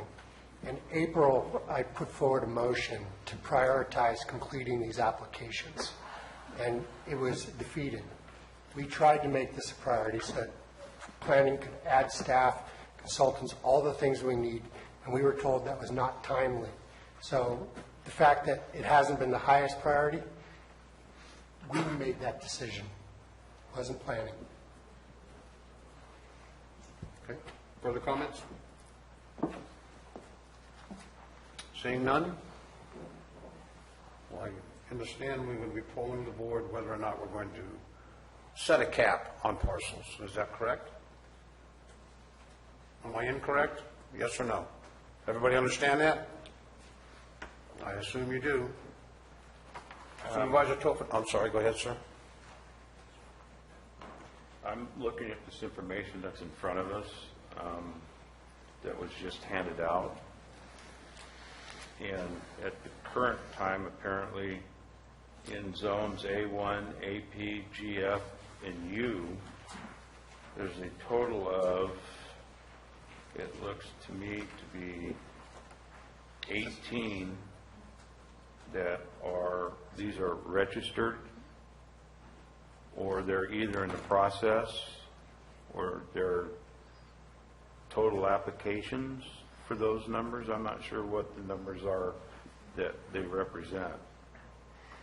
These are the issued and application pending status. So these are issued and pending. On the one that was just handed out that shows 50 to 60 and 100 plus. Yeah, but again, that 50 to 60 is really helpful information, because that's just how many are between 50 and 60. What I was hoping I would get would be how many are 50 and above, how many are 60 and above. But if you're looking at a threshold to establish as a minimum parcel size, that would give you better information. Right now, it's just, we have the 40 to 100, and that sort of seems to be the range that I've heard discussed by board members as what's the minimum parcel size. And so I was hoping to get a better breakdown of that. And but it does show the numbers that we have. And again, these are the potential under what we've discussed so far in the ordinance that could be approved or could apply for a new permit if every one of the pending applications are ultimately approved. I don't think that's going to happen. Our experience has been about a 50-50 range that half just won't make it. So, yeah, about 50-50. So you have approximately 18 and 100 plus, and you have, it looks to me to have 7 in 50 to 60.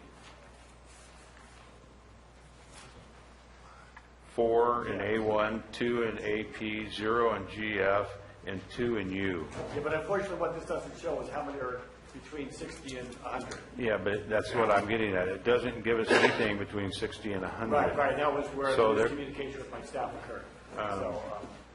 So it's not a true number on those acreages.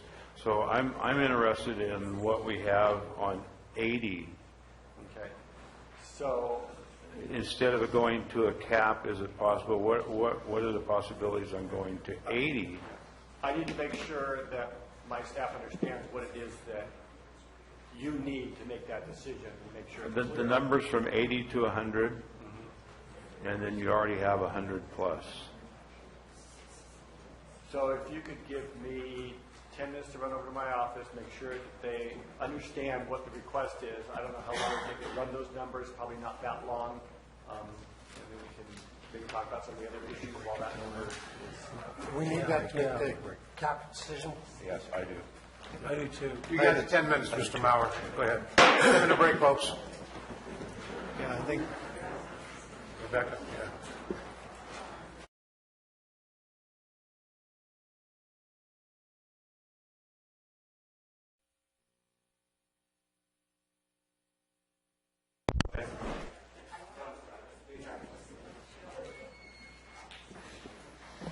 Okay, ladies and gentlemen, I understand our information is on its way. It might be coming through our door here pretty quick.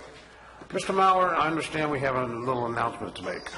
Well, as I was walking back from my office, folks in the building department sort of snagged me and said, just so you know, here's the process for a building permit.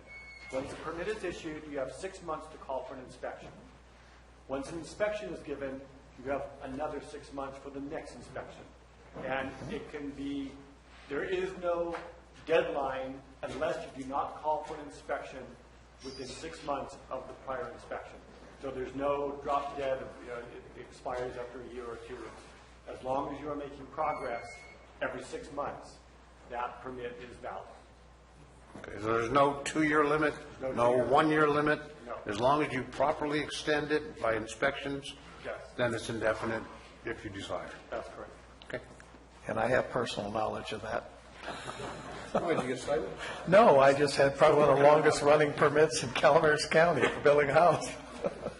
I do have a question for you, Mr. Mauer. On the map out in La Foyer, it says there's 653 parcels, 100 acres or more, in Calaveras County. Now, it does not break it down by zone, But would that be a good starting point to know what is the potential for instance, the A1, AP, or GF zone? Well, again, this map only identifies the A1, the GF, RA, and the unclassified zone. Of those 4 zones, there are 653 parcels, 100 acres or more. That could potentially fit the criteria we're talking about right now? Well, again, the RA and the U are not considered zones that would allow cultivation. So we don't have the AP information in here. But of the A1, there's 250 parcels. GF, there's 19. There's 21 RA and 363 that's unclassified. So just that alone is more than the 50 that we'd be talking about, potentially. Any one of those could Potentially, yes. potentially be in the system. Yes. Yeah, but what's not being talked about here, if you pull up a topo map, just the terrain itself and the setbacks that we require, it's going to be virtually impossible to do any growing on a lot of those lots in certain areas. Or that they won't meet the criteria for water testing. Water testing and so forth as you go forward. Yeah. So that would be like an absolute maximum number, but of course, there's many, many criteria that you have to, and that could be kicked out for a variety of reasons. Slope, water courses, shape of parcel, if it's too narrow to meet the setback, right. It eliminates a lot of lots. It really does. Our information is forthcoming?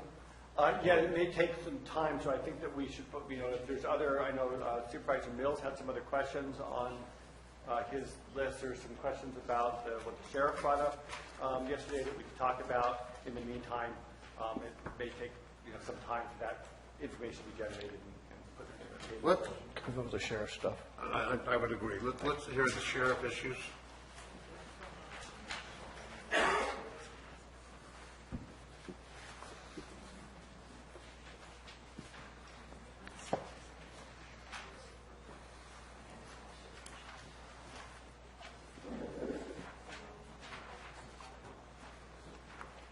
I'm going to refer to Julie on this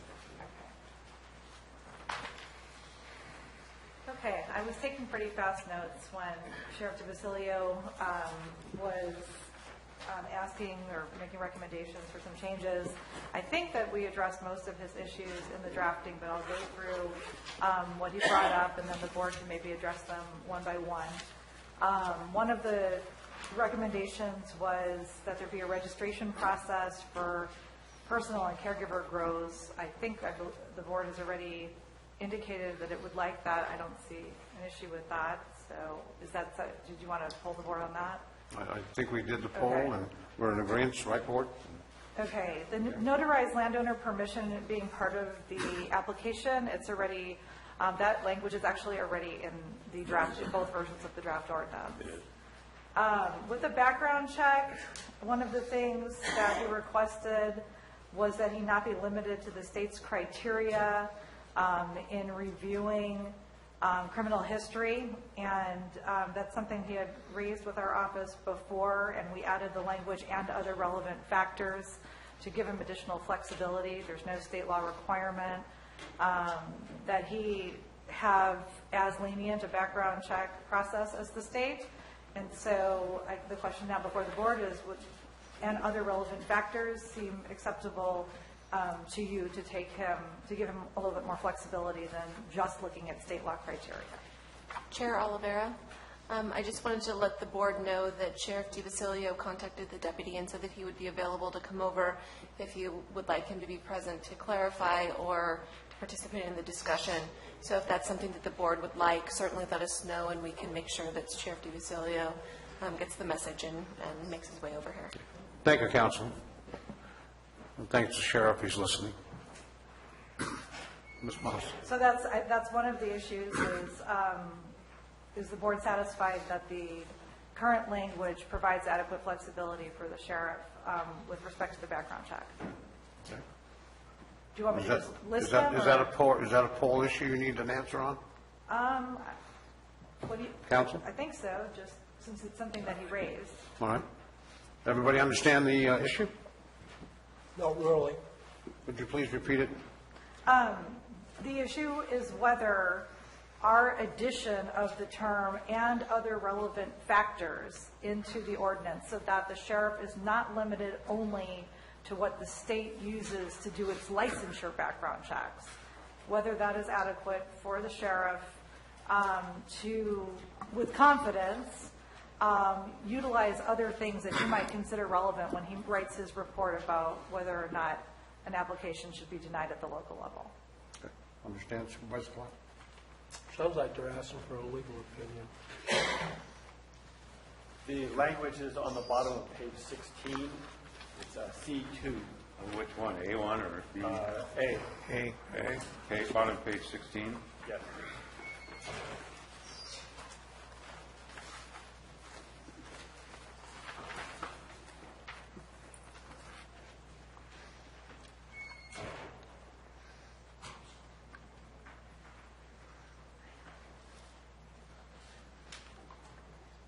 I don't see a problem with it, what's written here. Okay. Supervisor Garamendi? I'm fine with it. Supervisor Mills? Yes.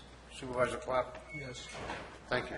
Get your answer, counsel? Yes. There we go. Okay, the next one was, I think the sheriff and our office are actually on the same page there. He wants to make sure that we follow the state law confidentiality provisions in how written reports about criminal history are distributed to other people outside of the sheriff's office. And I have put some language in the ordinance to make sure it says as required, unless it's, so long as it's allowed by law, to make sure, because I haven't fully researched all of the issues there and how we need to do it to comply with the criminal history. So I added language in there that says, to the extent allowed by law, he will share the report with the planning director.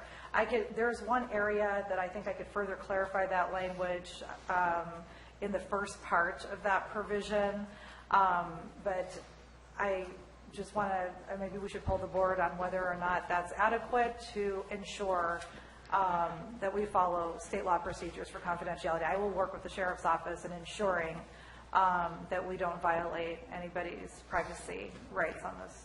As an added note, ladies and gentlemen, under CLETS, it's California Law Enforcement Teletype in the old days, there are criminal and administrative fines for the misuse of that information. So there's a double standard there that we have to meet on a state level. So I would agree with council's recommendation. Any further comments? We'll poll the board. If not, Supervisor Tofinelli? I'm in favor. Supervisor Garamendi? Supervisor Mills? Yes. Supervisor Clapp? Yes. And I also agree. Thank you, counsel. Next. And then another item, the sheriff was concerned about the language abuse of discretion as being the standard for reviewing his decisions about criminal history. I can understand from a layperson's perspective how that sounds like harsh language, or it sounds like we're not trusting the sheriff, or that the sheriff might be inclined to abuse his judgment. That's not what that means. This is a legal term of art. It's the most deferential standard in law, and it basically says that somebody reviewing the sheriff's decision cannot overturn his judgment unless they find that he made an arbitrary and capricious decision. So it is, in fact, the most deferential standard. I know that was important to him. I think it's better. He asked to not have a standard stated. I think that not having a standard stated could result in people arguing about what the standard is. So anyway, with that in mind, if the board is okay with an abuse of discretion standard, I think we should poll on that. Question, counsel. Yes. Has the sheriff been explained in this particular position? I know he's out of state, but available by phone. We've talked about, his concern as he addressed it to me was simply that the decision-making on the criminal history be a decision made by the sheriff's office. He understands that there has to be some appeal process available to somebody who's denied based on that decision. We didn't have a specific discussion about what standard that would be, so I don't think he's had an opportunity to hear me explain how that language is actually the most deferential standard. Board understand that? Any questions? I have questions. Because if you're appealing something and they send to us, once we get it, that's public record. And I know we had an appeal came from Peter one time on a thing, and I get this guy's criminal record. Right. Well, the whole world had it once I got it. So how do we get around that? That's a great question. So what we have established and have been using thus far a procedure where the appellant waives on the record at the planning commission stage. They are told that they have privacy rights. They are choosing to appeal, and because they're choosing to appeal, they're making the decision to waive any privacy rights they would otherwise have because it's important to them to have a hearing on what's in there. So that waiver process, the sheriff has been okay with so far, and I would work with him to develop a similar waiver process where if somebody has a criminal history that is disqualifying, but at the same time they're saying that they don't want that going out in public, then in a way they're saying that they don't want to have a hearing because we can't have a hearing. There's no way we can get around Right, that. but we want to make the choice, put that in their lap rather than us waiving their privacy on our own. So I explained to Sheriff DeBasilia that I can work with him on something that, as I study up on the state law requirements, we can work together to come up with a procedure, an internal procedure for how we're going to go about that when somebody appeals a criminal history based denial. I know, because when I got that, I thought Right. someone made a terrible mistake. No, we try to take care of that down below. So at the planning, so it's on the record at the planning commission level. But I just, I think we should just pull the board how they feel about stating an abusive discretion standard, which is in fact the most deferential standard. Everybody understand the issue? Yeah. Supervisor Tofinelli? I'm okay with. Supervisor Garamendi? Yes.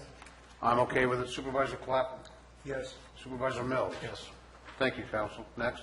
Okay, the next one is the sheriff is concerned about tracking cannabis consultants.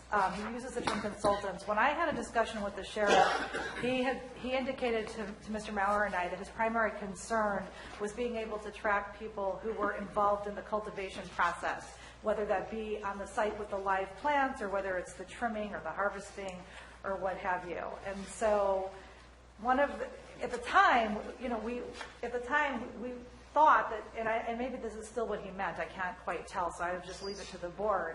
The concern was simply limiting those people who have access to to the high value product, that have access to something that can be stolen, etc., that these people be subject to the background check. And so I wrote it to have it not be based on what the title of the employee is per se, whether they consider themselves a consultant or some other type of expert, but so that it's based on who's simply allowed in the cultivation area or who participates in the cultivation activity. So it's task-based as opposed to how they label themselves.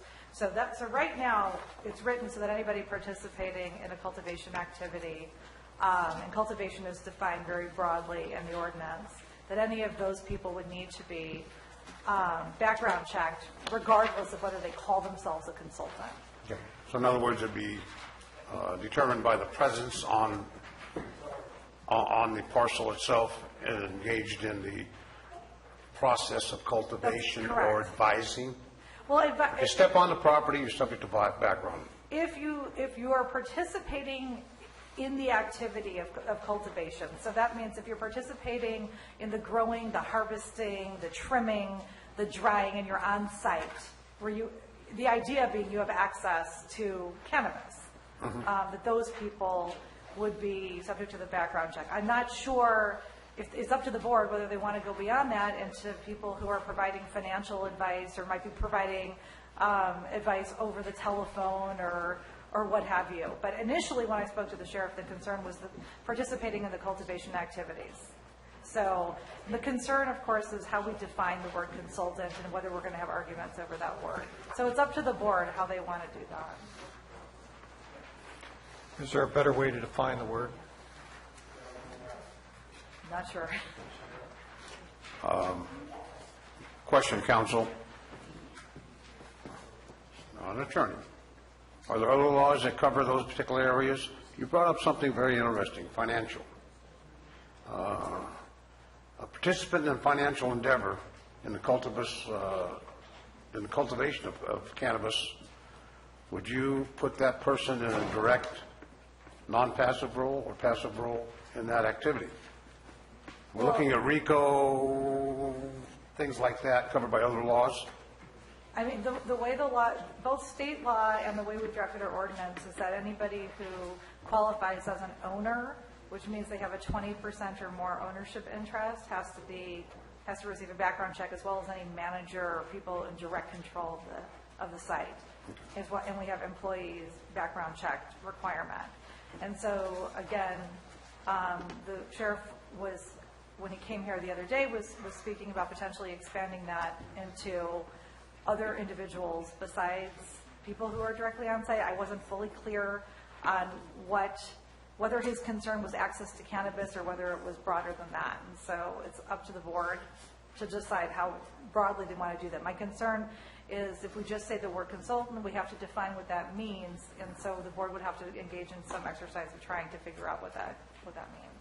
And your definition is one that's engaged actually in the process on premises of the cultivation of cannabis, correct? The way it's written right now, anybody who is an employee, or if they're not technically an employee, but they are used by the registrant in some way, allowed to be on the cultivation site or participating in any way with the cultivation activity on site, those people have to be background checked. That's how it is right now, and they have to have a badge. So it is stricter than state law, but that's what we have so far. Questions? Would the definition care, custody, and control be helpful? You mean, yeah, we could add that. I mean, you mean to define consultant? No, to define who it is that we're talking about here. Care, custody, and control of the actual cannabis? Correct. We could do that? Care, custody, and control?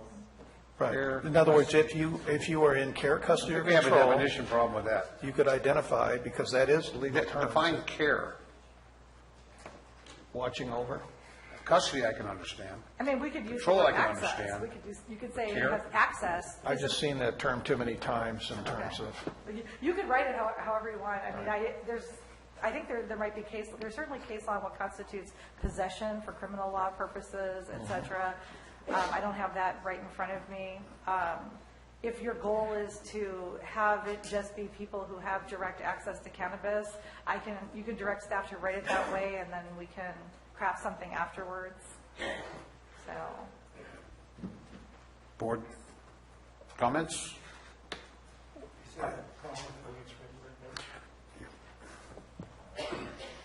Is there a problem with the way it's written right now? Do you think it's not adequate, Councilor? I think it's adequate if the board is content to leave the background checks to those who have physical access to cannabis. I think it's defensible as it is right now, but again, the question is the policy call of who's going to be susceptible to the background checks. So what the sheriff is proposing is if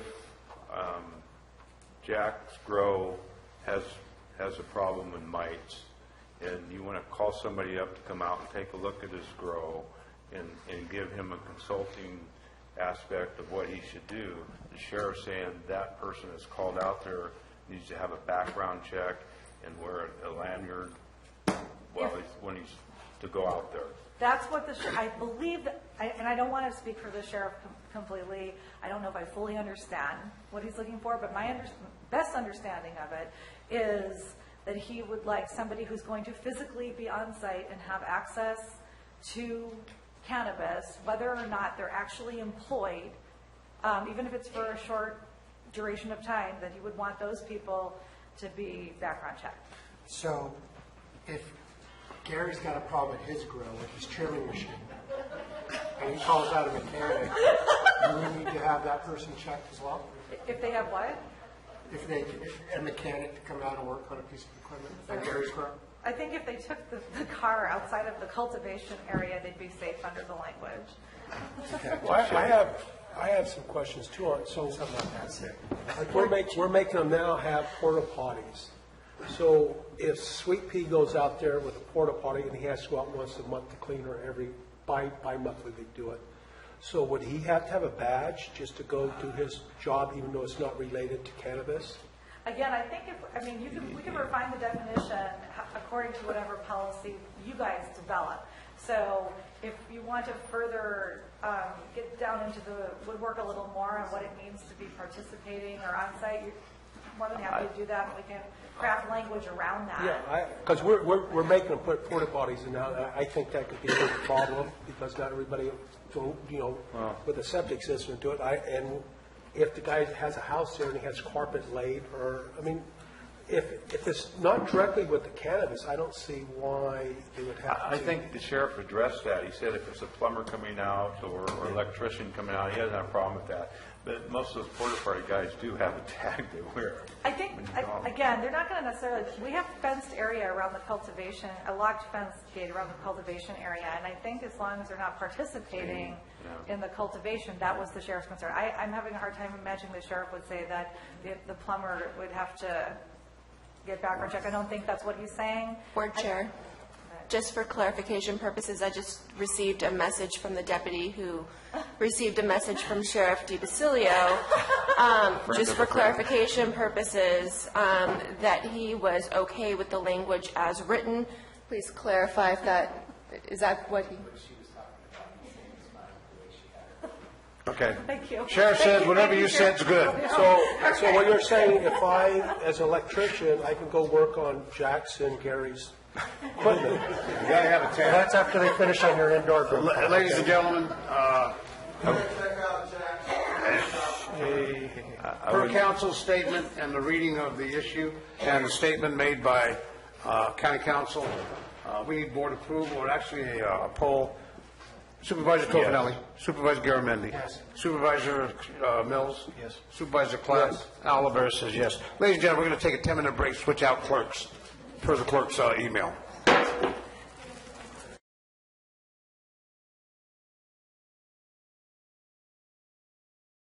Start. We do have legal counsel seated here, but Ms. Stedfield will be back momentarily. So we're going to go ahead and start. Mr. Maurer. I still have a couple. I have a couple of more sheriff requests. Another one was for denial or revocation. Does the board want to require that there be a criminal conviction, or does the board want to allow for sheriff-based denials if there has been an arrest but no conviction? Comments? I think we need to see a conviction before we can move forward with it. I think we need to see a conviction before we move forward with any denials. I would agree with that. Yeah, the whole due process thing is important. I would agree. Supervisor Clapp? Yes. Okay. Unanimous. Thank you. And then the last one, Supervisor Mills reminded me, is on page 31, was that of the board version, the board version, or the planning commission version? It's in A1 in the... Okay, so the board version, page 31, item 10. E10, the sheriff has requested that there be a prohibition against armed guards in the outdoor area of the registered parcel. And so that's also that's a policy issue up to the board. Comments? It's my understanding this applies to commercial license, bonded, armed guards, I take that back, security services that offer armed and unarmed services. The sheriff wanted there to not be any professional armed guards outdoors in a commercial cultivation area, at least in the outside area. Okay, but unarmed security? I don't think that was an issue for the sheriff. Okay. Are we clear on that? Yeah, it's just the armed one. Any further comments? Well, I'm not sure, maybe we can, I'm sorry the sheriff's not here, whether he's considering what that's going to promote. What the sheriff was talking about when he talked, I understood that somebody's stuff wasn't worth somebody's life. And I understand what he's saying, but are some growers going to decide that they're going to post people out there with firearms anyway, and then they're not registered? We can prohibit anybody from patrolling with firearms on a commercial site. I'm aware of that. I'm well aware of that. Just a question, I don't know, you know. I it's have an issue with that. What about the owner of his own property? It is private property. And Second Amendment, he can bear home firearms as long as he possesses it legally. I don't know if a restriction on all firearms is going to be proper here. I don't think he was asking for that. I don't think he was don't either. think I that's- think he's addressing the commercial armed guard situation, and I would agree with him that armed guards be prohibited, although private security, unarmed, would be acceptable. Right, so he didn't want, so people, I don't think he was saying anything about the right of a person who owned a parcel to have a firearm if they otherwise qualified. I think the issue is. Excuse me, I have the sheriff on the phone. Great. I can put him on Thank speaker you. if you would Would like. you please? Yes. Should we have the sheriff on the phone? Are you there, Rick? He's in Tennessee. Okay. Sheriff?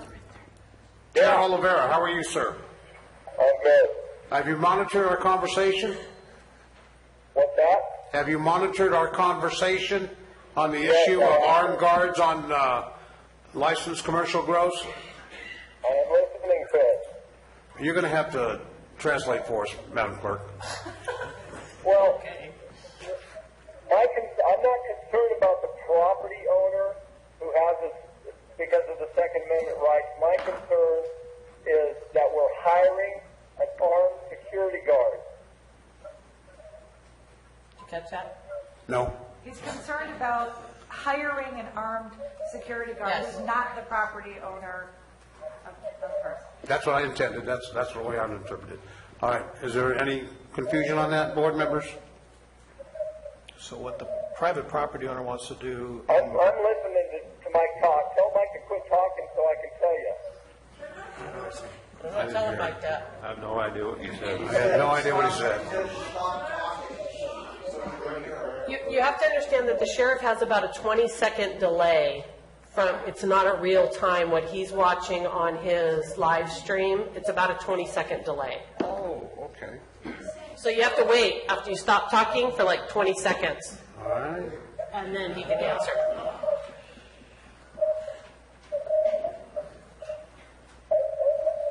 Is it okay to talk now?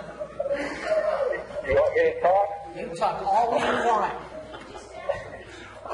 Okay, Sheriff, as I understand it, this pertains only to armed guard services, not Second Amendment right property owners.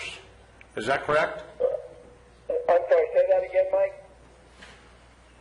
So Rick, what Mike is saying is that this applies to hired armed security guards, not Second Amendment property rights of the owner.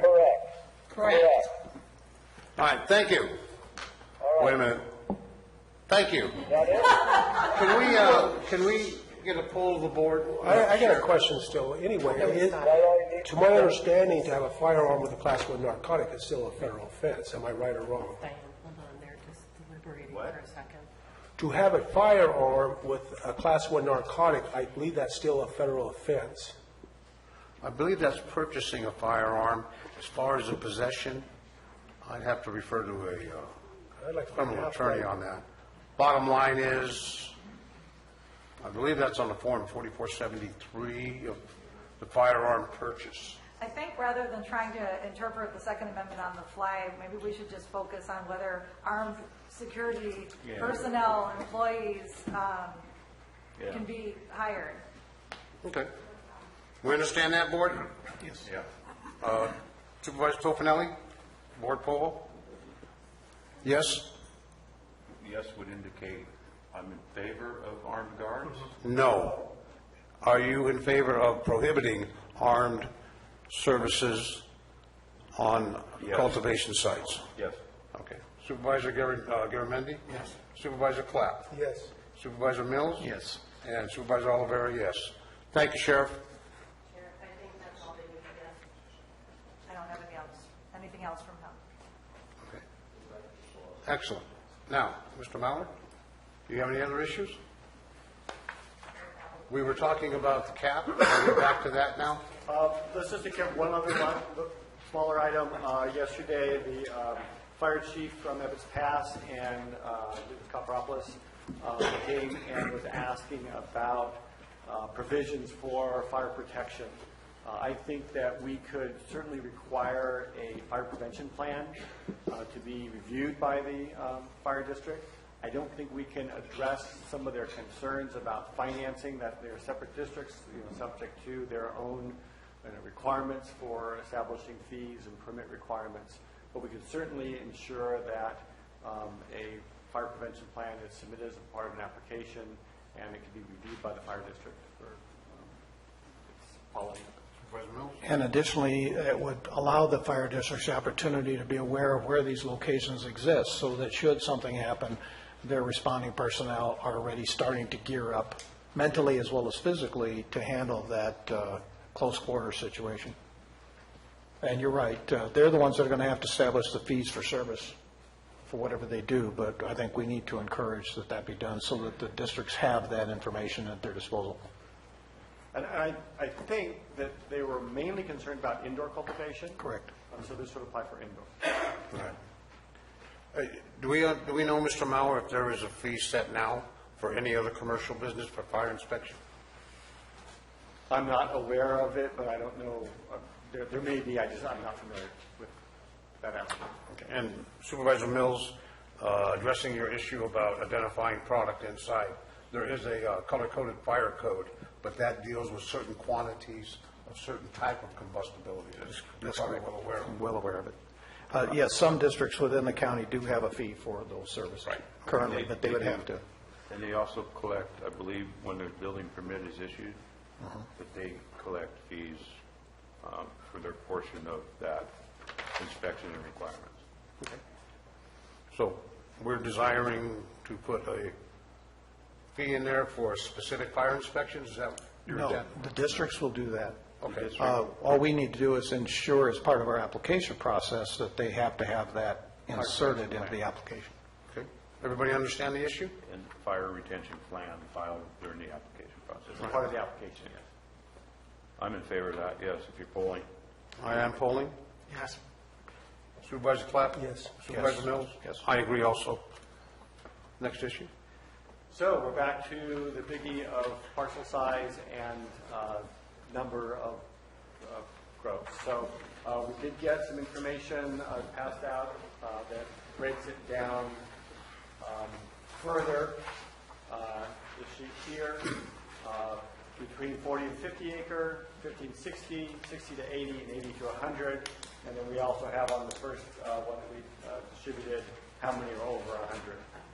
So hopefully that gives you enough information to crunch some numbers and figure out how you want to handle this. Who would like to go first? Well, we'd have to back out the RA and RRs out of this, correct? We have to back those out, yes. Okay, so backing those out from 60 and above, are we fairly close? 8, so that'd be 30, 36. I'm thinking of 60 and above. 40 to 50 would be 36. Well, I'm thinking there's 19, 100 plus, right? Or we say 18, I'm sorry, 18 at 100 plus, that's on your previous page. If you take those 18 and you add the 80 to 100s, that's 34. 34. And then if you add it on top of that, well, then you'd have to back out one, so it's 33. And then you'd have 13 more, that's 49. That would be 60 acres and above, would give you 49. Point of order, 3313 is 46.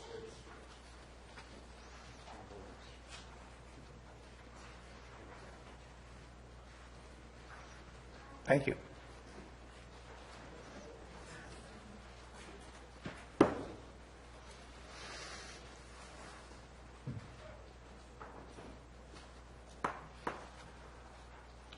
if we back that out.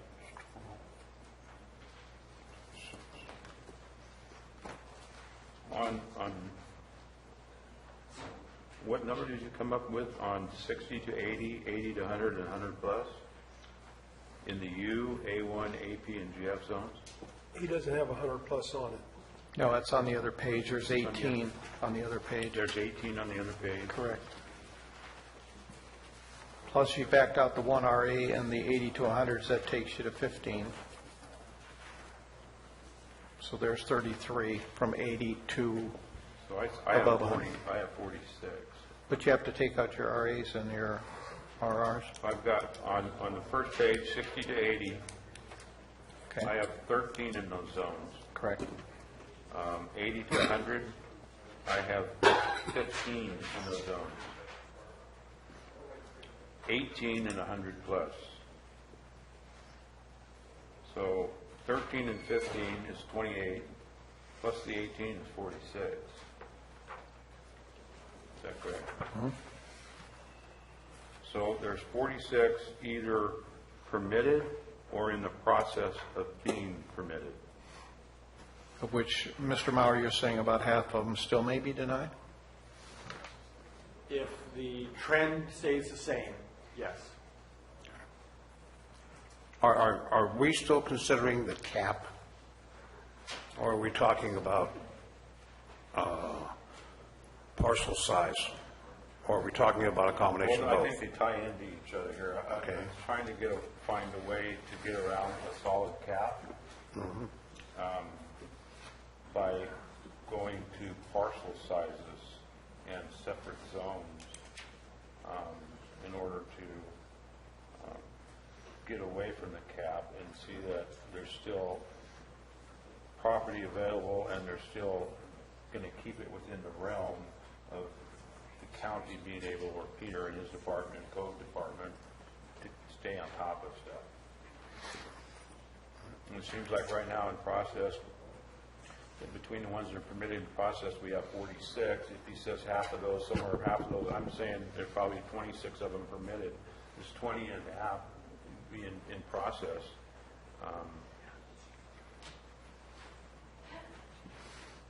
I'd like to call point of order. Listen to procedure only, sir. Okay. Procedurally, you guys are trying to make a decision based on a bunch of assumptions. You don't know how many of these have been permitted, not permitted, or are pending still, and you're counting U's based on the fact that you're assuming someone's going to be able to get a zoning variance. Why are we talking about U's right now when that zone's completely X'd out? And we're all under the, what do these numbers even mean? Who's pending? Who's permitted? What's really going on here? Okay, thank you. Thank you.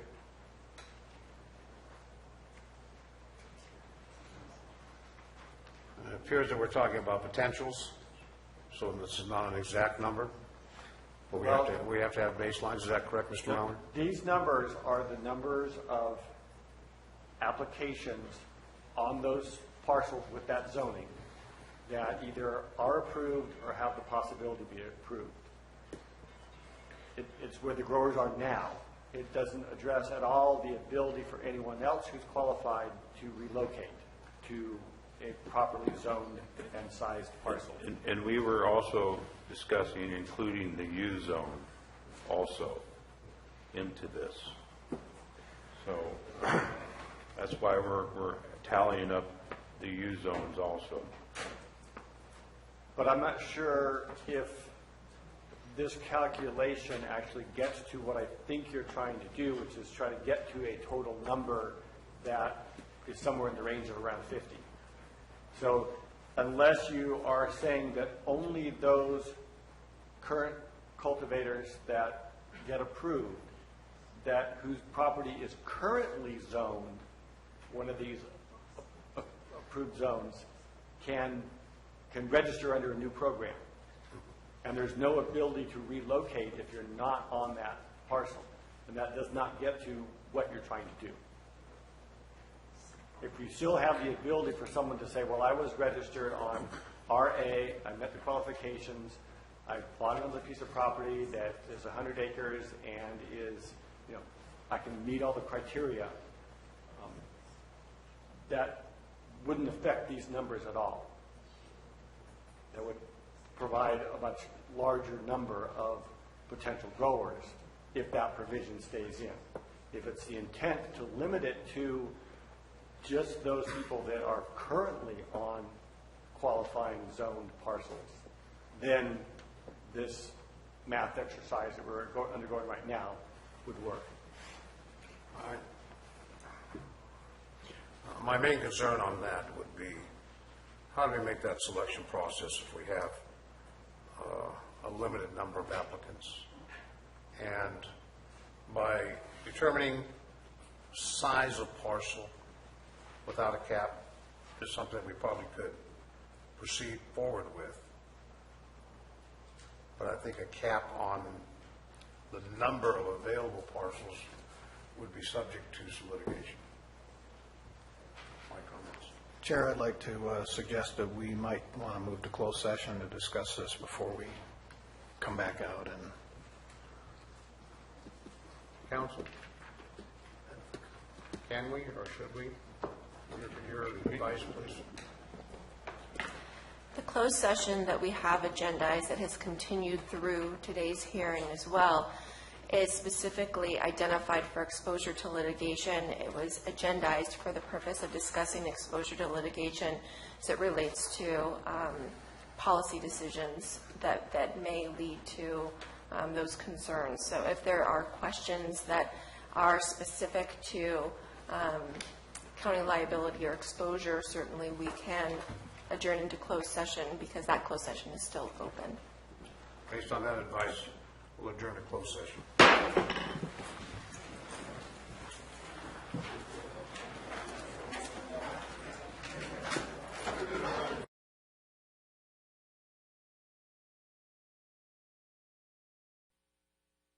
Second.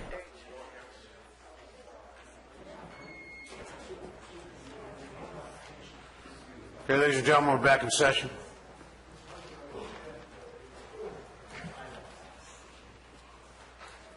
Any board comments at this time? I think we're still discussing how we're going to divvy this out.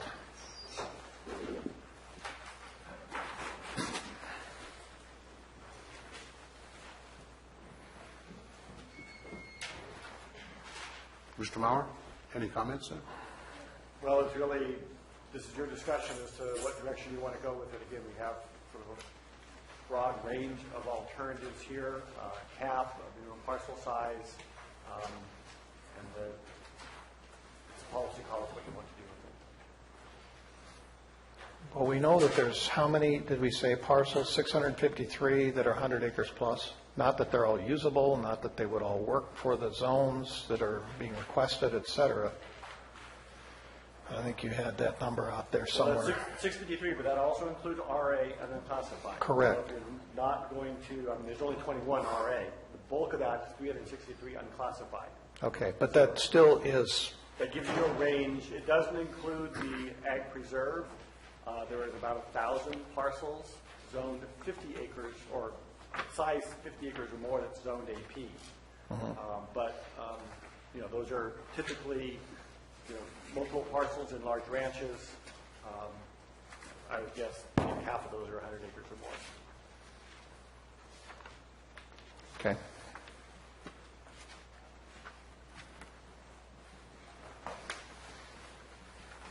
I don't think that we can really afford to cap things here. I think the better way to do it is to be sure that everybody that wants to has an opportunity to do it. But what size parcel do you want to put it in if you're going to do that? And what would be the acceptable number that would allow our staff the opportunity to properly handle it or control it or regulate it, whatever you want to call it? I think has a lot to do with what that number would look like.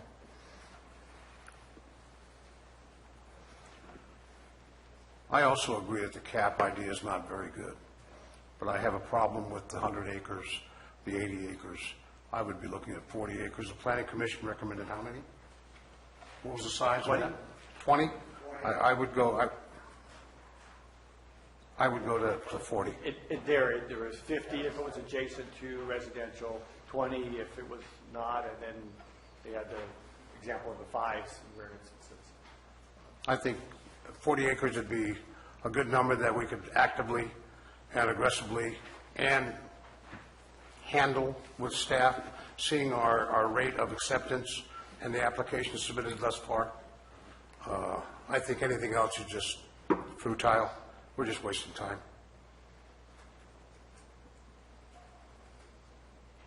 I would not support that. I won't support that either. That's for what, right? 40 acres.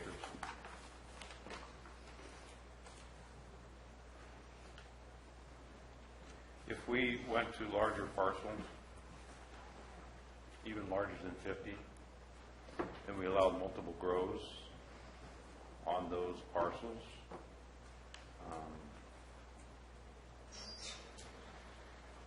and the possibility of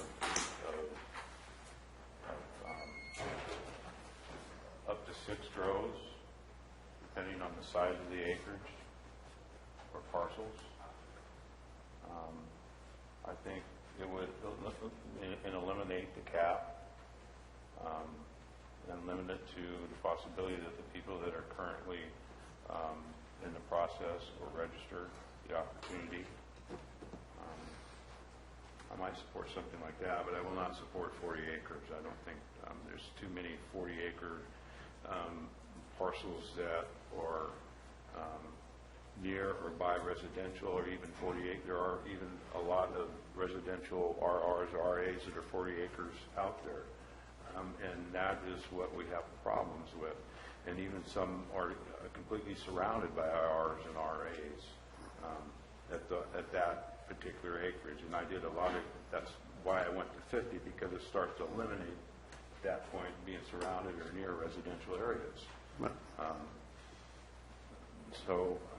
I can't through the research that I did, and I got maps from GPIS and Peter and went and looked at it. So it just is going to put us in the same situation, in my opinion, that we've been experiencing.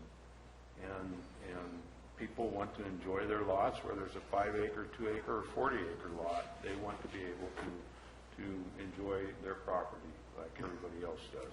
Yeah. Supervisor Tofinelli, when you mentioned the multiple grows on a larger parcel, would that be limited once again to the 22,000 square foot total on, say, 60 acres? Or is that number going to increase as far as the canopy size, or grow area, if you will? I'm open for discussion on that, depending on where the rest of the board is at, looking at. I think we should ask the other supervisors on how they feel on any of that prospect. If we're going to go down that lane or not, whether I'm for it or not at this point. I open it up to, up to 6 people. If it goes up to 22,000 for each of them, it depends on the size of the parcel.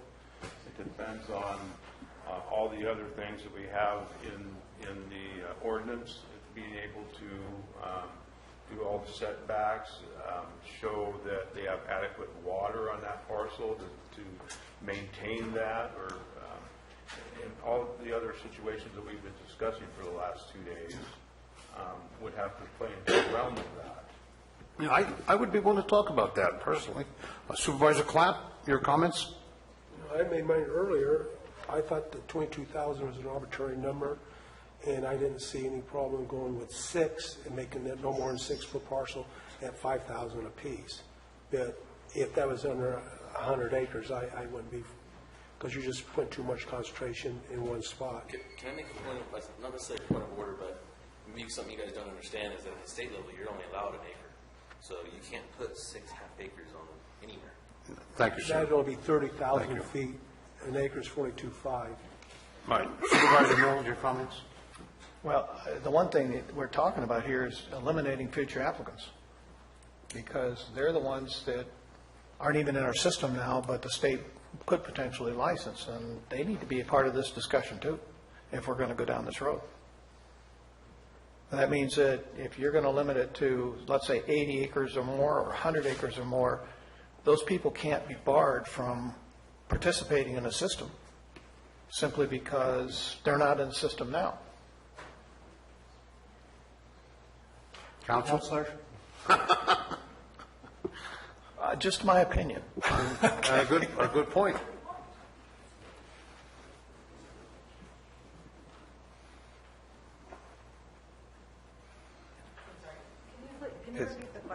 Is this one if by land, two if by sea?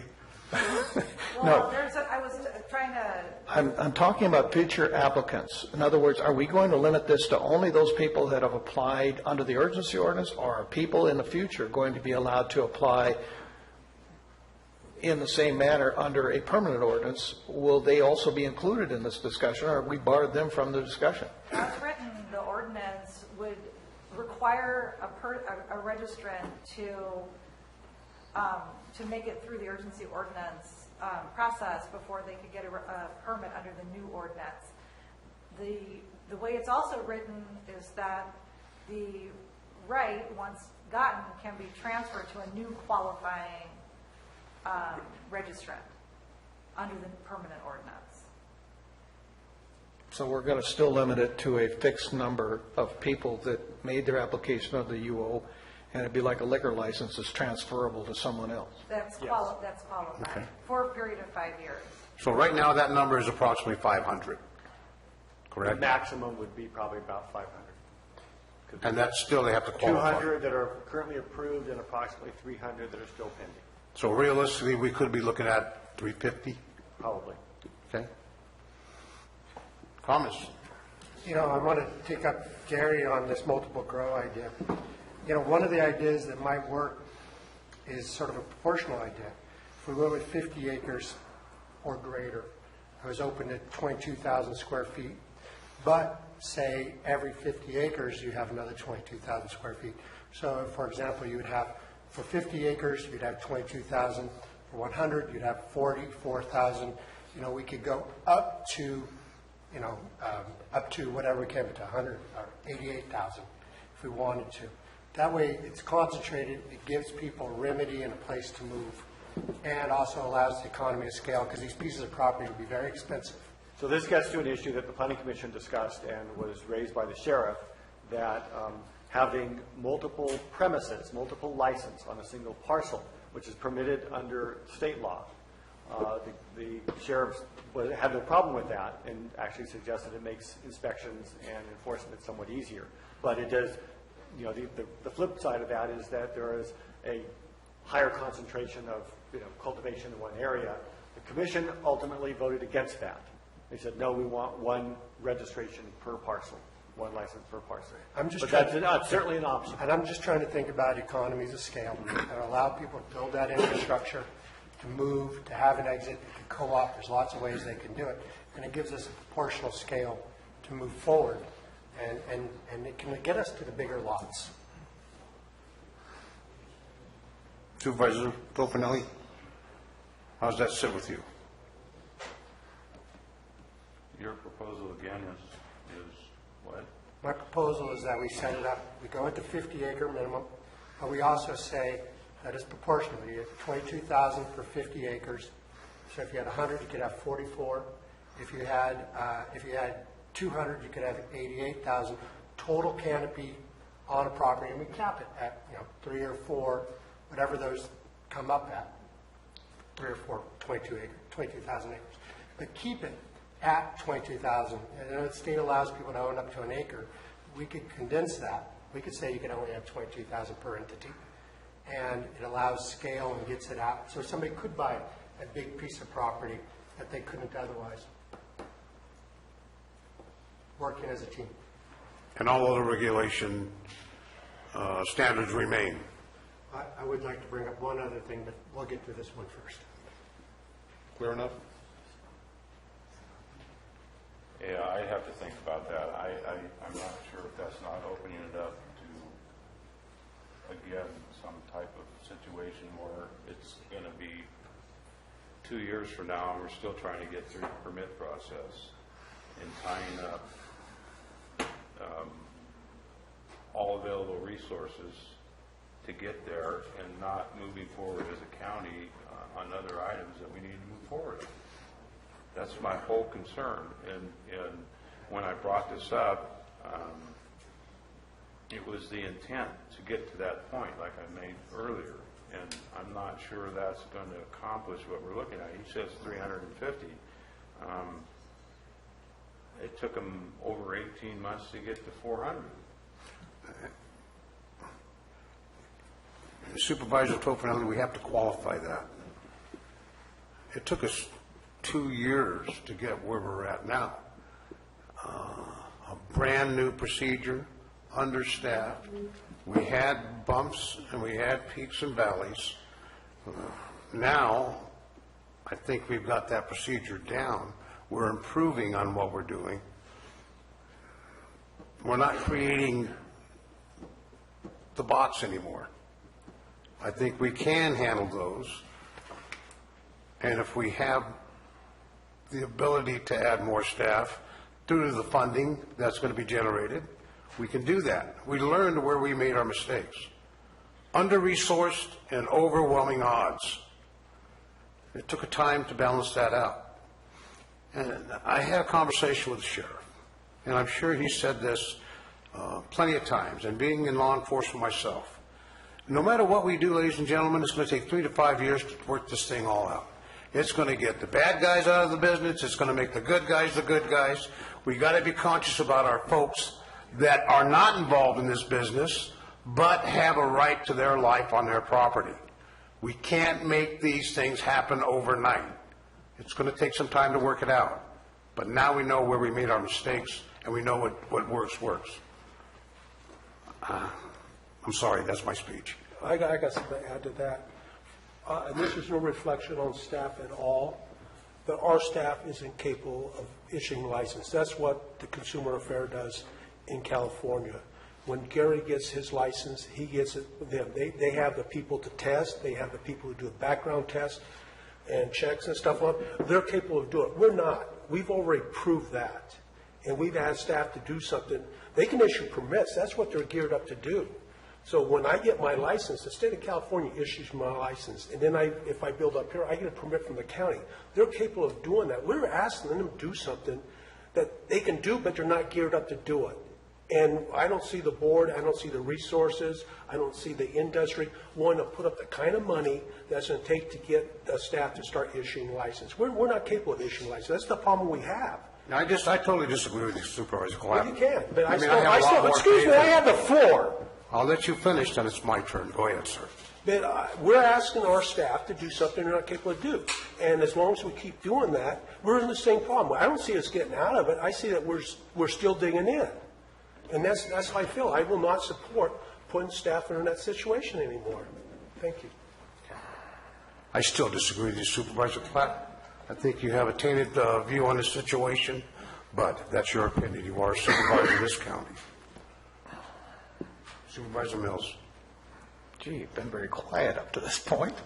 I also think that if, let's say, for instance, you were to say it's got to be 100 acres or more, you still could have the potential out there for 250, 300, 350 applicants. You really could. Now, whether that would come to fruition, that's going to be determined by terrain. It's going to be determined by the water testing, whether you have a sufficient water supply there, or the roads. There's going to be a lot of other hampering factors that would reduce that. But we also have to realize the potential is going to be way more than just 50.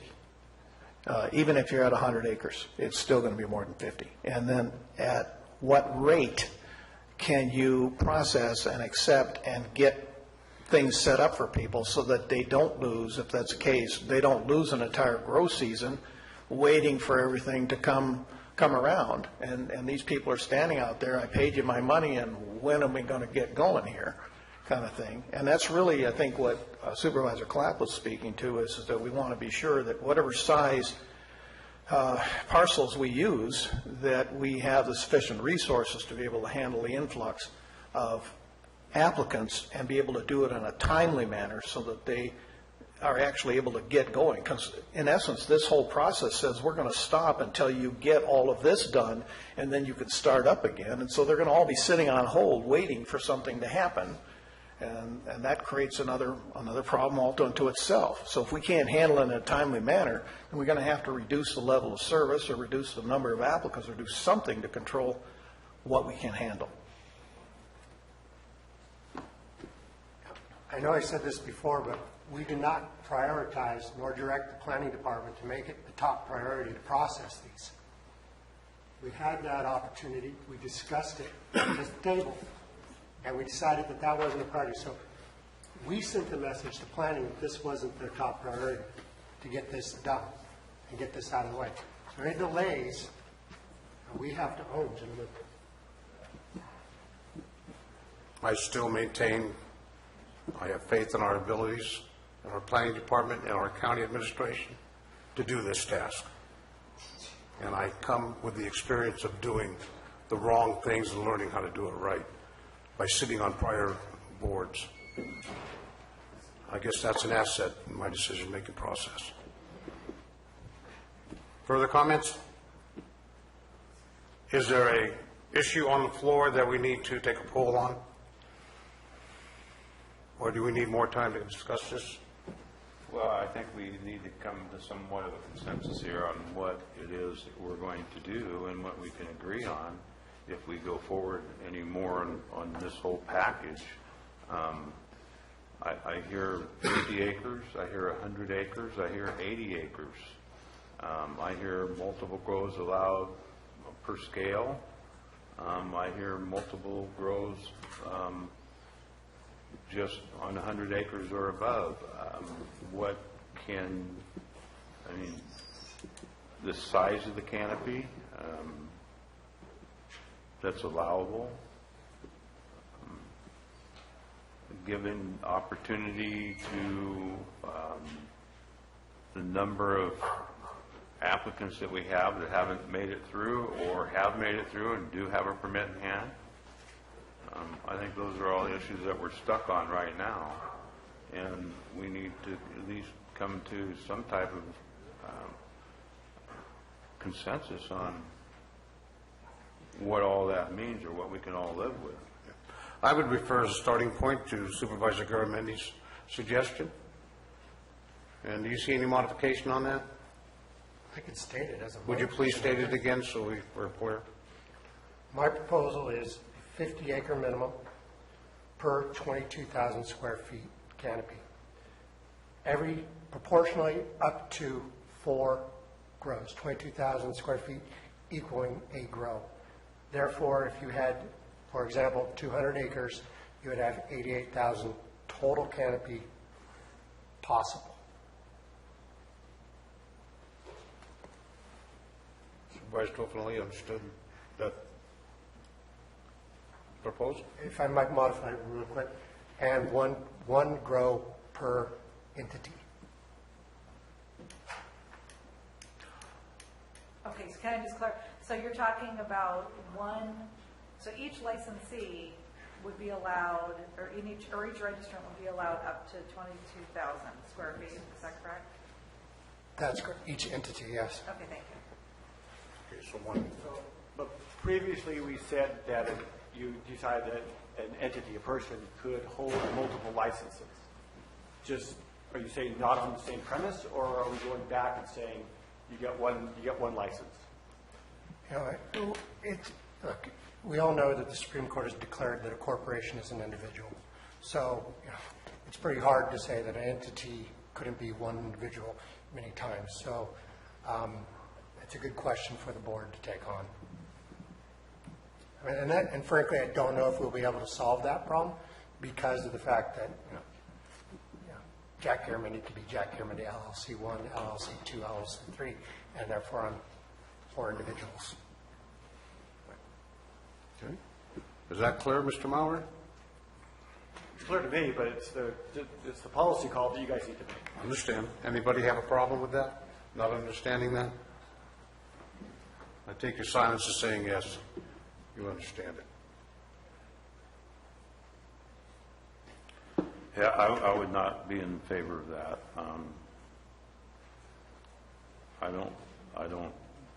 I would not be in favor of that. What he's proposing, perhaps the other two, or you are. I'm willing to modify it if you've got a different way you want to skin this cat. Let's finish this poll. Pardon me? Finish this poll first.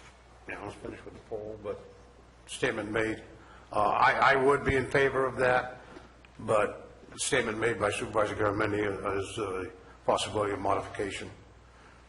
Supervisor Mills? Not in favor. Supervisor Clapp? No. Okay. Your modification? You have a different way you want to do it?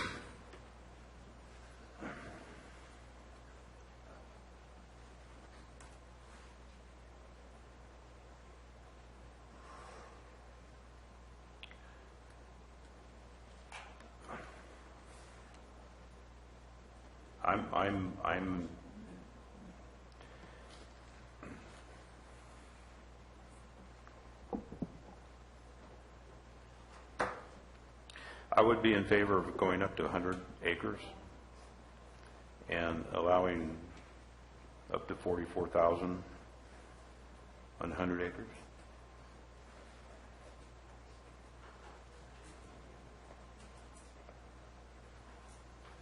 With all the conditions that we have set forth previously that we discussed over the last few days.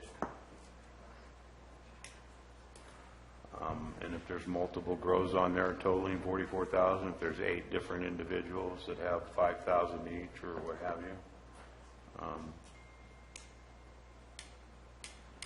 which is what the sheriff was after, I think that gives the opportunity for everybody in there at least an opportunity to move forward. So, 100 acres, you would have 1 acre, 44,000 square feet as a grow area. Okay. Just want to make sure my math was right.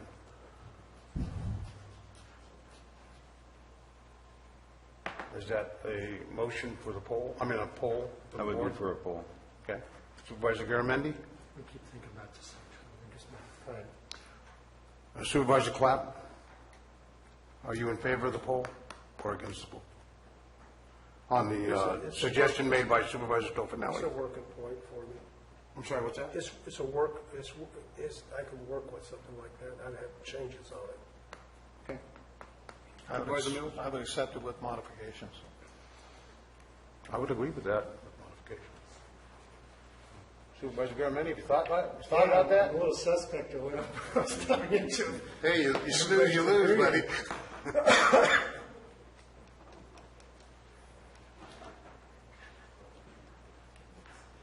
How many lots do we have that are 100 acres, Mr. Mallon? We determined there were probably about 600, 650 lots. If you include the A1, GF, and AP zones, I am estimating about 600, 650 lots. Those who own those lots are going to have very valuable pieces of dirt. How many including you? An additional 363.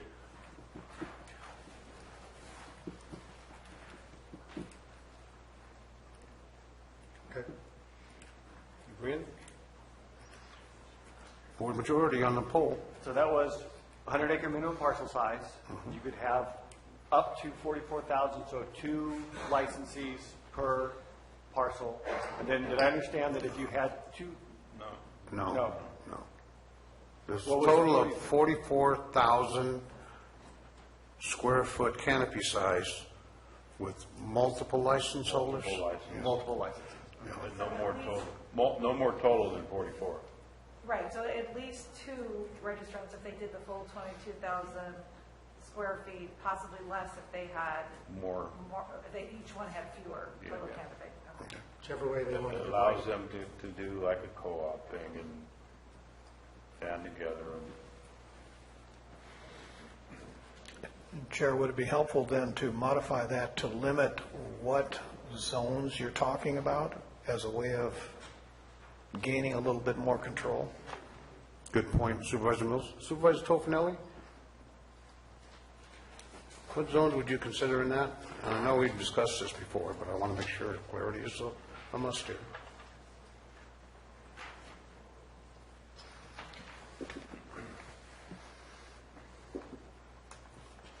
Because the U zone will be an unknown, no matter what.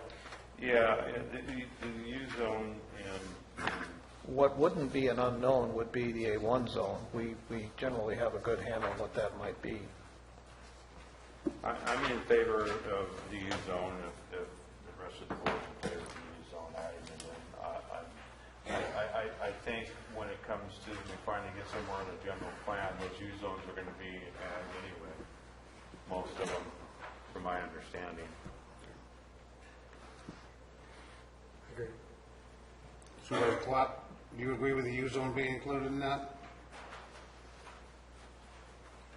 Over 100-acre ones. Over 100 acres, or 100 acres or more?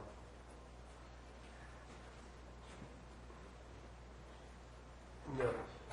Supervisor Mills? So what would that take the total potential to? Staff? Well, you got, how many numbers did you have there, Peter? 600? It was about 650. Plus 300? Whatever the number in ag reserve. In ag reserve was 300 and? We had about 1,000 parcels in ag reserve that were 50 acres or more. I don't know the number. That's all. We had over 1,000 parcels, 1,050 of 50 acres or more zoned AP. I do not know the number, but if it's comparable to A1, about half of those are going to be 100 acres or more. So it might be 500, but I can't So guarantee that number. what specific zones are we talking about here? A1, AP, GF, and U. Which totals? Probably looking at about 1,000 total parcels. That's too much. So I'm going to take you out of it. Well, no, because the U's eventually I think could we have to become. continue we have a poll we have to continue. So those Based are on, potential parcels. The number is going to be limited to the number of approved registrants, which is going to be in the range of 200 to 500 and probably likely about 350. The answer is no, it's too much. so your poll answer is? No, it's too much. That's up to me. I would agree with the modified poll by Supervisor Tofinelli. 3-2?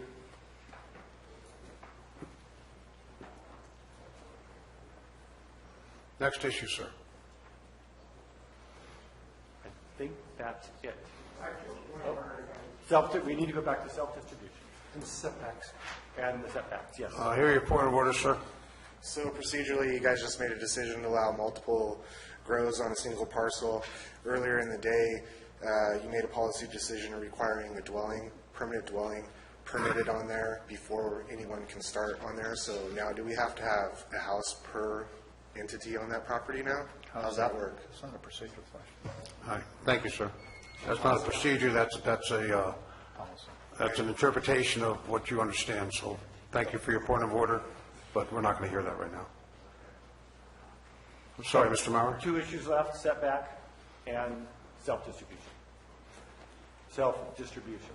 Self-distribution, let's do setback first. Stay on property. Can we do that? Sure. All right. What's our options? Well, the Planning Commission recommendation was a 200-foot setback.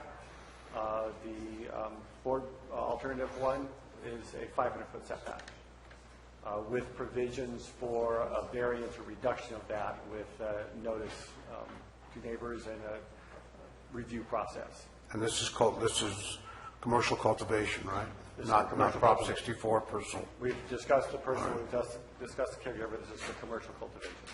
Okay, so the setback options are 500 versus the Planning Commission's recommendation of 200 on a minimum 100-acre plot with a maximum of 44,000 square foot canopy. Is that the situation? Yes. Okay. Any comments? I would not be in favor of the planning commission. I'm what's in the A1 ordinance.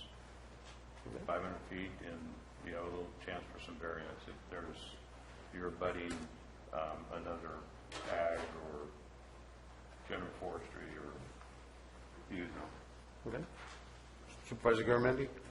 I mean, these are big lots. I don't think it's going to matter. Supervisor Clapp? Yeah, if you can't get 500-foot setback on 100 acres, I mean, there's something wrong. Supervisor Mills? 500.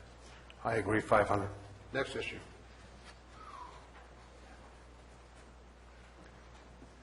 Okay, and so then, self-distribution. I think that the question that was raised by the member of the audience is something we ought to consider. Is the residence per parcel, or is it per cultivation? If we have multiple cultivation or multiple licenses per site. The way it's written Before we right now, it's discuss per that, parcel. before we discuss that, Mr. Mauer, council, can we go back and discuss that? But, because the issue was brought up by a member of the audience on a point of order. I want to make sure we're procedurally right here. The board has the ability to discuss any policy decision to direct staff when it comes to drafting this. If we need clarification on what the policy is, certainly that would be within the purview of this meeting.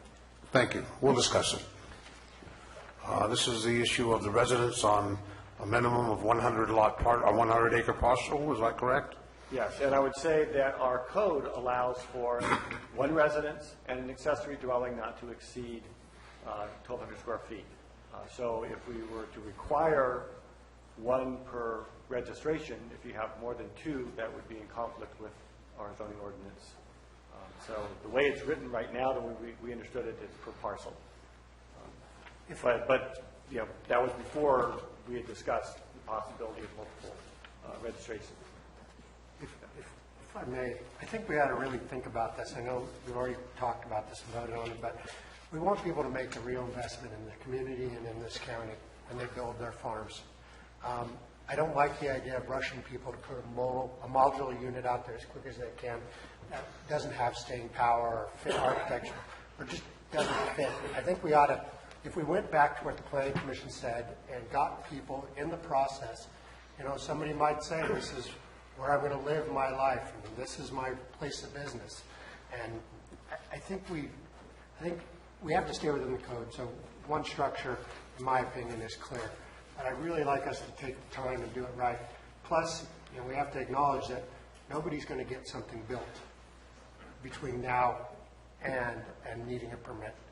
So it excludes, no one's going to qualify for an application. There's going to be very few people. And those people who've got 100 acres with a house on it have just hit the lottery. Good point. Supervisor Tofinelli, comments? Again, I'm going to go back to every other business and not make any exception for this business. You have to have facilities for your employees. That's a requirement. So you can't just go out to a bare piece of land and you know these people are going to be there full time. They're not going to walk away from this like a normal ag operation, especially when it starts getting to a certain time of year when this thing starts coming to fruition. They're going to be there all the time, and even after, during harvest, they're going to have people there doing whatever they need to do. And we have to make sure, because of what we've seen and what we're told and what's going on and what the sheriff has experienced and code has experienced a number of times, that these people are a legitimate business and they are held to the same standards of any other business in the quality of what they need to provide for their employees. And the code requires, and the state requires, and OSHA requires a number of things. You can't just prop up and I'm in business. And if you want to allow them to take 24 months to do it, then they got to wait 24 months until they get some quality, whatever you're talking about, building there or whatever. I would have to, if I was going to have to start a business on a bare piece of land. I can't just say I'm going to go into the tractor selling business and I'm going to start selling tractors right now, and I'm not going to have anything for my sales employees or even go to the bathroom or going. I have to have a facility that meets the codes to start the business, any business. I agree with you, and I think you're correct. You need to have minimums. And so if you're going to open that tractor store, you're going to need a facility to house that tractor. What we're not going to ask you to go build is buy a house.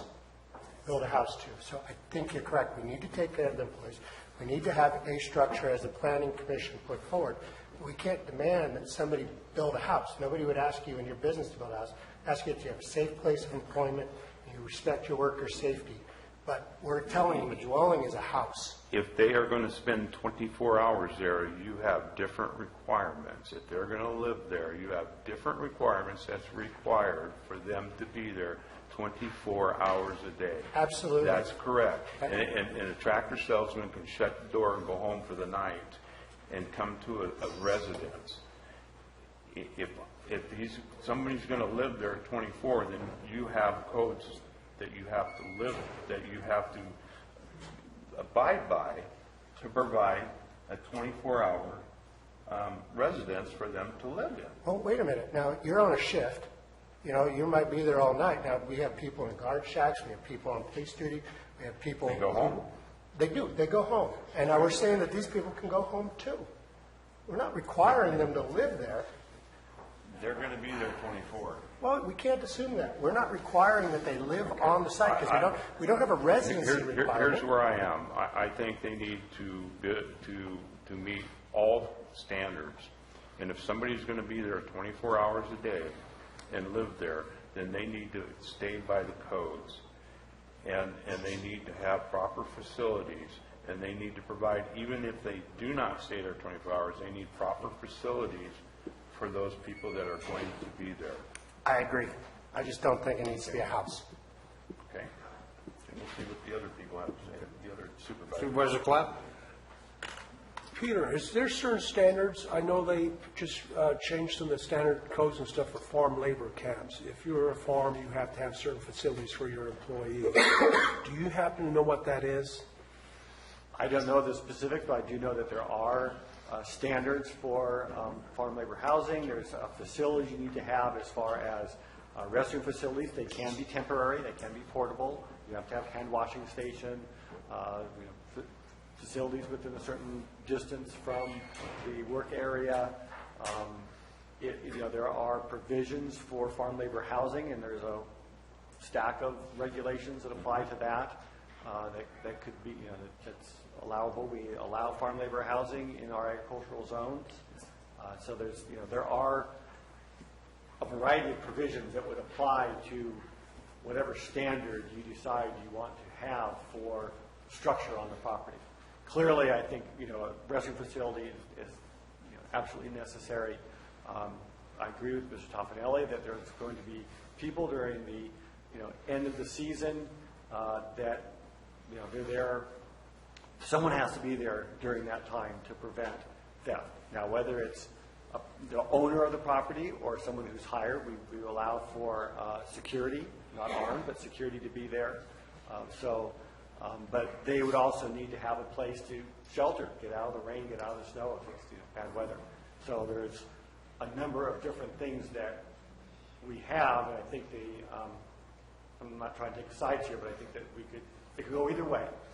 There's benefits to having a residence in that you have sort of an ownership requirement of being there. But there's nothing that says the owner has to live in the house. It could be rented out. We certainly have to have a structure where there is shelter for any workers, whether they're security or the farm labor, whatever it is, where they can get out of the weather, cooling, rehydration, whatever it might be, as well as restroom facilities. Whether they're permanent or temporary, we allow for temporary trailers, modular units, temporary basis in some cases. They have to be permitted. They just can't pull in a camp trailer.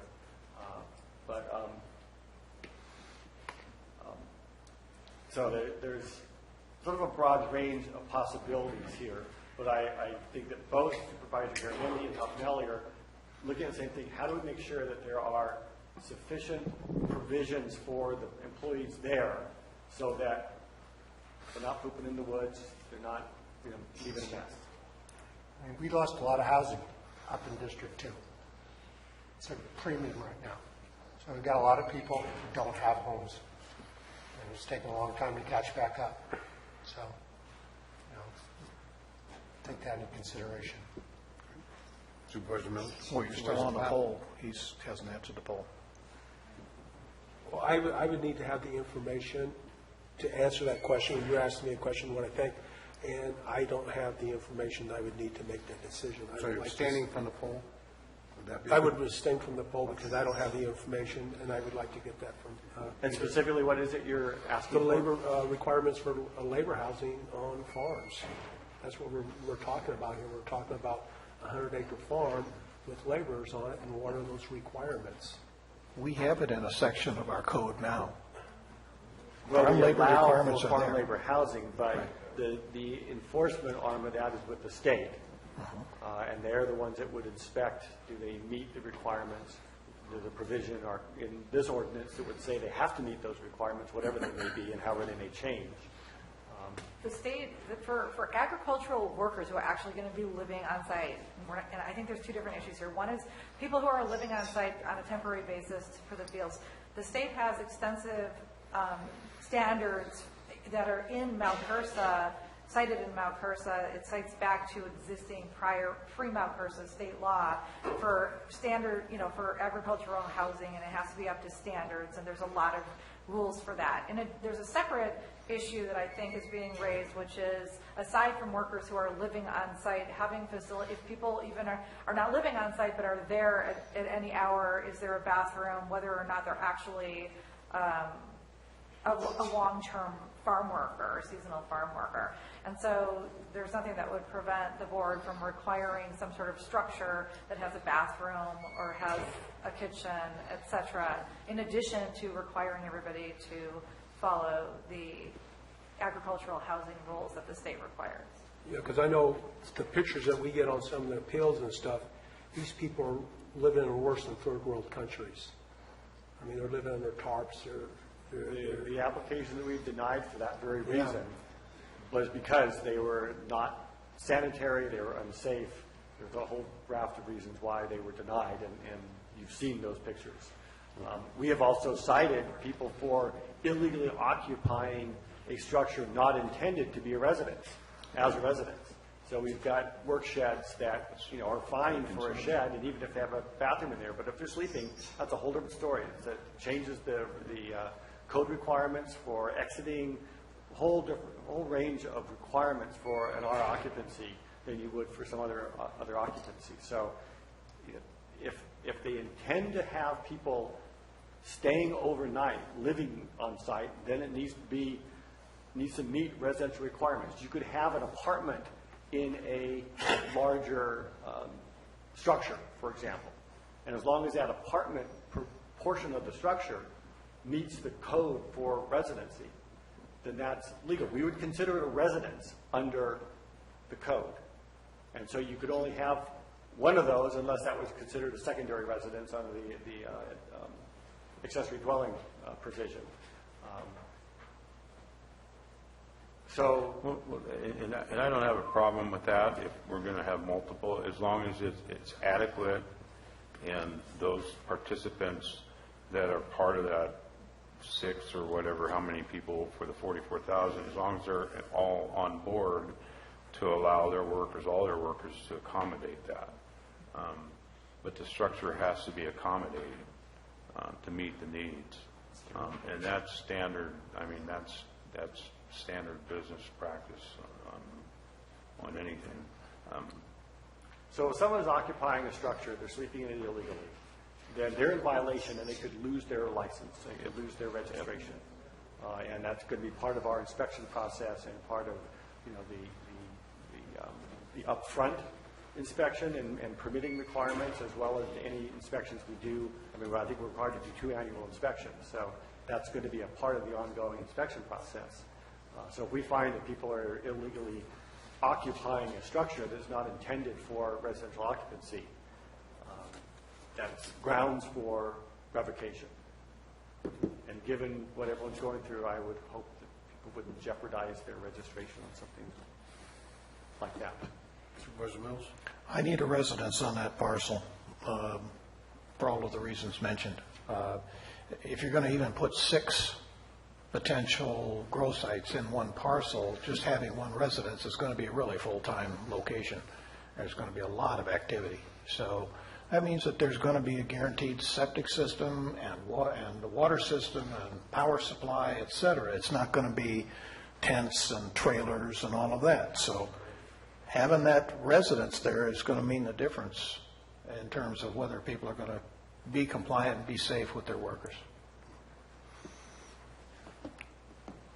I view this as a statement made by Supervisor Tofinelli and Supervisor Garamendi as a facility able to sustain the ability to reside or work at that site. There are laws under OSHA, under farm labor laws, under different organizations and different state agencies that regulate that.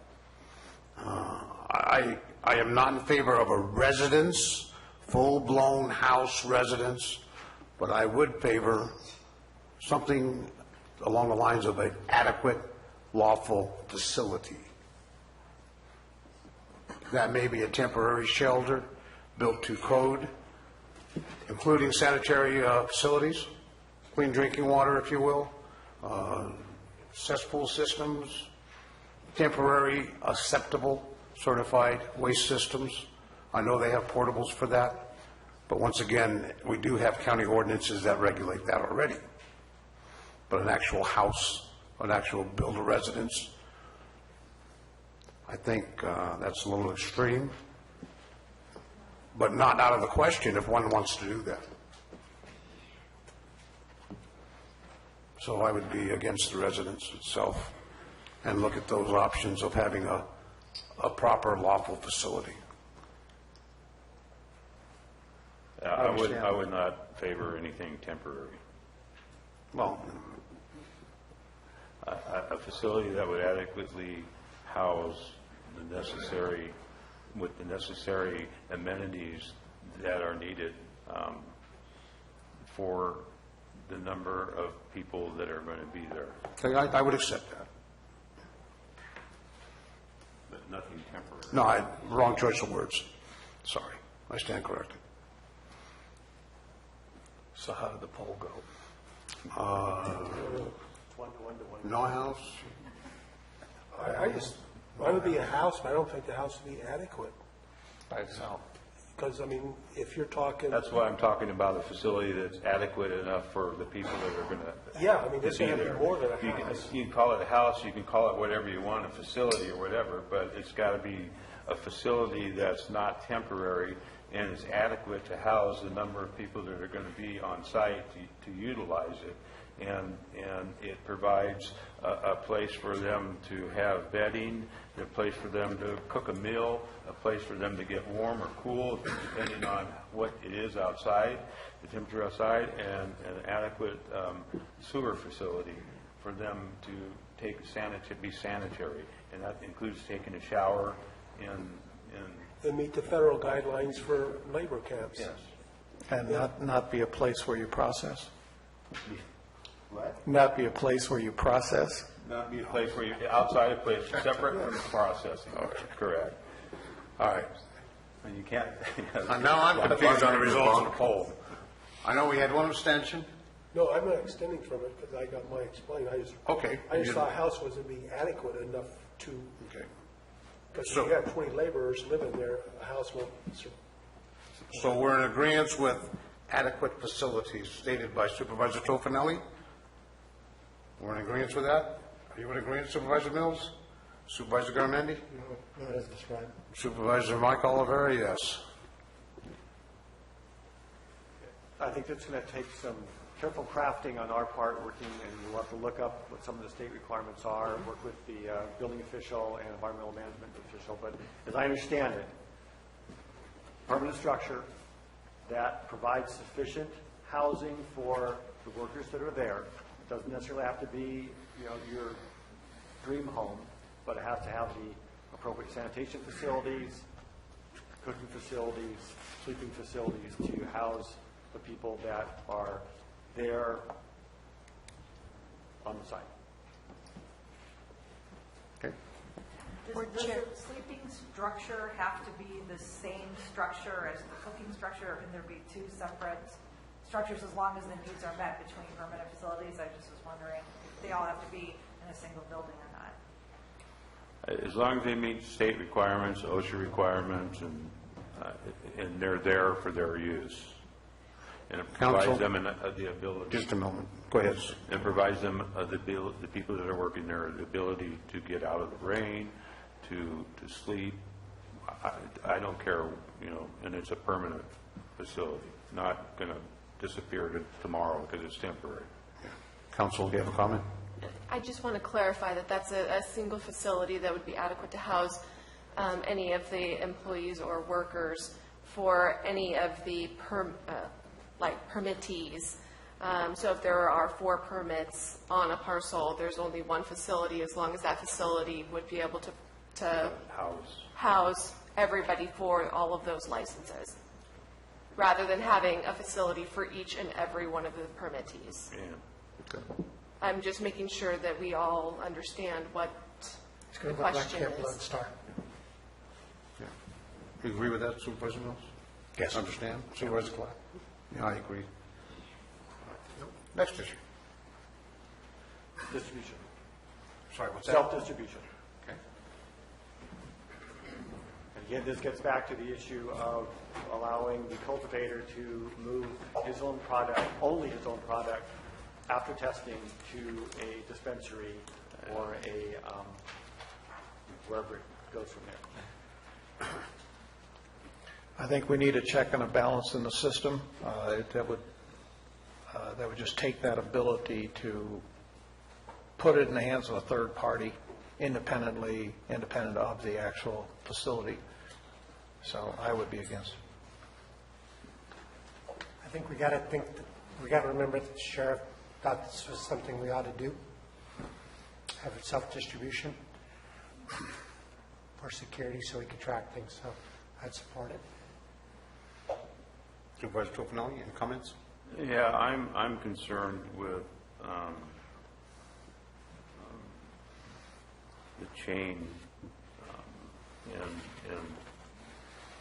when you do soil inspections or you do other inspections of any type, the owner is out of it, and it's a separate facility or separate lab or whatever that has the chain of control.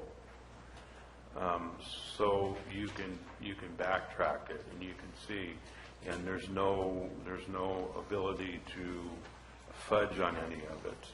So the testing is a completely separate Well, process. I understand, but this is self-distribution, and we're talking about when it goes to track and trace, being able to trace what poundage we have, how we're going to go about it, and being able to self-transport it. I think it takes out of the chain of being able to trace it through a certified transport. I think the state is not going to allow us to utilize any of their track and trace for tonnage or poundage or whatever for the tax purposes. We have to set it up ourselves.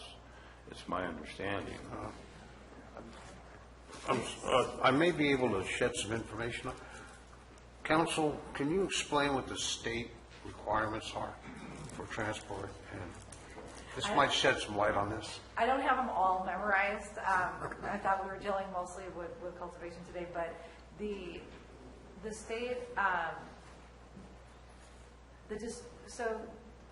what was the concern that Supervisor Tofinelli just raised was what again? Well, if it's like me performing a weld and then saying, oh, yeah, it's a good weld. Okay, that's good. I can't do that. I need an inspector to inspect the weld and write a report on the weld.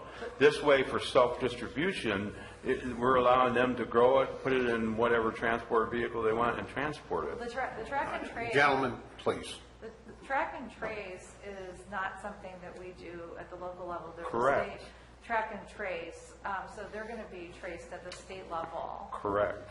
Whether they distribute it themselves or not. How does that process work? But when we go to our Measure C funds, we have to have some type of ability to make sure we have recorded the proper amount of pounds or whatever you want to go by to collect the tax on. The state has that. The state is doing that for anybody with a license in our county is going to have to be part of the state's track and trace system, which is accessible to local officials. It has to be made accessible to local officials.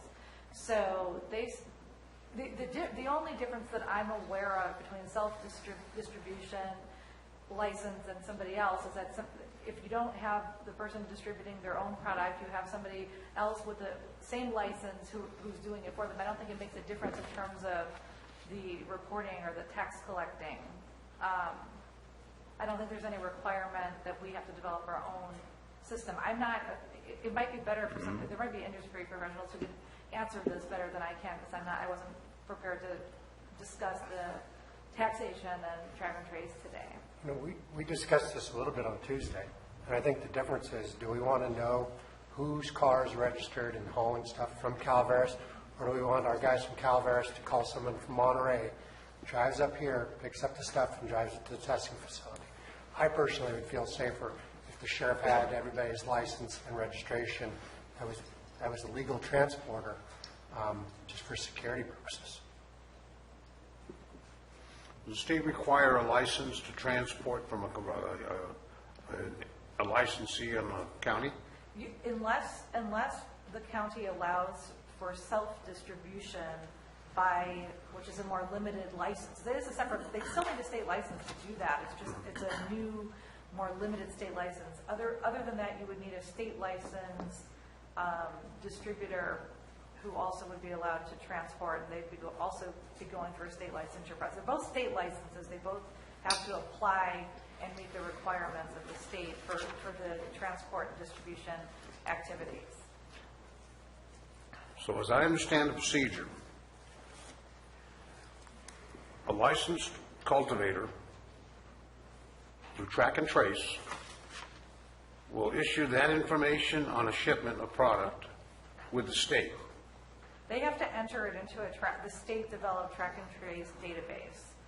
Does that information on a trip basis be transmitted to the county for their purposes? It's not automatically transmitted. Access to it has to be allowed, as far as I understand it. I'm not an expert on this. I understand. I might be asking these folks. I just want to make sure I'm clear on this. And that information that we obtain is for our Measure C tax purposes. Is that correct? The state's track and trace database would help us understand how every plant that came out of Calaveras County, we would know where it was in the chain from seed to sale if entered into the state's database. Okay. No, I'm hearing it. So I think I'm the wrong person to ask. Okay. Is there someone that's qualified as a knowledgeable person can explain this to us? Dr. Perpona-Smith? Thank you. Okay. What we're talking about is chain of control. Is that your concern? That's correct. And my concern is I transported 5 pounds, and in reality, it was 20 pounds. Okay. Because I did it myself. Right, I understand. The regulations are going to work like this on the ground level. Product has been trimmed. It's ready to go, but it can't go anywhere until it's been tested. In self-distribution, we would do the same thing a distributor would do. You have a case, you got a lock on it, you have it sealed, and we're required to have cameras on that cabinet and on the ingress and the egress to the room in which that cabinet is. And we're required to keep that data, I believe, 60 days, 90 days. And what will happen is, and this is law, the lab has to come and retrieve the sample. We don't get to take the sample to the lab. The lab comes to the site, they take the sample, they put their seal on the shelf. If that seal breaks before you get the result and the certification, that product is rendered no good. It has to be destroyed.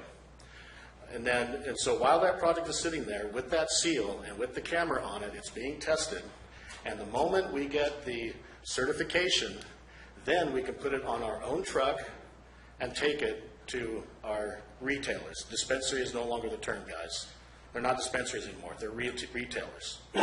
That's self-distribution. Now, what that does is that makes sure that we don't have other distributors coming in, taking their product to wherever, where they lock it up, and we're waiting for them to get it tested, and we're in line. It's going to take a lot longer, right? But in this situation, in self-distribution, we're making sure with the track and trace system that there is no diversion. It's all videotaped. It's all scanned. Every step is scanned. When we trim a plant, we have to report from that plant how much was stem, how much was leaf, how much was trim, and how much was flower, right? And all that's recorded. It goes into a big database. Now, another important thing is as far as the manifest during transportation goes, that manifest will go to the state. There's no reason it can't also come to the county if you have the system set up through the Ag Department and track and trace. If you have the Ag Department here as an interface between the state and the site, then the county knows everything that's going on. You know how much is grown. Yeah, local control, obviously. And in this way, you don't get diversion. I mean, you're allowing us to take our own product to market without having to rely on a third party to come here, take the product away. So that way, you know the trucks that we have, the vehicles we have, they're registered with the sheriff. And as far as transportation, I've already shared some ideas about the security and the protocols for the trucks in which the product is moved, about making sure it's in a locked container inside the vehicle. Nobody gets to it during any part of the transportation process. Thank you, Dr. Smith.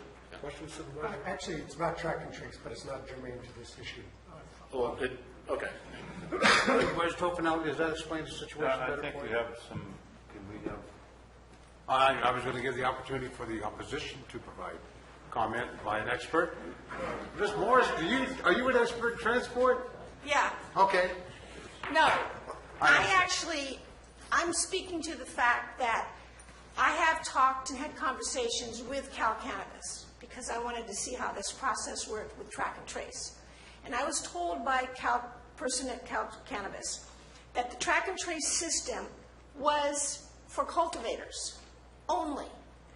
My question was, and it starts, once they request their license and they're registered, then they have access to the track and trace system when it's up. I said, when does the local jurisdictions, county, city, when do they have that access? And they said they don't have that access. They have to get their own. I said, so they never get to monitor what's happening if they permitted in their county or city? And they said no. And they gave me an example. They said some counties are having their own track and trace system. And she said, I can give you some vendor names. She gave me the name of, I don't remember now because it's in my notes, of the vendor that they use at the state. And she said, as an example, Yolo County has their own track and trace. She goes, that means then that the cultivators will have to input their information both in the state database and in local jurisdiction database, if they have one. But she said, remember, track and trace is for cultivators, not for local jurisdictions. Thank you, ma'am. If I may, I'm not an expert on taxation, but I can tell you that under Mount Cursa there are express provisions that require local law enforcement, et cetera, to have access, local counties to have access to track and trace data. So that part I do know. Is there a way we can confirm that? I can find the citation back in my office. Given, I don't know, 15, 20 minutes. Is it something we need for a decision? I'm going to pull, is it something we need for a decision? I'd like to add something to all I this. would like to know, under the scenario that Dr. Capana Smith brought up, I still didn't hear at any time about the weight and the certification of the weights. You talk to me about sealing it or whatever, and then you can transport it yourself to the retailer, but at no point did you say somebody outside us, the grower, came in and certified a weight. I mean, even our ag department has weights and measures and. Well, yeah, well, we've already, the ag department came in and certified my scale. And again, with these videotapes, we have to, when we're doing all this work, everything is videotaped. And we have scanners and we have barcodes. And every single gram is accounted for through this process, not just for cultivators, but from seed to sale. Everybody, all that track and trace goes all the way till it goes to the customer, the retail customer. So it's all logged, it's all tracked, it's all traced. There's going to be data, and I would strongly urge you to have the ag department do that. In fact, I believe at the regulators meeting in Sacramento, they advised the local jurisdictions to do that. They said if you're going to tax it, you want local control here, and you need to know what's. That's right. And that's what track and trace does. And Merck, okay, isn't it Merck, MERC? Merck is the state system, and there's two ways that we can interface with it. We can buy an account with them, and it's all cloud-based. All the data is in the cloud. It's not in our computer. We can also buy software that ties into the Merck system, in which we, the data is with Merck and it's with us. But all this data there's other people looking at our data. They're going to look at Magic Show and say, oh, they've trimmed and processed this much in trim, this much in leaf, this much in stems, and this much in flowers. It will all be accounted for to the gram. Dr. Smith, is there a way that we can confirm that information? It's in the law. It's all there. If you look at the regulations, they have it all laid out in the regulations. Can we confirm that, counsel, sometime? Yes. Okay. My question would be this. We keep hearing about the wonderful benefits of track and trace, but in my conversations with Cal Cannabis, they've given me a date. I'd like to know what date they've given you. A date of when it's going to be up? When it's going to be active. That I don't know.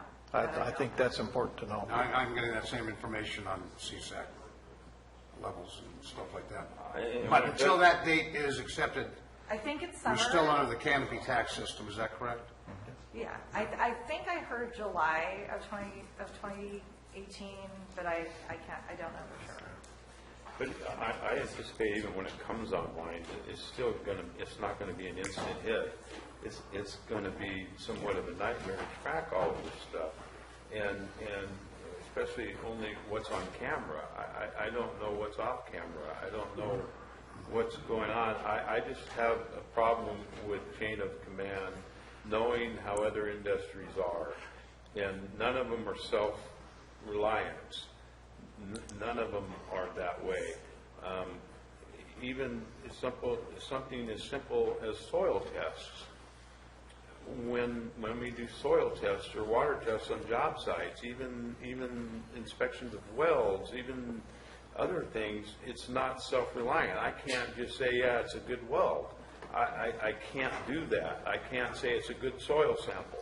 I can't take the soil sample myself, put it in a container, and take it to a lab. I have to pay somebody to come out to do it that is certified. So the state and the jurisdiction of the city or the county, wherever the job site is satisfied with that, and the building department. So I just have somewhat of an issue with this being self-reliant on stating.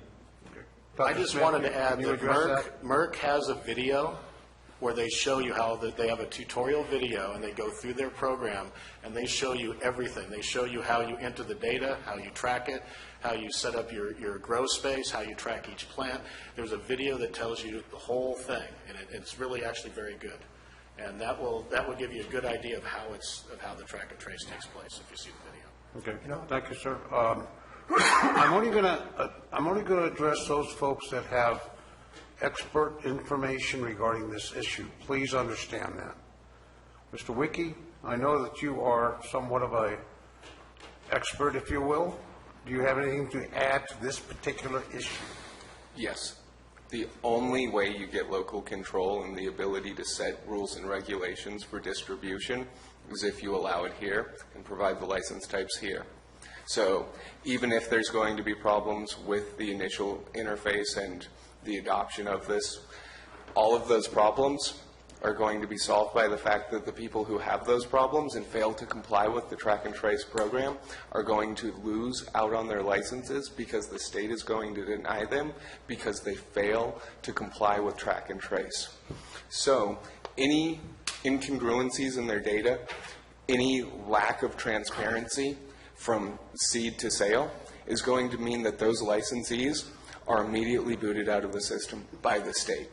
Those licensees will fail to meet compliance at the state level. So all we're talking about here today is whether or not you guys have any control over this whatsoever. If you want to have some control over it, offer the license type and regulate it. Thank you. One more really important point. The regulations for taking of samples, they will take what they call the primary sample at the site, and they will subsequently take a sample down the chain. And those samples need to match. So if you're concerned about us cheating, if we cheat, we might get caught on that second sample. Okay, thank you. Can we allow Trent, he's an expert in lab tech. He's done soil samples and... I'm sorry. This is the gentleman you speak in? Yes. You're an expert in lab tests. I managed 2 material testing labs. I had probably over 40 certifications in testing. Are you currently doing that now, sir? I am retired from that. Retired? Okay, I'll listen to your information. But just on everything I heard them saying as far as is having the outside people come in and take the sample, it's sealed in a cabinet. That all sounded good. The thing that was kind of missing for me is I know, like, if I went out and sampled steel, rebar, we would go out, we'd get the samples, we'd get all the paperwork on it, and we'd tag the load. And when the load arrived on site, we made sure that that tag wasn't tampered with, the load wasn't tampered with. And also in concrete, what people don't know this, but certain times I had to do what was called batch and follow. I would go and I'd have to sit there while they loaded the concrete truck, and I had to check their equipment, make sure that it was certified, just like if you're checking their scale, make sure it was certified. Then I had to follow the load to make sure they didn't trade trucks somewhere on the way. And why? Because people actually do stuff like that. That's why we had to do it. The thing that maybe it's in there, and I missed it, because we kept talking about up to the point of the sealed cabinet. Now, do they unseal that cabinet, take their load out of it, and put it in a truck and transport it? I'd say that's not a really good way to do it. If that cabinet is remaining sealed and is going in the truck and remains sealed until it reaches the facility with that chain in custody, in control, and there's a seal on it that can't be tampered with easily, then, yeah, that goes along with what I'm familiar with. That was the one part of it that was concerning me, and I think it should concern you as far as self-transportation. But they're talking about local, really isn't self-transportation either. I think there's no problem with having a company locally that does it for them. And that takes them out of the loop because, again, it's just like with a concrete company. Why are we doing batch and follow? Because if they can save money on a concrete load by putting less cement in, Portland cement in their mix, save a little money, and they'll do it. That's why we had to follow them to the site. Thank you, sir. I'm very familiar with that process. Now, Mr. Smith, Dr. Smith, do you want to answer? And I'm going to ask you just one question, and I want a very simple answer. Certainly.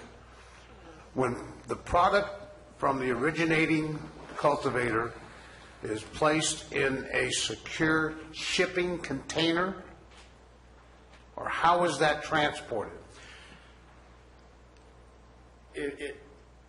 Are you talking about, like, we have a shipping container and we put the product in the container and it sits there while it's being tested? Right. Okay, well, let me explain some of the issues that have come up. Simple answer, please. In track and trace, in your facility, you might have secure areas and so-called unsecure areas. And you might have a drying area and a trimming area. You have to record when that product moves from one designated area to another designated area, even within the building. That's even before any testing? Yes. And then when you're done with the work, say it's ready, it goes under lock and key, and the tester will come out, they will put their seal on it. They will seal it.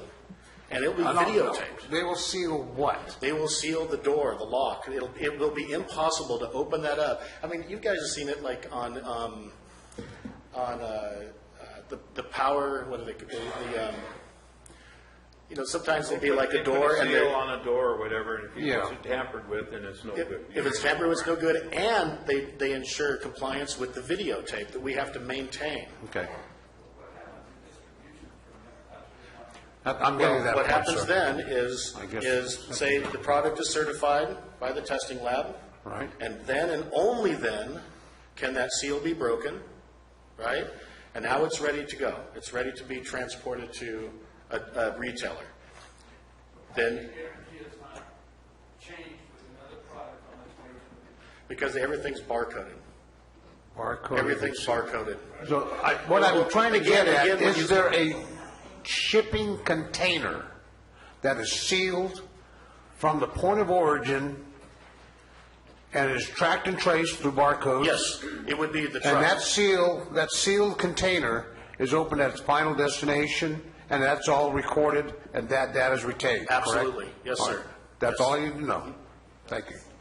Anybody else have a question regarding that? Supervisor Clark? It gets back to, this is a special industry that we don't run like everyone else.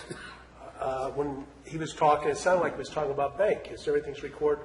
Well, you know, the bank, when you go to the bank, they have an armored car, come pick up their money, they sign for it, the exact amount, and I guarantee you when it ends up at the Federal Reserve in San Francisco, they match those two numbers at the amount, the same way, you know, they have the same amount. And when Barb Sullivan collects the money, she don't take the $7 million, throw it in the back of the trunk, and run down to the feds. We have people do that, and it's a check and balance. And like a lot of people are saying, is like, I'll hire someone, do a compaction test and stuff on my properties I do. Well, I can't do that. I have to have that under supervision of a licensed engineer. So it's the check and balances that keep stuff together. And I guarantee you, if a person that delivers it comes and picks it up, they're going to sign, I got 8 pounds, and that guy that gave them, so make sure 8 pounds got to where it was being delivered. It's that double check and balance, and then we're going to know, hey, there was 8 pounds of product sold here, and we're taxing 8 pounds. We're not. It's the check and balances, and in construction and stuff, it's huge. I mean, everything's, you have other people watching over you, and it's not that they think we're crooked, it's just they watch over, and it keeps you from making mistakes. Thank you, Supervisor Clark. Supervisor Mills, any comments? Any further comments by the board? County Council? I just wanted to clarify, because it feels like there's been a little bit of a disconnect, that self-distribution is very different from testing. And so self-distribution is a separate and distinct permit that is obtained from the state, from testing. And so we're just talking about, do you want to allow local people to seek this other permit that's allowed at the state level, which is called self-distribution, or not? Okay. And that's permitted by the state, and a license is issued for that. Correct. So if someone wants to do that, we can consider an ordinance saying you cannot do that unless you are in possession of a certification license by the state. Is that what you're trying to tell us? That's state law. You can't do it without the Okay. license anyway. It's a specific license type, which is separate It's from just all like the any other other. cultivation license or testing license or any other license from the state. It is a specific state license. I think the necessary element here is to prove that all product that is shipped to your customer is in the state and has a bill of lading or a sales receipt or some type of manifest to prove it stayed in the state. I think if we understand that piece of it, but again, that's only going to be accessible to us when track and trace is active. It's not accessible now. So what do we do between now and then, and when is then is the question, and just how far are we going to permit it until then, if we're going to do that. I got to tell you, I don't live my life thinking that everybody's going to break the rules every chance they get. I mean, we're talking about people who are going to literally put hundreds of thousands, if not millions of dollars into a business, tracking it from A to B with tons of consequence. I think we're overthinking this. We want local control. We want to be able to keep an eye on it as best we can. The best way we can keep an eye on it is by doing this. And yeah, there's always going to be someone who's going to break a rule. But we can't live our life worrying about just that. I can walk around with a tinfoil helmet, or that an asteroid was going to hit us. You don't live your life that way. This is how we can maintain control. We know that we have less control if it's out of the county. I have two issues. One issue, I want to confirm that we can obtain that information from the state regarding track and trace, that database. I know that was an issue brought up, and I want to make sure we get the right answer on that. And then I want to know, can we devise a simple method of a bill of lading, if you will, a manifest, with a copy of that going to the sheriff's department or whatever regulatory system that we can track on a local level? There's already a rule under the new regs, which is in our draft ordinance, that the sheriff had specifically requested that we cite directly to some of the new regs that it's on, I think, it's page 14 of, is this the board version? Of the board version, of the planning commission version. So, and they're already, if you are doing self-distribution, you don't have a choice. You have to have shipping manifests and transport registration already. We would be duplicating state law by creating a separate local process. It should be an I know, but so. Okay, so we actually met that criteria already? The sheriff already was aware of that criteria, already requested that it be put in the ordinance, and we put it in the planning commission. It's on page 14 of the B2 version. I got it. It is not in the A1 version. No. Okay. Any further discussion on this issue? Looking for board poll. So is the poll to continue with the planning commission, self-distribution of commerce, commercial cannabis? That's the way I understand it. The recommendation by the planning commission, that's what the poll is going to be about? That's what I understand it. All right. Supervisor Tofinelli, I know you're reading that, I'm sorry.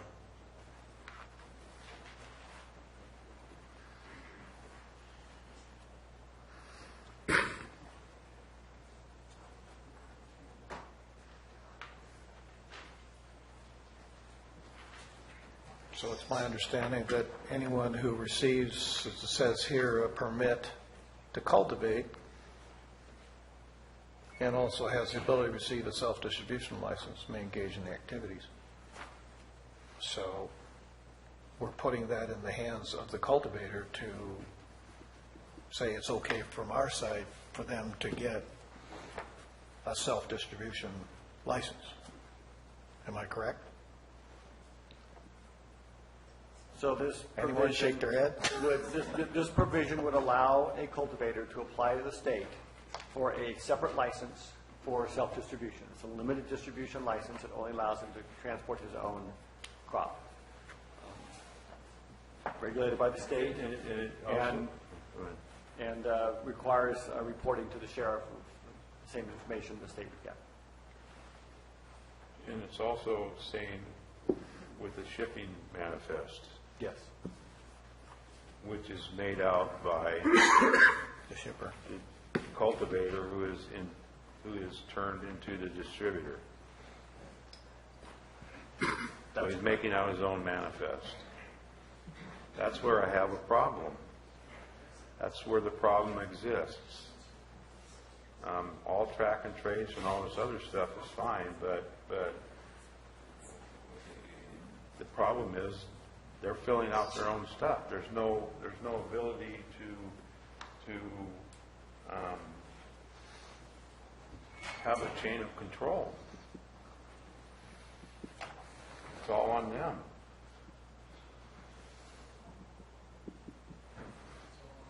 I think that's what we were discussing. Even the bank and armored cars, or even in the building trades, there's none of that. We have no ability to any self-regulations on any of this stuff. We're bound by codes, and we're bound by having everything done that we do or looked at. Either the building department has to come verify and look at it. We can't cover up any framing with sheetrock or anything until it's bought off by the building department. We can't cover any welds up unless it's bought off by special inspector. We can't pour concrete until the compaction has been tested by some outside lab. It just defies everything that I'm familiar with in self-manifestation. I just don't see where the control is. To me, it's lacking. How do you overcome that? How do you do that? Dr. Smith? Watch the video. All those questions will be Thank you. answered. Not now, sir. Not now. And that's what I have a problem with, self-distribution. At some point, if somebody can come in and verify the total weight of it as it goes into the transport vehicle, and then verify the weight of it when it comes outside, and the transport vehicle to its destination. How do you get to that point? I don't know. I'm just going by everything I'm familiar with on not being able to do self-testing or self-anything else. I don't know what any other industry allows you to do that. Even if you grow walnuts, you put it in your truck, you take it to the processing plant, they're going to weigh it so that they can verify it. I don't know where you guys are on that. Well, I can tell you when I was working at Livermore Lab, doing 12 kV high voltage terminations, I never could self-certify, and neither could the lab. I had to have an independent company come out and do the measure check to confirm that those terminations were clean and met the standard. So self-certification, if you're at Livermore Lab, I will tell you that doesn't even happen. You can't even think that way. So doing things yourself from start to finish, that does not give you the proper check and balance to confirm. I would rather that license type be a separate issue discussed separately and not part of a cultivation ordinance. Okay. For any further discussion? We call for a board poll. Supervisor Tofinelli? What exactly is the question? Do we allow self-distribution under the guidelines outlined in the Planning Commission's recommendation, which is? Page 14. Page 14, subsection E. Subsection E. And that states that they must, for self-distribution, they must obtain a license from the state for self-distribution. And they have a duty and responsibility to provide a manifest, a bill of lading, whatever, to the Sheriff's Department. Is that correct? That's correct. If we don't go this route, what are the options? The options are that they would need to contract with, at this point in time, an out-of-county distributor to move the product. An out-of-county Because we have not allowed any other licenses in the county. If you want to readdress that issue and have a separate independent distributor in the county, that's a possibility. But that's not something that right now either the Planning Commission or the Board of Alternative has. That's a separate state license.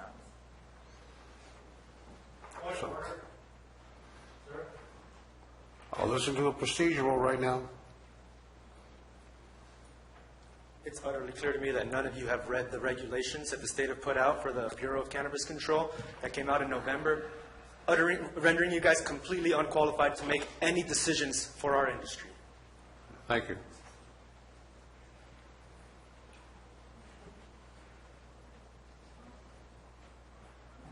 Any further comments, Supervisor Tofinelli? Well, I'm certainly in favor of keeping local control over it. I do have some issues with it that maybe we can address at a later date. I do want to keep it local. I don't want to have to call somebody from Monterey to come into our county and make a bunch of money transporting it, whatever cost they decide they want to charge. I could certainly understand that. I think maybe we can possibly looking at anytime there's transport that we can have somebody from the ag department maybe look at this, verifying weights, much like they do when they go out and certify gas pumps or scales at the local produce company or so forth. So I would be in favor of it right now, but I would like to visit it later on down. Sure. Is that possible? Certainly. You can bring this back anytime you want to. Supervisor Garamendi? I accept the planning commission. Supervisor Been a long day. Sorry. It's almost 6, that's okay. Been a long day. No, I'm not for it. I want an independent person. Supervisor Mills? I'm not for it at this time. I think it needs to be a separate discussion at a separate time. I am in favor of it, concur with Supervisor Toffenelli and Supervisor Garamendi, and maybe look at this a little bit differently at a different time, but right now, I'm in favor.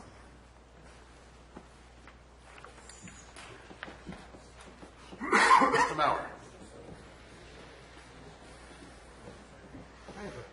I have a question. I was hoping once we move past that, that was brought up to me. I was thinking about when Dr. Smith was talking about track and trace, and I'm thinking in terms of the in pots versus in the ground issue for the plants. It would seem to me that the legal growers are tracking it from seed to sale, correct?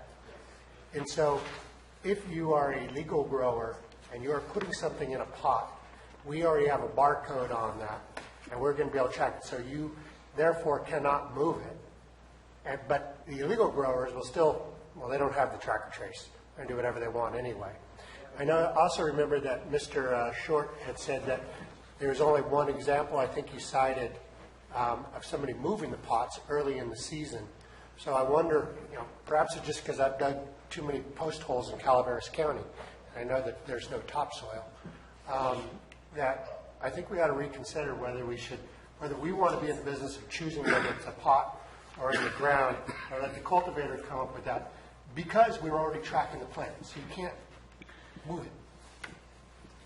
Would this group be open to thinking about that again? I think we've already covered that, and I have a problem with what you brought up with seed. Apparently, we don't even use seed anymore. Short answer, please. People start from both clone and from seed. So I personally start from seed. It is a process, and every plant will have a unique identifying tag. If a plant with a unique identifying tag leaves the system or leaves the cultivation area, that person will lose their license. Does anybody else want to rethink about that?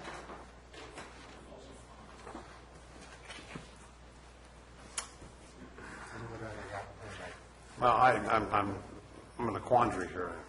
I don't know anything about growing stuff. I'm just telling you, it took me 2 hours to dig 18 inches the other day. It's tough dirt. And I dug out a basement by hand, so. See what I mean? I know nothing about digging holes. We could revisit it if we have to, but then again, I think we can do that at a different time, can't we? Is it that much of an issue you need to address it now? I think it's a pretty big issue. I think it's a big issue. Do we have any issues that we need to address? I think we are done, other than where do we go from here? Next steps. Okay. But, is there any issues? We finish? Supervisor Mills. Yeah. Supervisor Garamendi? We can propose- discuss it. I would propose that we not say pots or in the soil, but we give people the option they could do either. I don't think we need to be in regulating that. Comments? No comment. No comment, Supervisor Mills? No comment, Supervisor Platt? I have no comment, Supervisor Toffenelli? You want to repoll the board? I would like to repoll the board. Okay. Do we understand the issue? State the issue. State the issue is, I'm proposing that we not limit it to, we not force people to put it in the ground. Rather, we stay silent on whether it's in pots or in the ground. Pending track and trace, when that's incorporated? Well, I If it's think not we do incorporated that- now. Well, we do that, well, I mean, obviously it's July. Yeah. I just think we stay silent on whether it goes in the ground or in a pot. You know, I think that, so pending, track and trace is not pending, it's going to come. Supervisor Toffenelli? No. Supervisor Clapp? No. Supervisor Mills? No. I'm going to say no. I have one more issue, and I hope we could discuss timeline for implementation. The current rules have us going 90 days. That's not going to work for most people. And I think we open ourselves up to a lot of risks. Is there any desire for us to discuss extending out the implementation date? No. Supervisor Clapp? No. No. 90 days is recommended by the Planning Commission. Is that correct? Yes. Yeah. I'm going to go with the Planning Commission recommendation. Any other issues? The list of questions or issues that Supervisor Mills had? Yeah, we've crossed out some of them simply because they have been covered. I just wanted to be sure these issues were all discussed. Not that we need to take action on any of them at this time, but simply to bring this into the forefront of the discussion even as a future agenda item goes forward. We talked about the Nexus study, the $11,000 yearly that would be a license fee that would be due. We need to pick what date that would be due yearly so that we can establish when. I mean, maybe Valentine's Day would be a good time to do it. But also to establish some type of late fees with failing to pay on time, just like we do with taxes. Also, we did have a problem, as you know, when we were receiving the money from the applications under the UO. I think that by eliminating cash payments and having checks drawn on a bank might help us to get around any conflict with 18 CFR 1956. Look also at full cost recovery to confirm cost benefit. In other words, if our costs to do inspections should change or should increase, that we have the capacity to go back and look at our enterprise fees, make adjustments for those inspections that would be necessary. I think fire departments need to be able to understand that they can do inspections on these sites, especially Prop 64 or indoor growing operations, and so they can be aware that those are within their districts and that they can establish a fee schedule for those inspections. But primarily it's for firefighter safety, that they are aware that those locations exist within their districts. I don't know about county being notified on land sales, but it's just something to think about when you move a property. If we're aware of it and it is under permit, at least we're aware that there are some changes going on. There is a requirement that any change in ownership, licensing, permitting, we are required to be notified within 72 hours. 72 hours, thank you. So we'll cross that off. The Williamson Act threshold has not been revised since, does anybody know when, in terms of how much reportable is there? Maybe this is something to go back in a future agenda discussion and revise those numbers to more of a current value. Where we have parcels that have potential cultural, biological, or sensitive use areas, we may need to look at possible some CEQA or EIR discussion so that we're sure that we're out of wetlands, we're out of Well, that was one of the potential mitigation conflicts. measures that we are required to review all of the, actually a biologist is required to review any of the biological assessments, and we also review the cultural assessments to ensure that they are not impacting any important resources. so that the owners of those properties are fully aware that that potential needs to be mitigated if it's out there.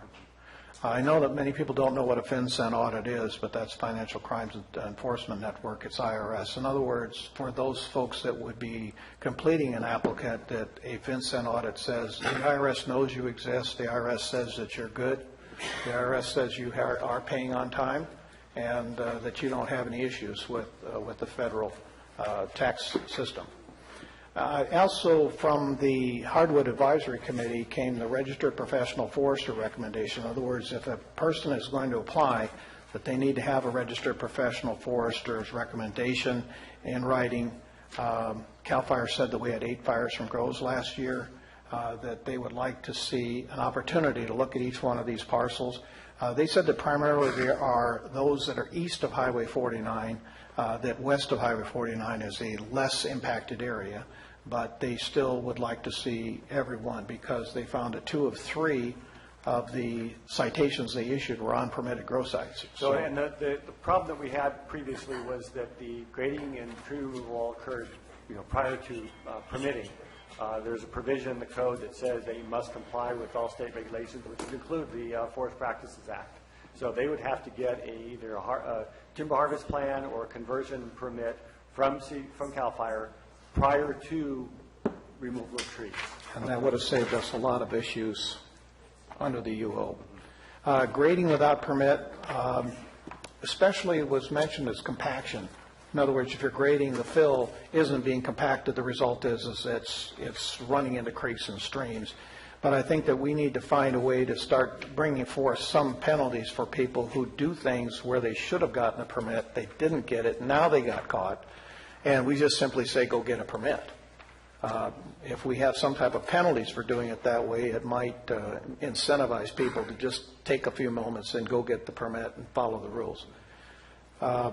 Washington State Air Resources Control Board has a very good dissertation on marijuana odors, and I think they are taking the lead, even over and above what California might be wanting to do, in the issue of off-site odor complaints. So I would like us to look at Washington State. Also, there's a lawsuit in Colorado going on right now in federal court over that very same issue.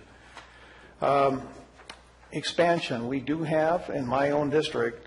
Excuse me, on that yes. last point, do you have a link to a specific study or? Yes, I can send you both. I'll email both to you. I'll give you the Washington State code and then their link to their resources board, so you have that for reference. But I think it's an excellent document that we might be able, not so much that we might be able to use locally, but be aware that other states are dealing with this.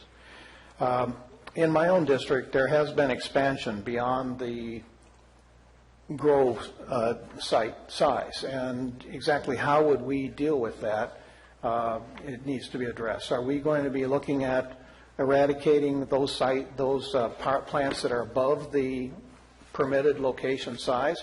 If we are looking at eradications, are we going to be stepping into what Madera County and Sacramento County are doing and providing a per plant fee to remove those plants from those sites? It's just something to consider. The state has said very clearly that there needs to be, this is the State Water Board, and the governor has said 20% reduction in water use on an individual parcel by 2025. And they are doing LIDAR surveying right now to determine just how much water a particular parcel is demanding. And they are going to be very sticky about that. In the valley, they are currently beginning to do water meters on ag wells. And it is part of the Groundwater Basin Authority work that's being done to reduce watershed dropping. So this is something we might also look at, and I know that we did a very good job on our discussion about water wells and drawdown testing, et cetera. But I think that if we look at 19.95.240 and establishing some type of dry water well ordinance like Tuolumne County, it might be helpful for us so we can stop a good majority of the water trucks, or how would we possibly deal with when a well goes dry, like it happened in Stanton, Jacksonville areas over in Tuolumne. Establishment of RIM fees for those areas that are impacted. Bonding for future cleanup costs. I know somebody had turned in a request to say $2 million bond per parcel to be sure that the property is maintained.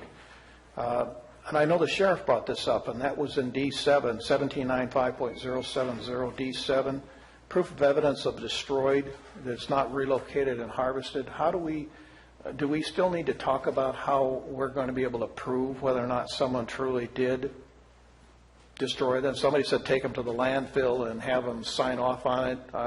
How we're going to do it isn't clearly defined within these codes.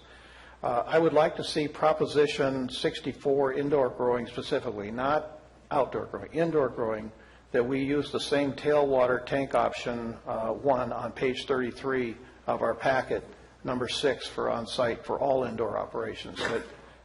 It just, until we know, and if we don't think this is serious, I know that our local sewer districts are meeting next month to establish some type of policy for tailwater that's being dropped into municipal sewer systems. They can understand because those systems are designed to treat organics, and this is not organic water, so we have to look at that.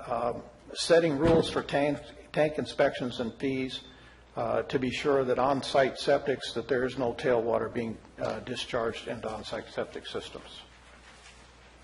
Flipping the page, Prop 64, indoor permit to inspect and fee shared by fire districts, that's just a continuation, and that we should be looking at some type of random inspections, not to say that we're going to inspect twice a year, but that we can inspect randomly, and that each inspection would involve a fee. I reference, for instance, grease trap inspections in local municipals for restaurants, and they're doing those twice a year, and that is something that's critical to their operation, so this should be something that we should be thinking about as well. I just want these up there for this. The code does provide for random inspections, and I would anticipate that our fee would cover the cost of those inspections. Okay, so we'll be looking at what that fee structure might be. That's something we're going to have to bring back to you right away, is a fee program for this activity. These are just a few of my thoughts. I think that as a board, we probably had the most robust discussion that we've ever had since we've been elected, and it's good to hear that we're willing to work things through and work it out. Any further comments by the board? I have one issue I want to discuss with Mr. Maurer and the board. 17.95.070. This is on A1 or B2? It's on P, all two. All two. I just lost my 95070. Yeah, and it's going to be more specifically page 33, item 12. I want to confirm that this is correct. The minimum commercial outdoor or mixed light cultivation area shall be 1,000 square feet. Yes, that's the minimum, and that triggers the requirement for a water board permit, which then triggers the requirement for biological analysis, cultural analysis, and our subsequent review of that. Okay. Item number 13, just below that, outdoor mixed light commercial cannabis cultivation shall not be located within 1,000 feet of a state scenic highway or national scenic byway. How did that get in there? That was a mitigation measure for aesthetic impacts. We have one, it's the same stretch of highway that's both state and federally designated from Arnold East on Highway 4. Okay. Thank you, sir. Further comments? Mr. Maurer, what do you need next from the board? So, when do you want us to bring this back? Because we need to make these changes, finalize it, show you where we made our changes.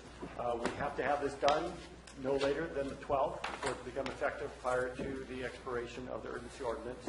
We have a regularly scheduled meeting on the 9th. We could bring it back on the 3rd. I know that Supervisor Mills will be out. That's the only day that I'm available that week. We have the holidays on the 1st and 2nd, and I have to be out of town on the 4th and 5th. I think there was concern that we have a special meeting, can we not? Supervisor Mills, when are you due back?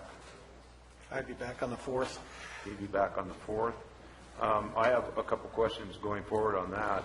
Are you going to make the changes to the Alt 1? yes. Yeah, okay. Which has all the other stipulations. And then all the changes that we've discussed over the last 2 days will be incorporated out. We will give you a final version that will show where the changes were made. We can do that. It'd be easiest to do it in sort of the track changes mode, It does come up in a different color when you do that, just automatically through, and I know that was some concern that some people expressed, I just wanted to lay that out there. Otherwise, let's give council a minute to catch your breath. if we, I would prefer myself, you can do that, but I would prefer also a clean copy. A clean copy of it, so I can see a clean copy of it. And I'm very concerned that we do, because there's a lot of other stipulations in alt one that aren't in the B2 one that you brought forward, as far as soil samples and testing and other things. So that was our intent, to start with that one and add the changes that we made, and then also revisit the findings document, so we'd have one version of the ordinance that shows the changes, a clean version of that that is clean, and then the final findings document. Mr. Chairman, if I may, I would like to have a vote to do this on some sort. We have gone through this so many times. We have people's livelihoods on the line, year-ends coming up. We could vote on a final, but let's vote whether we're sending forward number one or not, so we're all on the record. Because what they're going to bring back is going to be the final version, and we all have to agree on that. And whatever we do, we're going to have to own, and everything that happens after that. And we need to be held accountable, and we owe the public resolution on this.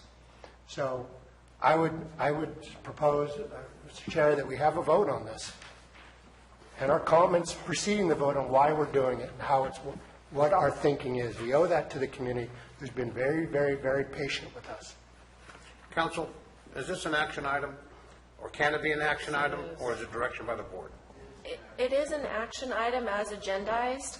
I would just be very clear. I think that what Supervisor Garamendi, because obviously it wouldn't be adopting an ordinance, because that would be something that would need to continue to be crafted. What I'm hearing is to get a clear vote that staff is to use alternative one, make the changes as discussed, and that and only that document will be brought back at a later date for final adoption with the CEQA findings. Yes. Okay. Okay. Do we already understand the procedure? If so, I'd entertain a motion.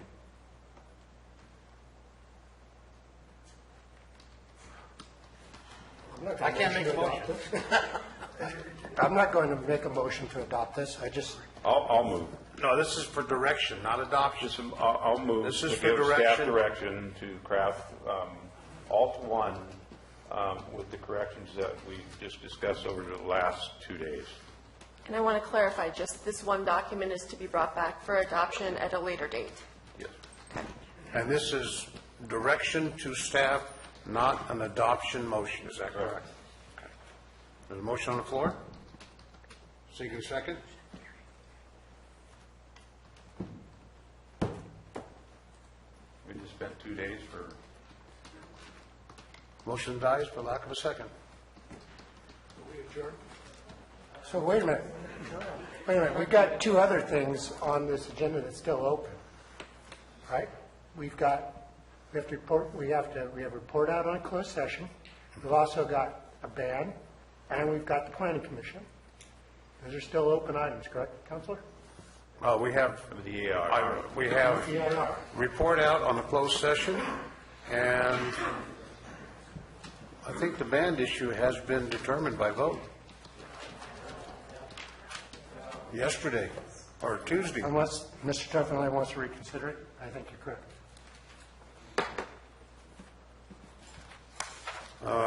Is there any reconsider on the vote taken Tuesday on the band issue? So, Hearing none?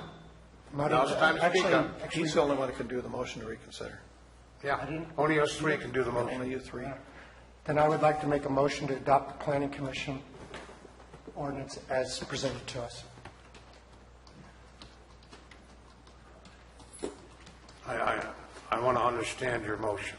My You motion- move to adopt the, Planning commission item as it sits in front of us. That's B2. B2. incorporating the changes or as it's listed, as hard As it's copy with no listed. changes. Yes. Okay? Is there any second to that motion? Hearing none, motion dies. Council, is there any other issue that we need to address? I think staff really needs to know what you want us to do.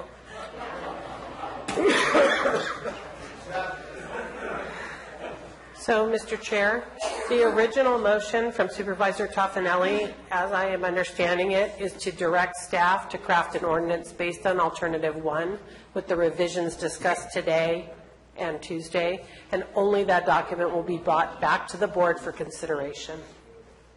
That is the motion that died for lack of a second. Okay. Is there any reconsideration? That motion did die for lack of a second. Staff, do you have direction on what needs to be done for your next meeting? No. Okay. Until we get a direction from the board. This is great. Wonderful, folks. We just sit here for 2 days. Let me try a motion. I would move that we accept Alt 1, the BOS one that came forward as is without any revisions. There's a motion on the floor. Is there a second? Hearing none, motion dies for lack of a second. Any other attempts? I make the motion that the one that we just worked on today comes back along with the ban in case it falls apart at the end. But you can't make a motion on the ban, sir. Sit down. I couldn't hear. Thank you. Supervisor Clapp, you need to speak with your microphone. Got it. I would make the motion that the one that we just worked on today comes back to the board along with the ban. So we have both of them to vote on. There's a motion on the floor made by Supervisor Clapp. Point of order. Point of order. I'll hear your point of order, Supervisor Mills. Neither Supervisor Clapp or myself can do the motion to reconsider on the ban. Good point of order. I'll accept your point of order. Your motion is not valid. Being the dissenting vote on the original motion, that reconsideration on the ban can only come from the majority voting. I will move what Supervisor Clapp said, that we give staff direction to recraft Alt 1 or A1, whatever you want to call it, with the direction that the board gave today, and when they bring it back, they also bring back the ban alternative. Well, Wait a minute. Let me make sure we got the motion correct. As I understand it, the motion has been made by Supervisor Toffenelli to bring Alt 1 back with the corrections made and suggested by the board, but also to include the motion of the ban. Is that correct? Yes. Everybody understand that? If I may. Point of order. I'll listen to your point of order. Rule 31, motion to reconsider, it says, a motion to reconsider shall be in order during the meeting at which the action to be reconsidered took place, provided members of the public in attendance during the original action are still present in the board chamber. That would be to actually take action on that. So this would be something different as far as including it to bring back at a future date to consider and potentially take action at that time. Counselor, would we need to make sure that everybody was here during that Tuesday was here again? No, that would be a separately agendized item, opening public comment, and it would be a new agenda, a new item. Okay, then my question would be for Mr. Toffenelli, why would we have the staff do all this work on an item that we couldn't get a second on? We can't get a second on anything. I'm looking for a second to bring it back, and I've heard at least one supervisor advise or talk about it. So right now, we're going nowhere, and I'm trying to get somewhere so we can get something brought back to us. And so we can sit here all night and come up with alternatives, and everybody sit here and get no second. I'm looking to at least give staff direction, because they've testified here that they don't know what their direction is. And I'm looking to give them direction. If that's what it takes, then I'm willing to do that. Counsel. Wait a minute, please. Counsel, is the motion valid or defective? Per the point of order, in your opinion. I'm sorry, I'm not following.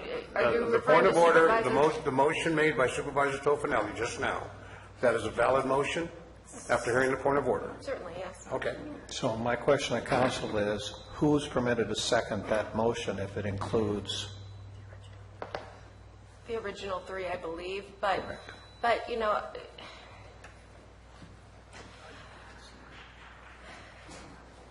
so, okay, so, can I have 5 minutes, please? Certainly. We'll take a 5-minute break, ladies and gentlemen.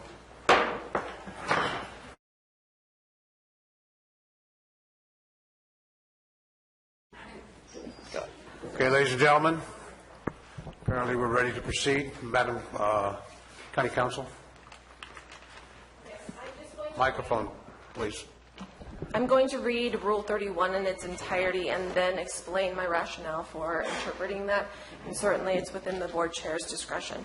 However, Rule 31 in its entirety reads, any board member who votes in the majority on a question, as well as any board member who was absent, is eligible to make a motion to reconsider. A motion to reconsider shall be in order during the meeting at which the action to be considered took place, provided members of the public in attendance during the original action are still present in the board chamber. In all other cases, motions for reconsideration must be placed on a future agenda for action. A motion for reconsideration shall require a majority vote. In this Rule 31, it does not say anything about a second and whether the person seconding the motion was in the minority or not. Also, the primary purpose for reconsideration is whether the vote is taken at the meeting where it was originally agendized versus being heard at a future agenda or regularly scheduled public meeting. So in this situation, if the motion is, as long as the motion is for reconsideration is brought by one of the members who voted in the majority on the ban, it can be seconded by anyone on the board as long as a majority vote brings the reconsideration or brings essentially the item back to a future date. It can't be considered today. Okay. Just so we're clear, this is the continuation of the original meeting. Is that correct? And we are... Today is a continuation of the original meeting, and what would need to happen is any motion for reconsideration, because there's clearly not the same people that are here tonight as there were when the original motion was made, would need to be brought back at a future board meeting. Okay. Go ahead, sir. We don't have an accounting of every person that was here in the public meeting, so is that practical? In other words, when that's usually the only time you would be able to do a motion for reconsideration of an item is essentially immediately after, if somebody in the majority changed their mind and wanted to discuss it and there hadn't been a big turnover. Obviously, there has been a big turnover since Tuesday when you took the original motion to now. So the distinction is whether you could actually take action on that motion at this meeting, or if you could take action on that motion or that item at a future meeting. And that's what the motion is to bring it back at a future date. Sure. That's right. So I got it. they can second it. Either one of them can second it. Madam Clerk, did you wish to make a comment? I know your light's on. I was just waiting in case you wanted me to restate the motion. Okay. Supervisor Mills, you have a question. Yes, I know that not this board, but a board of supervisors in Calaveras County in the past has done motions to reconsider at future meetings after a decision was made, and they lacked the 4 votes necessary, so they had to go back at a future meeting and do that. So there is a precedence for what we're doing. Supervisor Clapp? It actually was with you. On Orchard Road. You were Just wanted to see if these guys remember. You did it. Okay, ladies and gentlemen, we're going to entertain the motion. Madam Clerk, would you read the motion back, please? So on a motion by Supervisor Toffenelli to direct staff to recraft alternative 1 with the direction provided by the board and bring back the ban alternative at a future date. And with that, I would... Understand the motion? Yes, I do, and I would Motion made by second it. Supervisor Toffenelli, Second. second by Supervisor Mills. Council, we don't need public comment on this, obviously. I don't want to break from my standard here. All in favor indicate by saying, a roll call. We'll have a roll call vote. Madam Clerk, would you please describe the order of the roll call vote so we make sure? So the board rules and procedures dictate that the roll call vote shall be held in the following manner. The first supervisor to be called will be the one making the motion. The second supervisor to be called will be the one making the second. And then they will be called in district numerical order, with the chair being last. Is there any discussion? We'll just go. A discussion on procedure? Yeah, no, on this motion, I mean, we have really created a Frankenstein here, guys. And just because you put a tutu on it isn't going to make it into a ballerina. This is not a functional ordinance that we're going to be reconsidering. But, I'm ready for the roll call. Okay. Madam Clerk, roll call vote, please. Supervisor Toffenelli, Yes. Supervisor Mills, Yes. Supervisor Garamendi, No. Supervisor Clapp, Yes. and Supervisor Oliveira. No. Motion carries 3-2.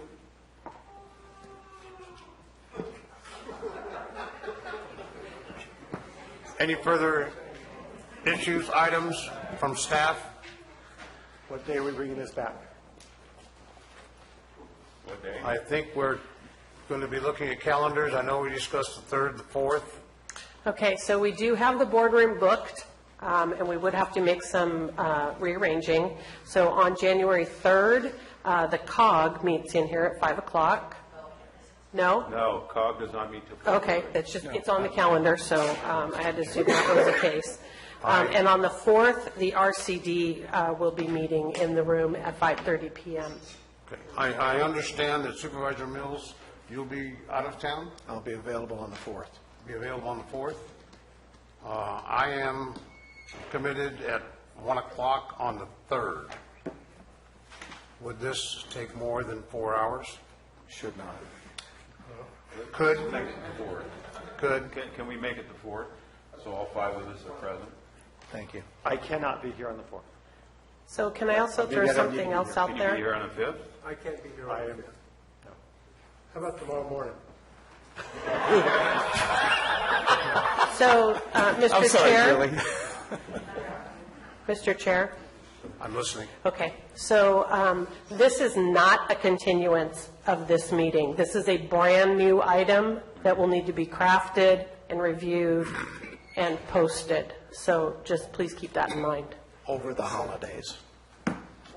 Second, I'll hear your point of order in a moment. Second is a county holiday. Yes. Your point of order, Mr. Fry. So because you're not bringing him back until after the first of the year, and people can, for recreational use marijuana beginning January 1st, am I correct in assuming that? Unless they change things. What's that got to do with the process? Yeah. What about next week's process? What's our dates in December? Any options? I would just clarify that it would have to be a special meeting. We would still need 24-hour notice and posting for the Brown Act for a special meeting, and that does not give staff adequate time to draft all of these new policy decisions and modify the single findings. What's that? No, we're not. So what's the next option, the 9th? Just considering that essentially next week, staff only has 3 days, the 27th, 28th, and 29th, And then the following week, staff only has the 3rd, the 4th, and the 5th, which many of us are not available during that time period. I think the 9th is best, What about the 10th? or 10th.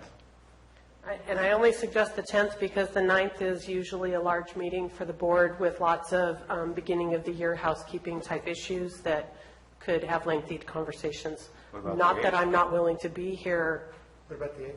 in the dark. I'm not available on I'm not going to be here on the 8th, but certainly I could have another county council sit in for me. So our options are 8th, 9th. So if we meet on the 8th, that means our agenda has to be posted on Friday, the 5th, and that means that staff has to create the item and it needs to be reviewed before that time. We have a regular board meeting on the 9th.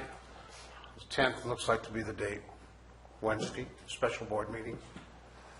Can everybody make that? I'm checking the calendar. You're the only one that spoke up. Eastern San Joaquin?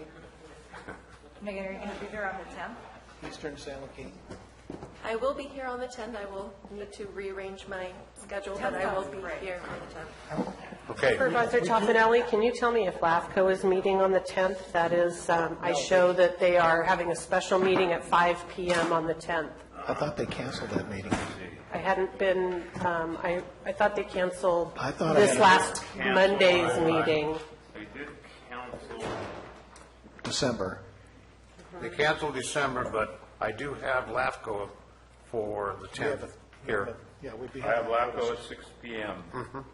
We haven't been So noticed. we would have to be out of here before 6 p.m. and it'd be one agenda item. Yeah, or we can move LAFCO to the room next door, or we could come up with something, I'm sure. So we're agreeing on the 10th. I want to point out that if we do it on the 10th, we have 30 days for implementation. So if we fumble at all, we have no margin of error. We have to get it done. Make a poll. There's another issue. Are you running for office? There is another issue. The meeting of the 10th will have a new board chair. We select the 9th for You'll still new be chair. here. You're not leaving. I'll be here, but I won't be chair. Thank God. Merry Christmas to you. No, hey, no, you may. Anyway, Okay. so would you like it Let's set this special meeting for the 10th, at 9 a.m.? 9 a.m. Ladies and gentlemen, I want to thank you for all your patience. It's been a rough meeting. Hopefully, we'll see you back on the 10th. I'm listening, sir. We're not finished yet. Yeah, we haven't done that yet. Okay. All right, are we ready to report out on the closed session, Madam Clerk? County Council? Okay, so the report of the closed session was there was no reportable action taken. So then we move on to supervisor announcements. In compliance with AB 1234, Chapter is Government Code Section 53232.3D, board members shall provide brief reports on meetings they attended at the expense of the local agency at the next regular meeting of the legislative body. This report is required to include meetings attended for which there has been expense reimbursement, mileage, meals, lodging, etc., but may also, at the board member's discretion, include any other meeting attended by the supervisor on the behalf of the county. Okay. We'll start with District 1 Supervisor Toffenelli. Reporting out? Toffenelli, I'm sorry. Thank you, Mr. Fry. I spent Tuesday and today here. That's all I have to report. I spent Tuesday and today here. That's all I have to report. Supervisor Clapp, where did you spend Tuesday? Actually, I spent it here, but I'd like to wish everybody a Merry Christmas, Happy New Year's. I hope you guys have as much fun this Christmas as I'm going to. So God bless. Thank you. Supervisor Mills? I'm getting a look. So I have nothing new news to report, and thank you all for your participation in this wonderful world of politics, and looking forward to a bright new year. So Merry Christmas to all of you. Thank you. Ladies and gentlemen, this is my last meeting as board chair. I want to personally thank you, every member of the public that attended our meetings during this last year, TV audience, but I want to thank staff, and I want to thank my board members. It's been trying times, and I'm glad to see that we go forward in the same direction most of the time. But I want to really impress upon you that I really enjoyed my time as chair, and it's been a very rewarding experience for me. Merry Christmas, Happy New Year. Meeting adjourned.